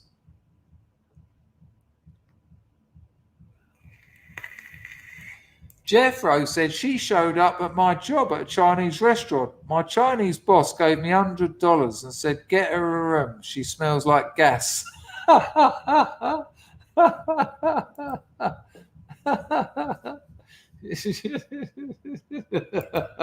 It wasn't for me. It was a bit dry.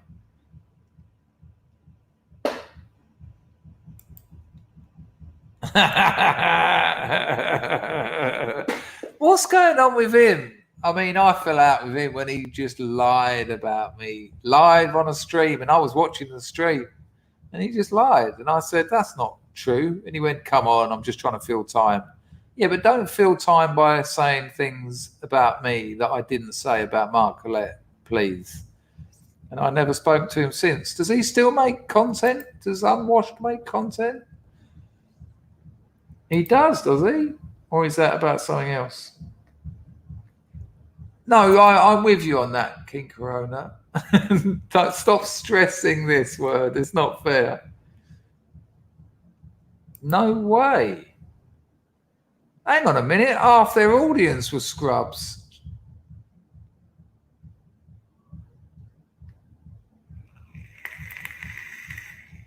John Francis loves it. He still does it, does he? What does he do? What platform? Right, let's have a look at this video. This is Steve Turley. We won't watch all of it, but it looks quite interesting. We'll watch a couple of minutes of it.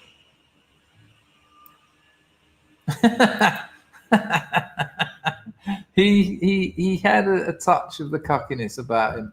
I started to think that occasionally. I did honestly start thinking that there's something weird about this chap. Rag says he streams on D Live to about. Okay, not much. He does community stuff now, interviews and stuff. Okay, interesting. Scrubs 2, the wrenching. This is why we fight banned Scrubs speak in the streams and kicked us from their Discord. But hang on a minute. Scrubs made up more than half of their audience. I used to watch it and I wouldn't say anything because not being an e-celeb, but because I knew loads of you would say hello to me, it would destroy the sort of flow. So, but I would listen, and I'd notice that more than half of their viewers were Scrubs. They banned it. What, they outright said, right, no more scrub words. Did they actually say that? This is excellent. Rufus. I'm not joining in with it, but it's funny. No, there you go. There you go. Hang on a minute. I'm sorry. I know this is all now getting a little bit petty, but I just want someone to confirm that they actually one day said words along the lines of, we've decided that you can't use scrubisms anymore. Did they actually say something like that? RMF. Told you, control freak. They didn't like Scrubs Rising. They really did do that, did they? Wow. They took away your spanner, what, for saying butyl or something? This is so funny. Hello, Broken Silence. I didn't know you were here either. That's amazing. I think there's enough OG scrubs around to remember why that's so funny. Good call, Gaffney. Yeah, that's really blown my mind. Hello, Daffyd. They said those exact words and acted on it. Even Hoyt was banned. So they said, we've come to a decision that no scrubisms allowed in the chat. Nice community building. I mean, Jimmy streams and Jimmy says Hoyt and great. It's all good fun, isn't it? Jimmy even says, let's get the grift on. Jimmy even says the grift has been appalling. It's all right, isn't it? What's the problem?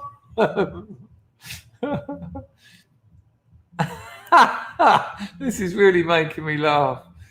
Audience half scrubs, half clankers. Fancy banning scrub speech. Yeah, it's so weird. That's amazing. That's amazing. I never knew that. Oh, if anyone can find that video where that comment was made, please email it to me, please. I would love to clip that. I'd love to. Chris, they have a mod whose mates with unwashed. E-ban scrubs words. Amazing. Actually angry. And then I imagine, I can't imagine why half their audience went, fuck you then. Raymond, we're a thing. We are us. Oh, better not say that. That's a real turn up. It really is, isn't it? That's what I'm thinking. This stream that was all about communities. I mean, look, I'm not getting at them, but they've kind of got at themselves with this. Well, what a turnout. That really is a turnout. Nice one, Hans. That's appreciated. Apologies for disturbing the show yesterday about my dead cat. Thanks for all your sympathies. It's just heartwarming. Scrubs can relate to such tragedies. No apologies necessary, mate. I mean, no, man. That's you. If you're suffering or struggling, you can say it. You can say that. That's what we're here for. You know, this channel is now a community. It was organic. It was never meant to be, and. You know, as long as people are respectful, I think you can bring anything to the table. That's it. Nice one for the donation, but you don't need to apologise at all, mate. And, you know, I hope you're all right. Obviously you're not, because that's a horrible thing to happen. I remember you saying a couple of days before that, because your cat got lost before, didn't it? Right, hang on.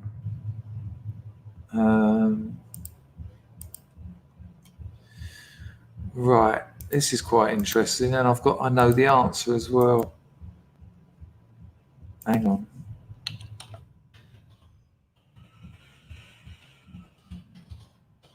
I've just got to get the pronunciation right.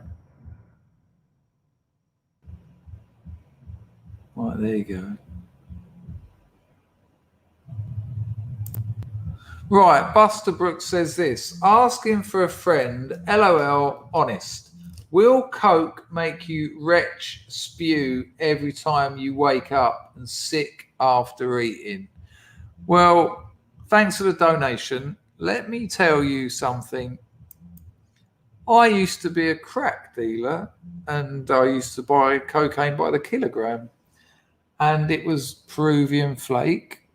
And what you do, you get 0.5 gram of Peruvian flake. You weigh it on jeweler's scales, which have got balances on them, so that you know it's exactly 0.5 gram. Then you do an ammonia wash, which isn't a bicarb wash. It's a different way of doing it. And then when that bit of crack is dry, you weigh it, and then you know the purity of it because you've got the hydrochloride salt out of it. And that Peruvian flake used to come back at about 96%, which is as pure as it will get, because that other 4% is the hydrochloride salt, right? Now, before cocaine gets up your snout, it's gone through about 20 hands. right? From Peru, Bolivia, Colombia, wherever. It's gone through about 20 hands, and it's been stepped on almost every part of the way. Inositol, baby, fucking food, whatever. Then in about 2005, they started cutting it at source for the first time ever. And so the stuff we were getting that would always come back at 95, 96% was coming back at about 50% from source. And it was like, well, hang on a minute, because the geezer I was getting it off was buying it in 50 kilos. That's gone through about 3 hands, 3 or 4 or 5 maybe.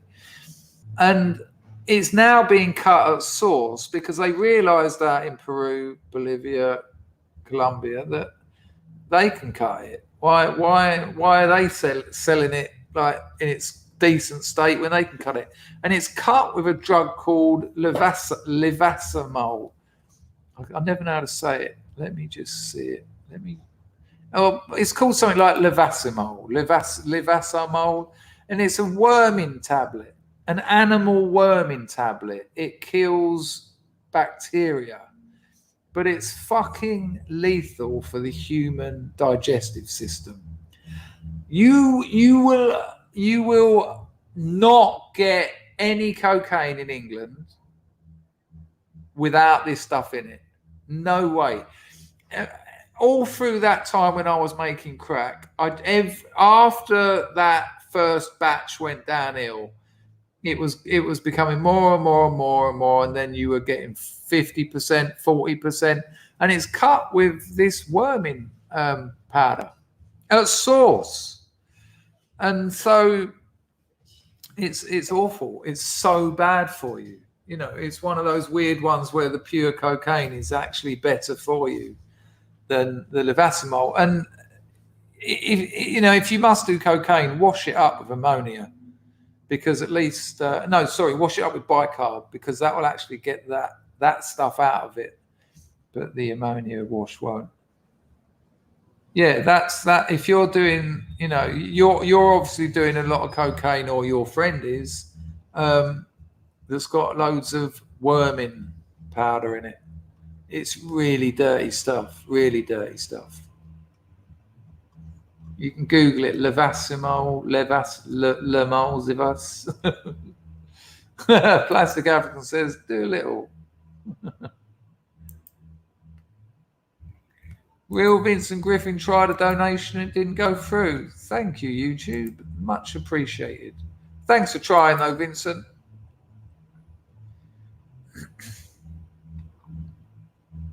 Yeah, but the problem is, that's what I'm saying, it's cut at source with this fucking worming tablet. Yeah, no, it was great. I mean, and also when you make crack, you can stretch it. So this is weird. So out of a gram of Peruvian flake that comes back at 96%, this is what you're meant to do. It's called crack because in chemistry, crack means to separate an oil base, like an oil, base cocaine from hydrochloride salt. You crack it. And what you do is, with either ammonia or bicarb, you separate the cocaine base from the hydrochloride salt, and then you can smoke it, and that's crack, or freebase as it used to be called in the 70s, because you've freed the base cocaine, right? But there's a way of making crack. This is so naughty. It's called stretch, and it's quite an art, because most people who make crack, you do it in the microwave, and you do it in a mug. You know your amounts. You know how much bicarb to put in. You put it in 15 seconds, pull it out, leave it to sit for 10 minutes, go like that, and it just comes out a big lump of crack. But with the stretch, you need to get a big spoon, and what you do is I don't remember how you do this. Is like 20 years ago, people. You put the cocaine in, and then you put just enough water to dampen it. Just enough water to dampen. This is in Minecraft. Then you put the bicarb in, and then you just slowly stir it. And then the water starts drying up. And then you put like a tiny drop in, just enough to dampen it. And what the bicarb will do will separate the cocaine base from the hydrochloride salt, but because there's not enough water, it doesn't wash the hydrochloride salt out, and it doesn't wash the bicarb out. So you can make a gram of Peruvian flake about 1.3 grams of crack, and it burns on a pipe. It leaves a bit of black ash, which is a real telltale sign. Your crack connoisseur is going to go, "You stretch this, you cunt." But your street junkie is going to stick it in a needle anyway, so they're not going to know anything. But yes, once you learn to stretch it, you're like, hang on a minute, that's 130. Fuck me, that's not bad. That's not bad. Back on the gram, is it? It's horrible stuff. If any of you here are taking cocaine, even once a week, even once a month, stop it. It's only bad for you. It's bad for you socially. It's bad for you financially. It's bad for you physically. It's horrible, horrible stuff. Cocaine done more damage to my life in 2 years than heroin did in 20. And I honestly mean that. It will fuck you. Now, I'm not, you might just be snorting half a ticket at the weekend, but believe me, you're so boring when you're on it, and you're boring the shit out of complete strangers. You all know my line about cocaine. It turns friends into strangers and strangers into friends. Who wants to pay for that? It's like the worst thing possible. Have you just Googled it? Have you just Googled Levacimol? Well, I just explained that, but it's the difference in weight. So if you weigh half a gram of cocaine and then wash it up, so you clean out the hydrochloride salt, let it dry, put it back on the pans. If it's now 0.8 grams, you weigh up half a gram, so it's 0.5. You wash it up, so you get rid of the bicarb and the hydrochloride salt. And then if it's 0.4 grams, you know that it's 80% pure. However, it gets complicated because if the actual cocaine is strong, if you can have a cocaine that's 50% pure, but the actual cocaine is better quality than one that's 96%. So it's a bit of a sketch, but it's awful stuff. No one likes you when you're doing cocaine. I hate that stuff with a vengeance. I mean, it's great in a needle. You probably feel like you're dying. But I'm serious. I look back at my days of crack and cocaine and I cringe every single time I ever had anything to do with it. It's horrible.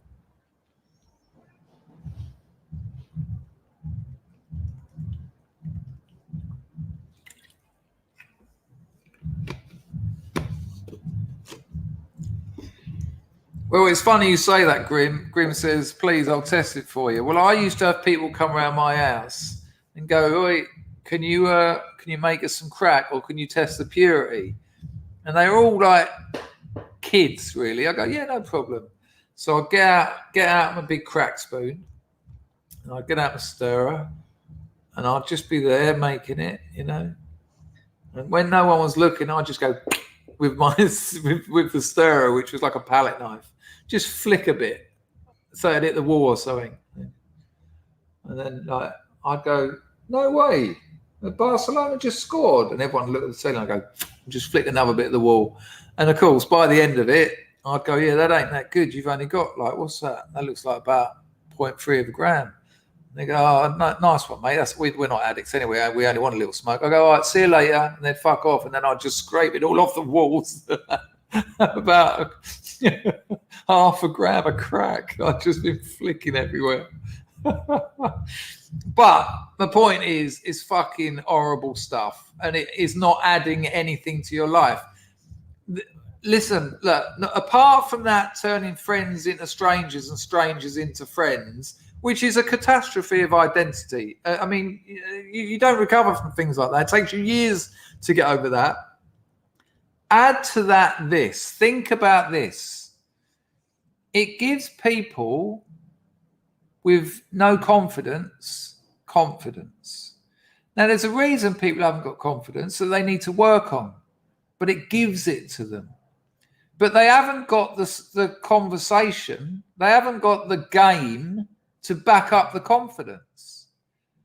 So artificial confidence is an awful thing, because you just go up to people and start going, you right? You right? Yeah, I stripped a motorbike yesterday. New springs. Put new springs on it. I had grease on my fingers for hours. I'm just going to the toilet. And because they're now panicking, because they know that it ain't working, they can't work out, hang on, I'm ready. I'm on top of the world, but what? Oh, I know, I'll have a bit more. Oh, yeah, that'll work. So these people are in and out of the toilets every 5 minutes.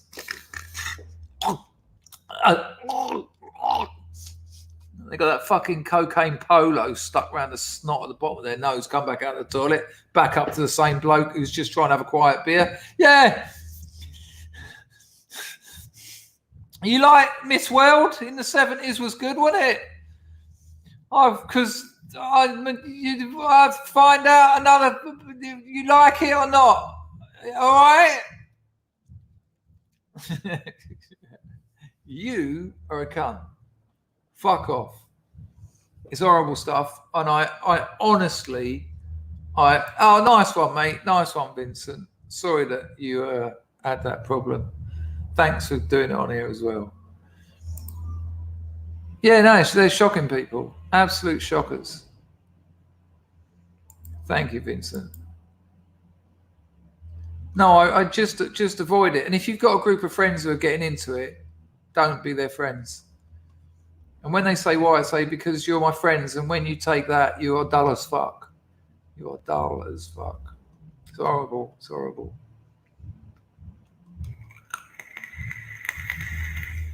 Yeah, there's a reason. There's a reason you get free coke. Yeah, oh, you fucking know about it. I mean, it was cocaine hydrochloride was made for injecting. You know, it breaks down in water. You put it in cold water, rinse it round, bosh. Sticking it up your nose is a ridiculous thing to do with it. You got the bioavailability goes down to about 40%. When you stick it in, it goes up to about 98.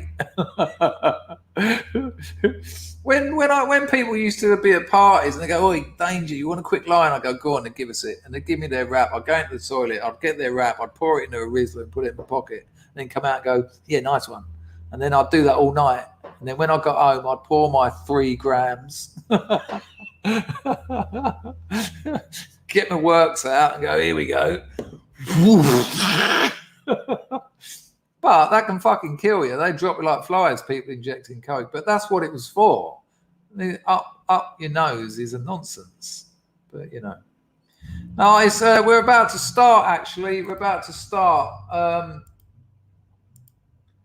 But honestly, people, trust me. Anyone here who's going down that road, you know, really, any, don't take drugs. They're rubbish. Very few good things. Clarity will give you a great life. Clarity, presentation, knowledge, investments, revenue streams. Enjoy your life. Don't run away from it. Run towards it. You know, I people say to me, "Yeah, but you done all right." I've been fucking lucky. I've been lucky, and I have been lucky, really lucky. You know, when you've got people holding fucking guns in your mouth, you've been lucky. When you're into people for 120,000 because you smoked all their cocaine, you're lucky. Grim drops 50 not in. Ironically, cocaine had the least function, but the highest addictiveness of anything I've tried. It did nothing for me. Wow. Well, there you go. There you go. Well, it does though, doesn't it? Because it gives you all those endorphins and all that. But it's horrible. It's horrible. Right. Okay. Let's have a look at this. It's a bit of a jump, but we've been talking about narcotics for 2.5 hours. Hello, Emrys. Nice to see you. It's really weird. Someone just to come in here. It's been a weird one for sure. Right. We're just about to start. Here we go. Right. Let me. This is what Rags has just sent me. This is Mad Boy Steve Turley. Let's have a listen. The ultra-left Bernie Sanders is openly admitting that the MAGA movement is winning. In this video, we're going to take a look at the far-ranging interview where Sanders admitted that the Democrats are indeed hemorrhaging voters. We're going to look at what Sanders actually gets wrong in his assessment, and stick me to the very end of this video when I'll reveal how it's Stick with me to the very end of this video, because all my videos are 10 minutes long and the Google algorithm absolutely loves them. So there you go. I'll put the link into the chat. I mean, well done, Bernie. 2022 midterms are going to be beautiful. I'll put the link in the chat to the rest of that video. It's obvious. Hello, James from Philadelphia. Nice to see you, mate. We've just had a 2.5 hour drugs conversation. I think you'd have enjoyed it. Right, let's have a look at a couple of these videos. The show is going to start. This is good fun. Right, so it's been quite an heavy stream in places. I hope you've all enjoyed it, though. The grift has been fair to middling. Have it. Great stream, Chris. Thank you, Raymond. Much appreciated, Kookie. I'll just check my entropy. No, fuck all there. Right, this is a laugh. You're going to really enjoy this. It's 10 minutes long. We ain't going to watch it all because it's not my content. But I will give you 3 or 4 minutes. So Jameson's Travels, ex-military, got a channel about military stuff, but he also does another channel, Odin's Men. And we've been looking at a few of them recently. He basically rips the piss out of TikTokers. This is beautiful. This is a real nice palate cleanser. Nice one, Son of Blighty. That's really appreciated. Hello, Pizzle. Oh, Pizzle, mate. You're free enough. You're nearly 4 hours late, son. But you are grafting, so probably a better thing to do. You're going to enjoy this, people. Sit back, and after all the heaviness we've just been through, just have a giggle, because this is absolutely beautiful.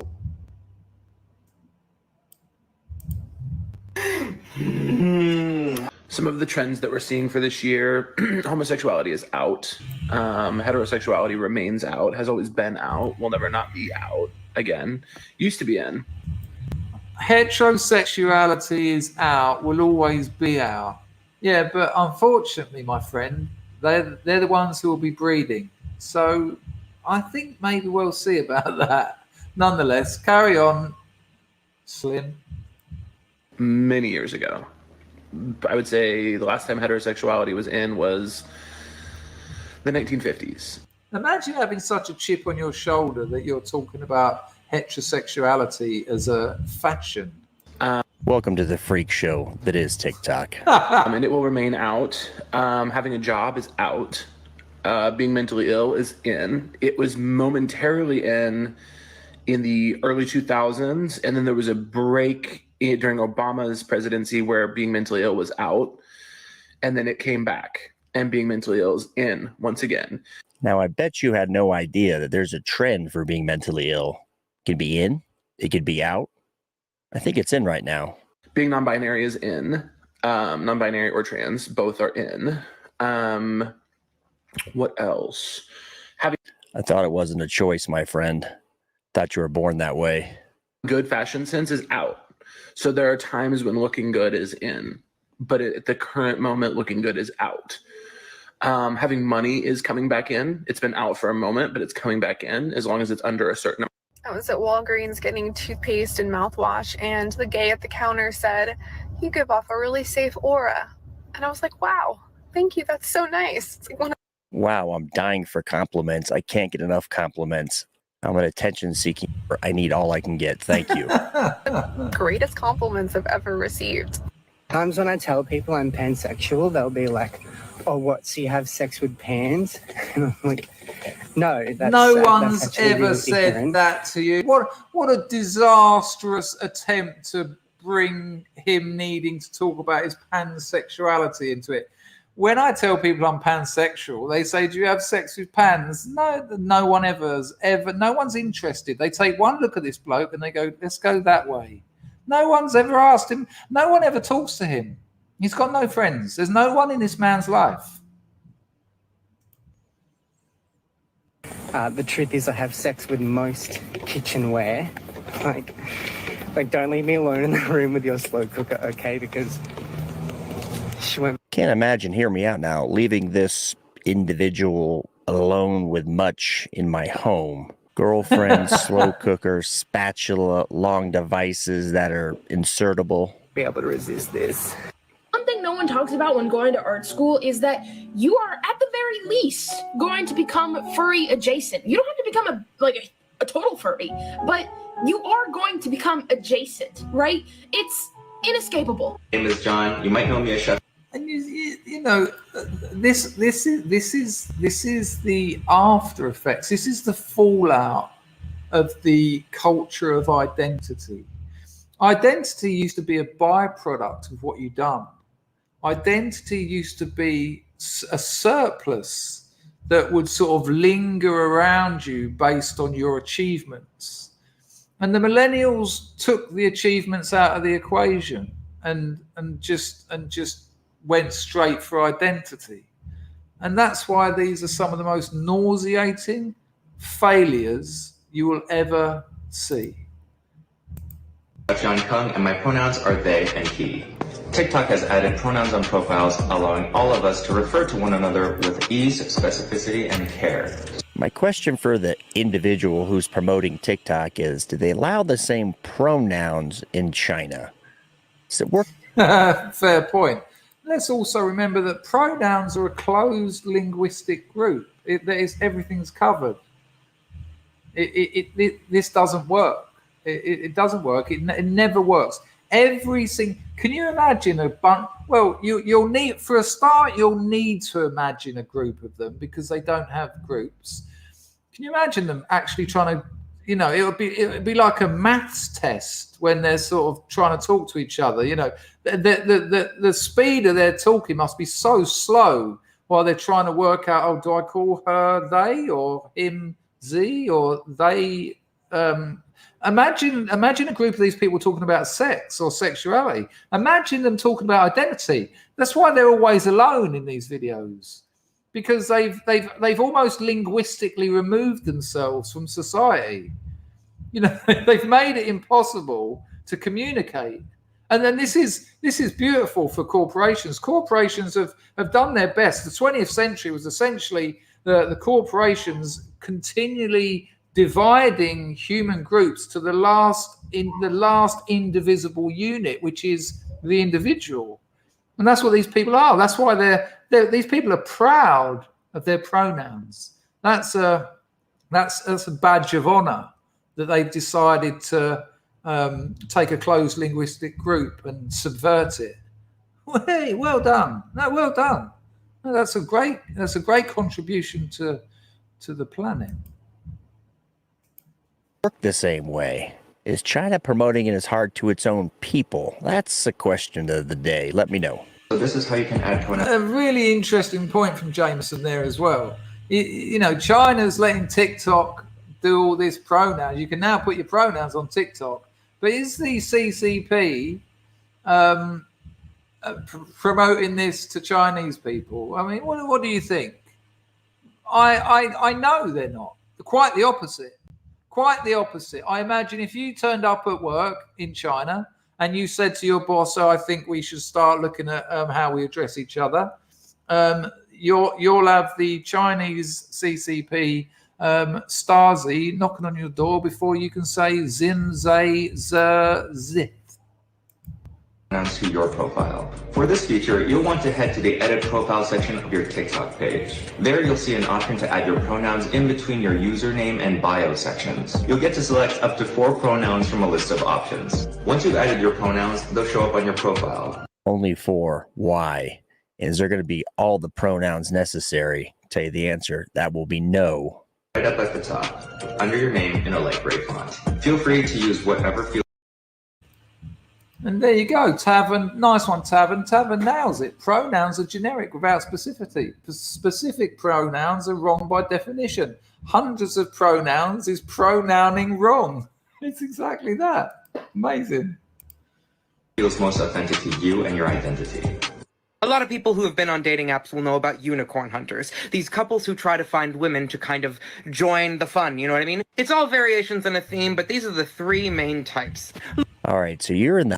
It's always women like her that complain about this sort of thing. Nice one, James from Philadelphia. Dive bar in Philly after an exhilarating hike. You had an exhilarating acid hike the other day. You're 10 minutes late for the acid chat, I'm afraid, but lovely to see you, mate. Nice one on the grift. Anyway, let's go back to Chin. Another Chin and tonic, love. The hunt for a unicorn. Is this individual gonna fit the description, the identifier as a unicorn? If you're looking for a lady, let me know. Looking for a third to join us in the boudoir. I'm 26 and he's 537. I'm curious about being bi-curious and he's straight. We like beer, mac and cheese, staying inside to watch Jeff Dunham, Cold Stone Creamery, deep fried Twinkies, no fat Unfortunately, men also like hot women. Hello, 21st Dissident. chicks. And the woman is always heartbreakingly beautiful, like an angel's dream come to life. Or heartbreaking for you, perhaps. And the dude looks like a hodgepodge of nuclear waste. Well, let's not throw stones when we live in a glass house, lady. I suspect this individual identifies as a woman. However, he's a dirty fingernailed, real monstrous, but without the nostalgic or endearing qualities. He looks like he was drawn by a child who has only ever lived in a trash compactor. You look like you were drawn by an horse. He's a live-action turd bucket with a chin strap beard, and you just think, God, how are they? Yeah, you don't want to be talking about chins, love.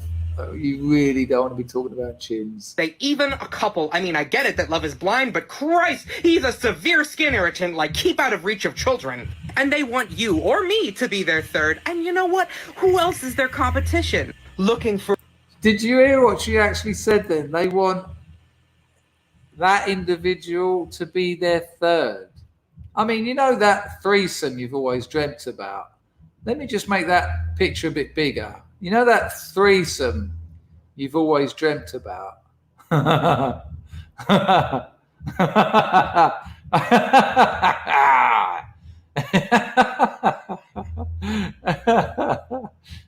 SC911 says, maybe society has taken a wrong turn. Anyone in the chat want Zer to be their third? I wouldn't want her to be my second. For a female to join us in the boudoir. Oh, he doesn't know I'm doing this, and I haven't asked him. I'm obsessed with menage. Stop pretending you've got a sex life. This is ridiculous. The chip on this sexless monster's shoulder is insane. Again, the transparency of evil. You have no place in that world. I'm just not buying it. Tavern, nice one on the 10-bit. The two sexes are delineated by the asymmetry of contribution to an organism created via sexual reproduction. Scientists don't create pronouns, and for good reason. Tavern, look, you're absolutely right, of course, but who doesn't know that? And yet, you know, when I was growing up, 12-year-olds knew that.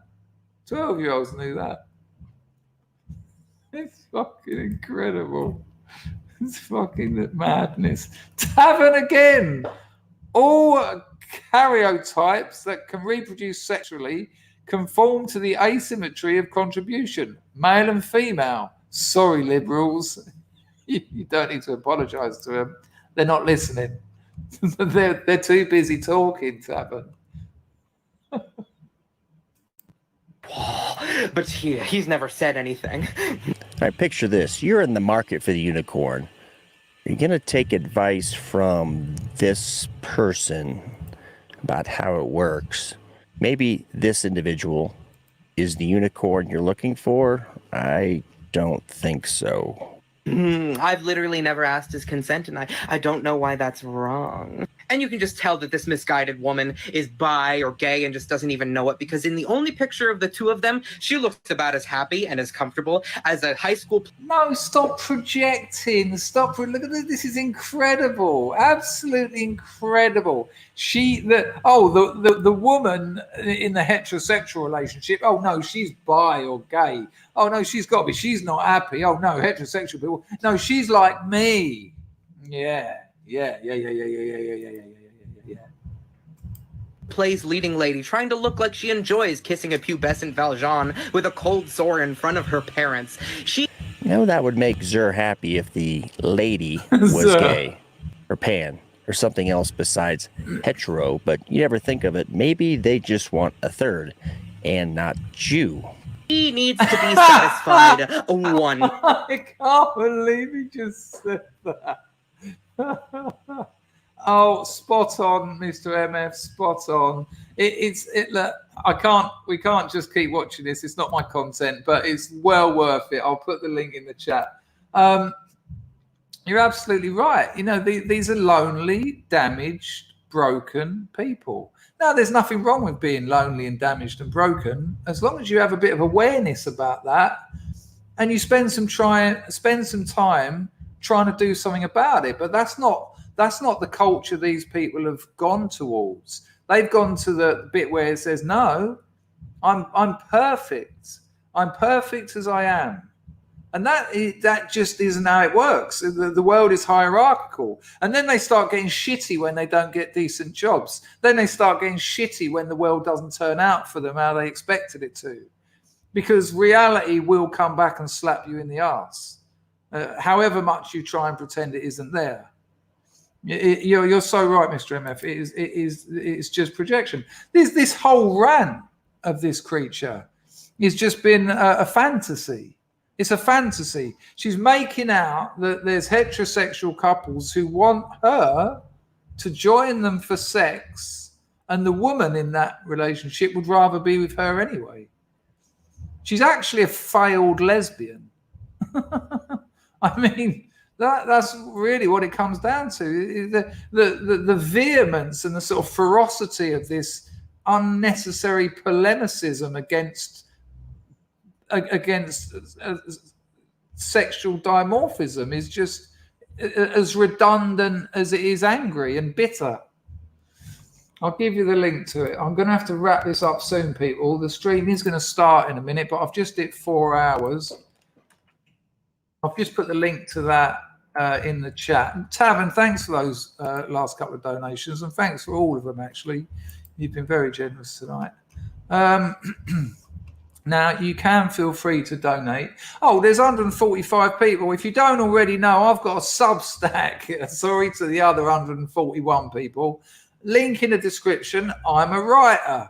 There's already 14 short stories in the archive that you can view. I'll never monetize it. It's all free. And if you put your email in, any new ones I write, which will be about one a month. It has been about one a month for the last 14 months. It's been about 2 a month for the last 7 months, but they'll go straight to your inbox. So sign up for that. That really helped me out. It's called Substack, link in the description. I'll clear the notifications on my phone and see if any of you bastards actually do that. Oh, good Lord. 5 people already have. A nice one. I like it. But they might have come from other places. Nice one, Vincent. Should we do this one? I'll tell you what, we're going to go right up there.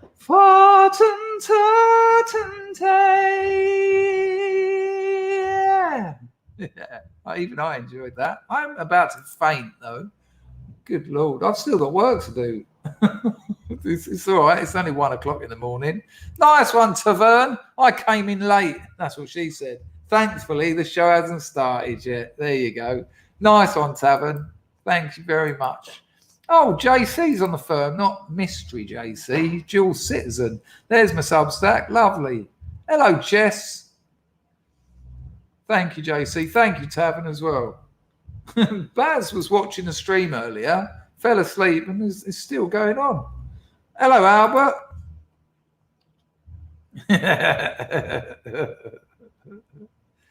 No, it's been a pleasure. It has been a pleasure, but I am going to have to... I'll tell you what, though, I'm still right somewhere in my head. I'm still thinking about them banning Scrubisms and then their next stream having 5 viewers. I can't believe that. That is really, really done me. Oh, there was a bit of Carol Decker to that farm, was there? Oh, yeah. ST911. Jack Sterritter told us to avoid cocaine and LSD. It's a gift of the gods if you know yourself. Well, I want to know what Tavern said now. Is that the review of this stream? I'll be watching your old man in about half hour, ST911. So watch yourself. Oh, I'm a bit gutted you ain't been here, mate. It's been quite the stream. Nice one, Carl. Actual aristocracy on the firm. Just wanted to show off my old scooter. That's what you call it, is it? That's what she said. That didn't work, did it? Nice one, Carl. Hope you're all right, son. I think I like the jacket as well, mate. Well, Pizzle, I've got to tell him. Thank you, Shane. That's very kind of you, mate. I didn't know anything about this, and I'm not gloating. It's just blown my mind. So, Pizzle, you know that stream, This Is Why We Fight? I think they're a couple. It's this woman and this bloke. And they talk about setting up wards and how to grow things. I found out on this stream, because they used to have about 30 people watch their streams every night. And more than half of them were scrubs. And I said, someone mentioned them on this stream tonight, that stream. And I said, is it still going? And someone said that they've taken a break. And then someone else said they banned Scrubisms. So you weren't allowed to say Scrubs Rising. You weren't allowed to say Butyl. You weren't allowed to say Sub Ronnie. You know what a Scrubism is. Yeah, they banned them. And of course, come the next day, there was just them watching themselves. What a turnout. What an absolute... I mean, that... Good call, Shane. Good call. What a peculiar thing to do. I just think that's... I mean, I just look, I've got nothing against him. She had me on her channel once. And that's why, yeah, I'll hoit you that one.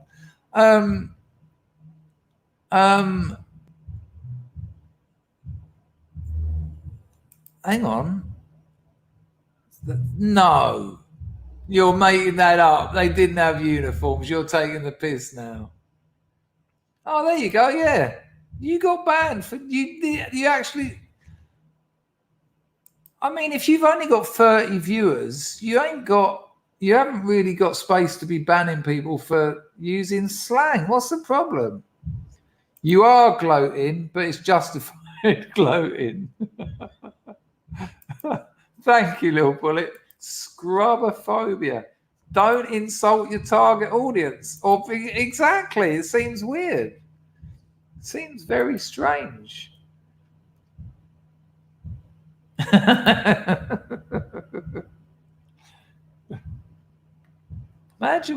Imagine the conversation they must have had, though. They must have actually sat there and said, look, they're using all these words, and it's totally just a bit of levity, just a bit of fun, and we don't want that around here. We don't want people in the chat having fun.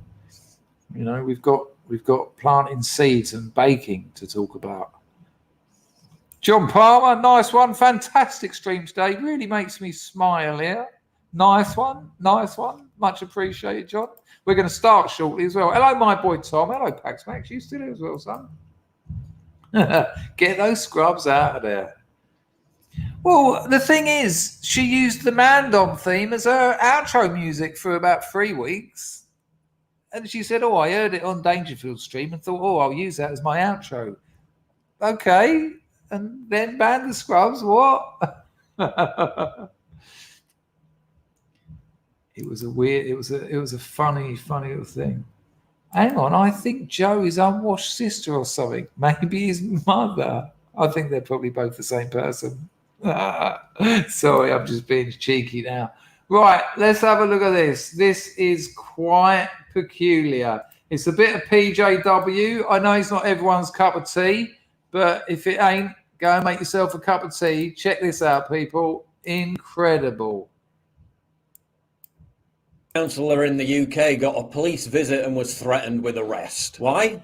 For sharing a Facebook post that said, quote, trans rights are boring. No, this is not the Babylon Bee. Parish councillor for Surrey Heath, Andrew Wilgoth, posted this image which showed trans campaigners with an altered sign that read, trans rights are very boring. We love TERFs. TERFs, otherwise known as trans exclusionary radical feminists, is a pejorative for people who still believe that women should have their own protected spaces. Oh my God, how dare they? The post was so mundane that not even Facebook, which deletes historical quotes and Bible passages, sought to censor it. But after some bedwetting hall monitor working for Surrey Heath Council reported Wilgoth to the police, 2 cops showed up at his house. Oh no, someone made fun of the message. Arrest them quick. The idiotic thought police told... There you go. It's not my content. You can find the rest of that on Paul Joseph Watson's. Yeah, so a councillor shared a meme saying trans rights are boring, and the old bill turned up at his house. You try getting the old bill to turn up when you've got someone trying to get through your back window with a claw hammer.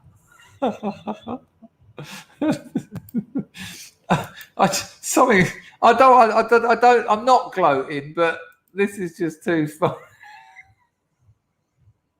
It was one of those streams because after I was on it, I sort of started watching it. And it was one of those. It was a bit like Mundane Matt for me. One day I was sitting there going,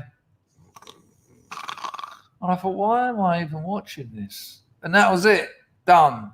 And then. Stop it! Stop poking me, people, because I'm biting. Nice one, Skin Scar. Much appreciated. That's too funny. Boilers. Well, I think if you a decent gas boiler, if it's a Corgi registered installation, of course. We'll need a license to super chat shortly. Yeah, I'm so full of hope. I'm so full of hope. It's all falling apart. The left is eating itself. The normies want their lives back. We're going to be fine. Really. This happened. This has happened. This has happened since the Greek city-state. It goes like that. Goes like that. Goes like that. Goes like that. We'll be all right. Don't worry. Keep hope. You lose hope, you've lost the battle. Hello, mate. I can't believe you're still going. I woke up at 3:30 for a shit. Oh, don't hold back, son. And you were live then. Is this a record stream? More speed, sir. Don't mention drugs because we lost 2.5 hours to acid. The show is going to start shortly. Give me a second. Well,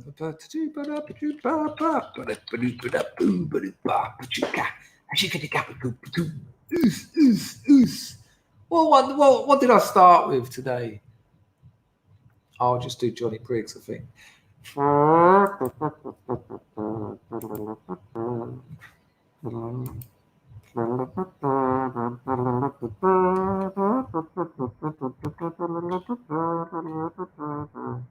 Right, the show's about to start. I'd like to thank everyone who donated. There's still time. I've done 4.25 hours and it's 1 o'clock in the morning. I've got about 3 hours work to do. So if you feel like it, throw money at me. Thank you. You lot have been brilliant. because you've also done 4.25 hours, and you've had me in stitches, you've had me thinking, you've had me engaged, and without that, well, I can't, you can't do this shit unless there's a bit of feedback. I want to thank Steve, Moslab, Rags, and Dual Citizen for looking after the place. Thanks everyone again who donated, and I will probably see you at some point tomorrow. I'm trying to do different times so that different people. Oh, my ears. Oh, I think I've just had the 10-minute audio. Oh, I've lost my noise control. I can suddenly hear the world. I'm alive. Jesus, where art thou? Hello. Sorry. Nice one, Raymond. Much appreciated. Eyes have it. Keep eyes. Hang on. Eyes have it to keep you going. That's the same problem I'm having at the moment. I've kind of run out. Nice one, Raymond. Nice one, RMF. Duck Boy can't wait for the main content. Right. I think that main content is coming about here. Thank you, everyone. I'll see you tomorrow. I don't know what time. Get on my Telegram. Please sign up to my Substack. You might even enjoy the stories. They're excellent. And the new one that's coming, Lizard Jane. I was just thinking the other night, and I remembered it, and I thought, oh, shit.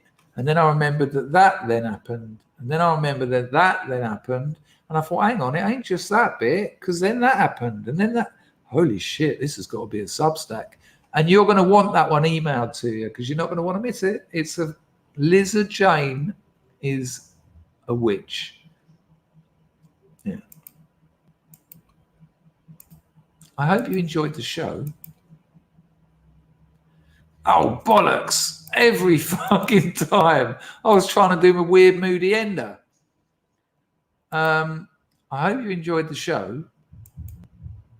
Didn't quite have it the second time, did it? Have it, Raymond. Go! Let's go! No, I'm not having that. I'm not having that. Hi, my name's Chris. I do a YouTube stream. Because these have run out, that was then going all wrong. But it's quite cool. You put them in here, and this will charge these things up 5 more times, which is good because I spend all my life sat here. So let me try and do that a different way. Let's take that back a bit for context. Right. What I have to do that. I have to press that.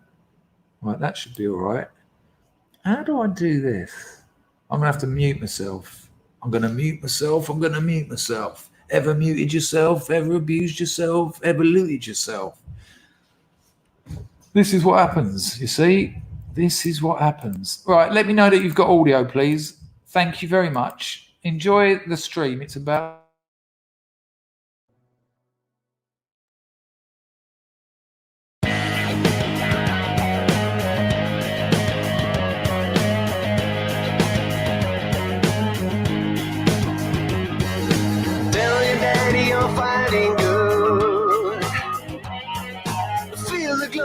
Said you would. Tell your mama you're coming home. Over all of that deafening drone. But you realize you've been sold when you feel the enemy's cold hard steel. Feel the dawn of your final day. Feel the fear and go anyway. Get right in that big black plane. Kill your conscience and numb your brain. But you'll realize you've been sold when you feel the enemy's cold hard steel. Cause the wheels already been rolled when you feel the enemy's cold hard steel. Oh Lord.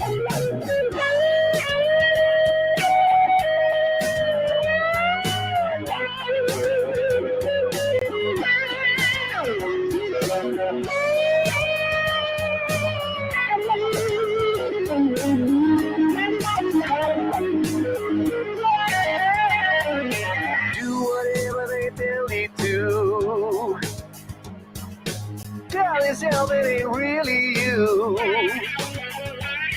But when the slaughtering has begun, you'll be murdering someone's son. And you'll realize you've been sold when you feel the enemy's cold heart steel. Cause the wheels already been rolled when you feel the enemy's cold heart steel. Oh Lord, yes, you'll realize you've been sold when you feel the enemy's cold heart steel. Oh Lord, cause the wheels already been rolled when you feel the enemy's cold heart steel. Oh Lord, hey.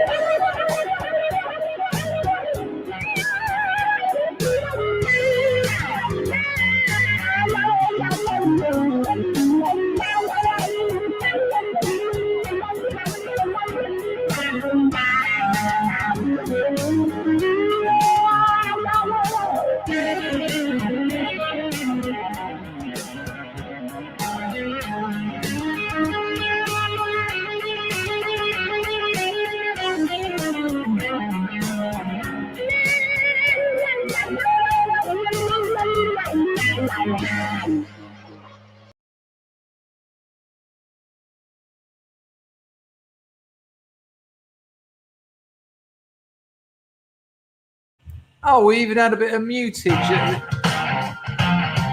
Yeah. Jack of Diamonds. I don't like that one. It's got that Jack of Diamonds. It's too much of a rock and roll trope. You know, it doesn't mean anything. Jack of Diamonds. He knows you're always on the prowl. But the rest of them are great. Right, nice one, Packer. £2. I think I might have missed a couple of super chats at the end there, but apologies. It's now 4.5 hours. I think I'll see you in the morning.